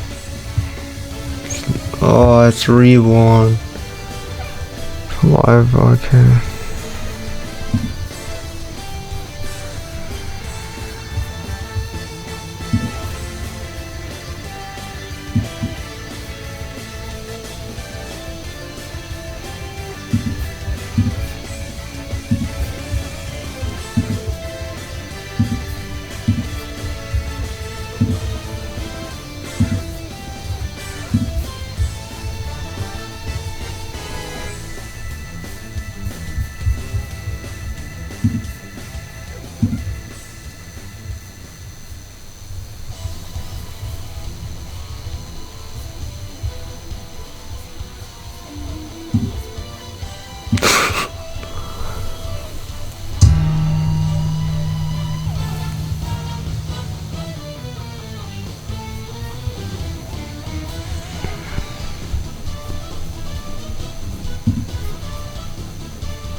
Dragon.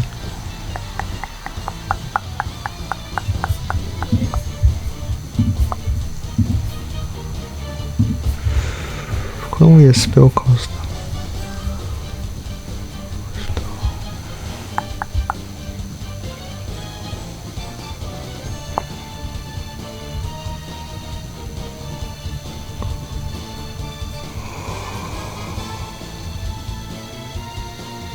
Get that.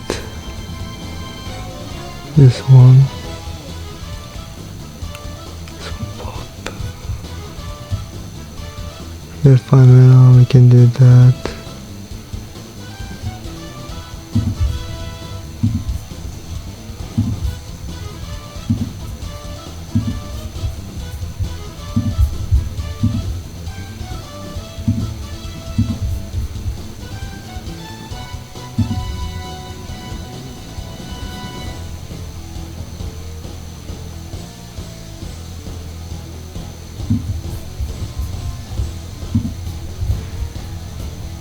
Set flame.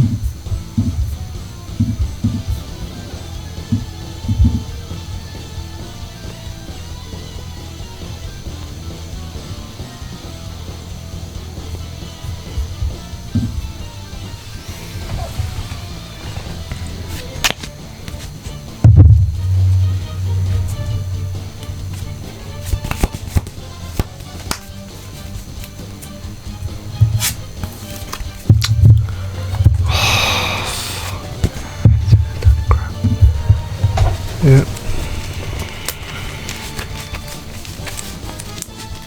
Okay, is it that bad?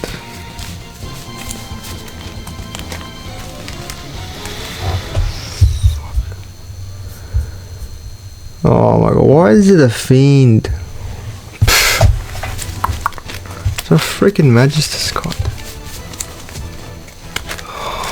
Okay.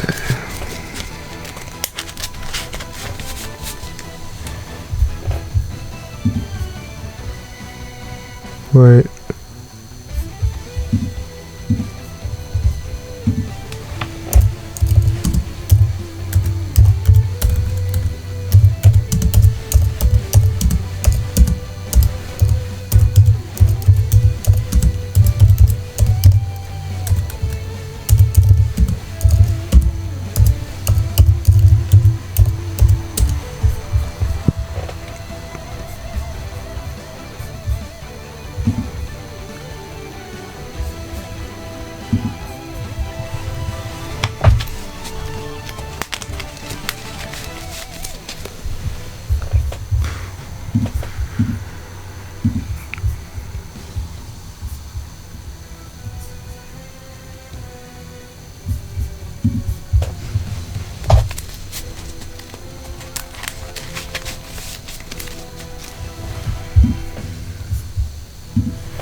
Okay. So yeah, we probably did hit like the crucial points. It's kind of like why I did the ash carefully. Usually, what I usually used to do is hold the ash and build for the traps. But I feel like it's too late at that point when we do that stuff because they're gonna make like Spirit Frag 9 out of 10. So better off try to use Ashen build to hit like the crucial points, just like we saw just now with the Cliche, Shinker, and the Omega.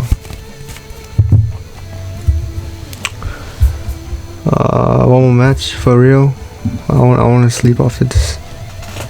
Too tired for this card again. Yeah, we're at 20,000 already now.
Shit.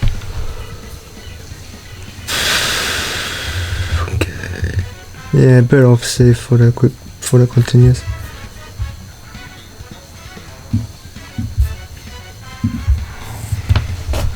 So that guarantees to hit the damn thing. There's a plus one as well. Oh my god.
Yeah.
Oh my god, what the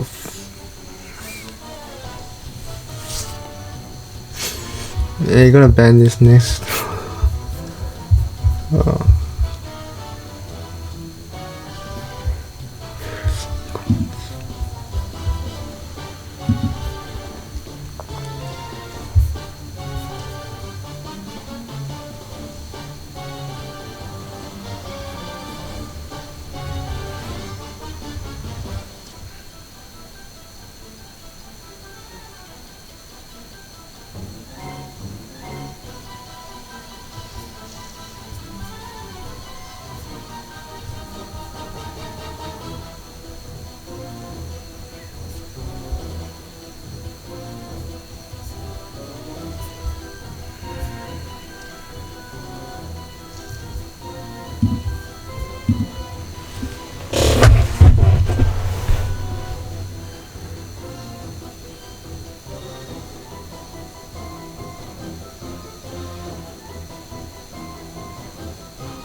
Yeah, nah,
you.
Yeah, what a toxic cunt.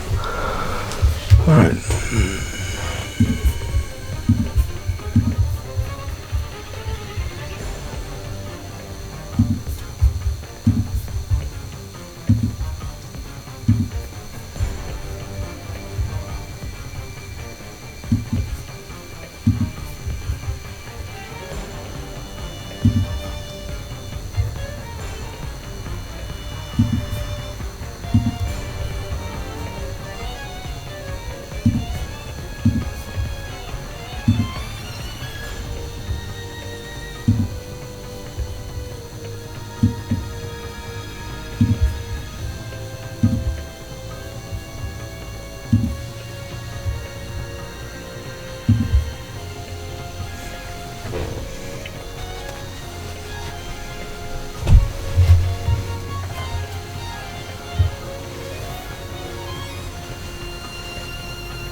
Right.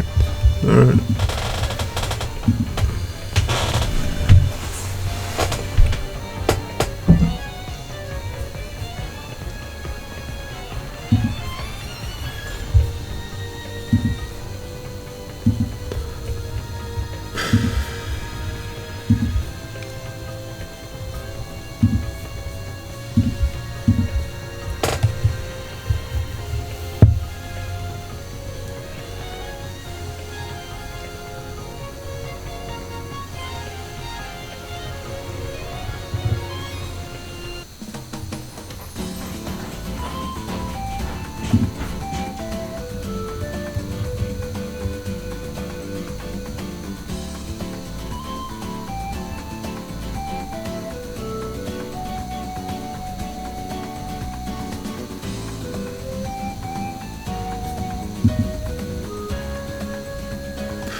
Alright.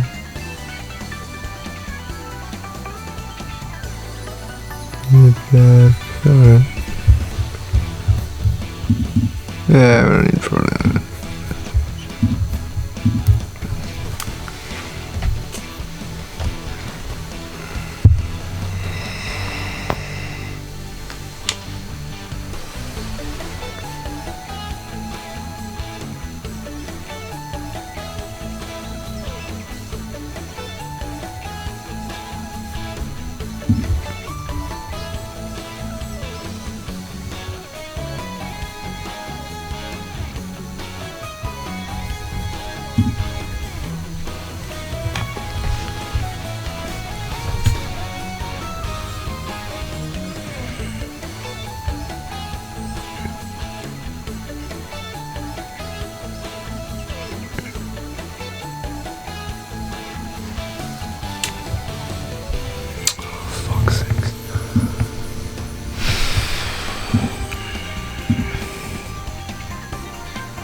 Get that. Get. I won't get that. I wanna equip. He's gonna banish this one.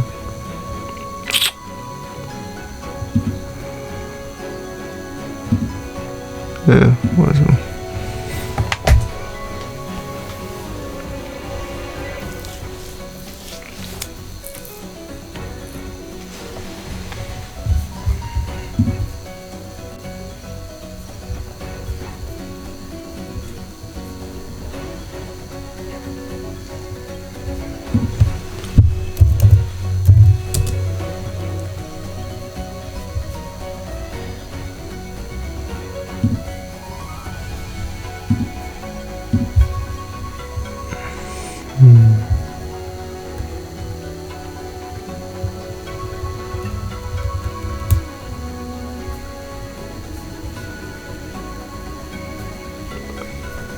There's some way to get rid of it.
Okay.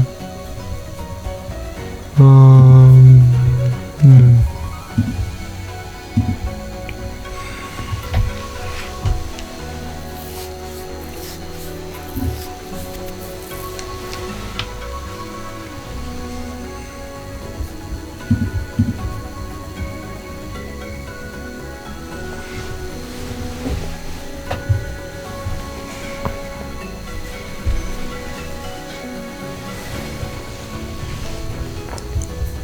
Yeah, I just lose this point yet.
Yep.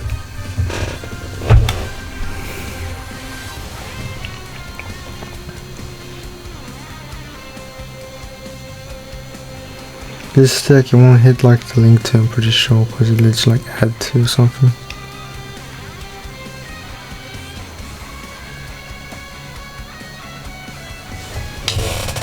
Yeah.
Yeah, that's crazy.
Alright guys, like, oh my god, it's 3:05 now, it's 3 o'clock in the morning. Alright, I'm gonna go to sleep now, because we have to go to locals. So yeah, I'm gonna go to sleep. Good night guys. Thanks for watching guys, don't forget to like, subscribe and notification bell. And see you guys tomorrow for day 5, I think. Yeah, see ya.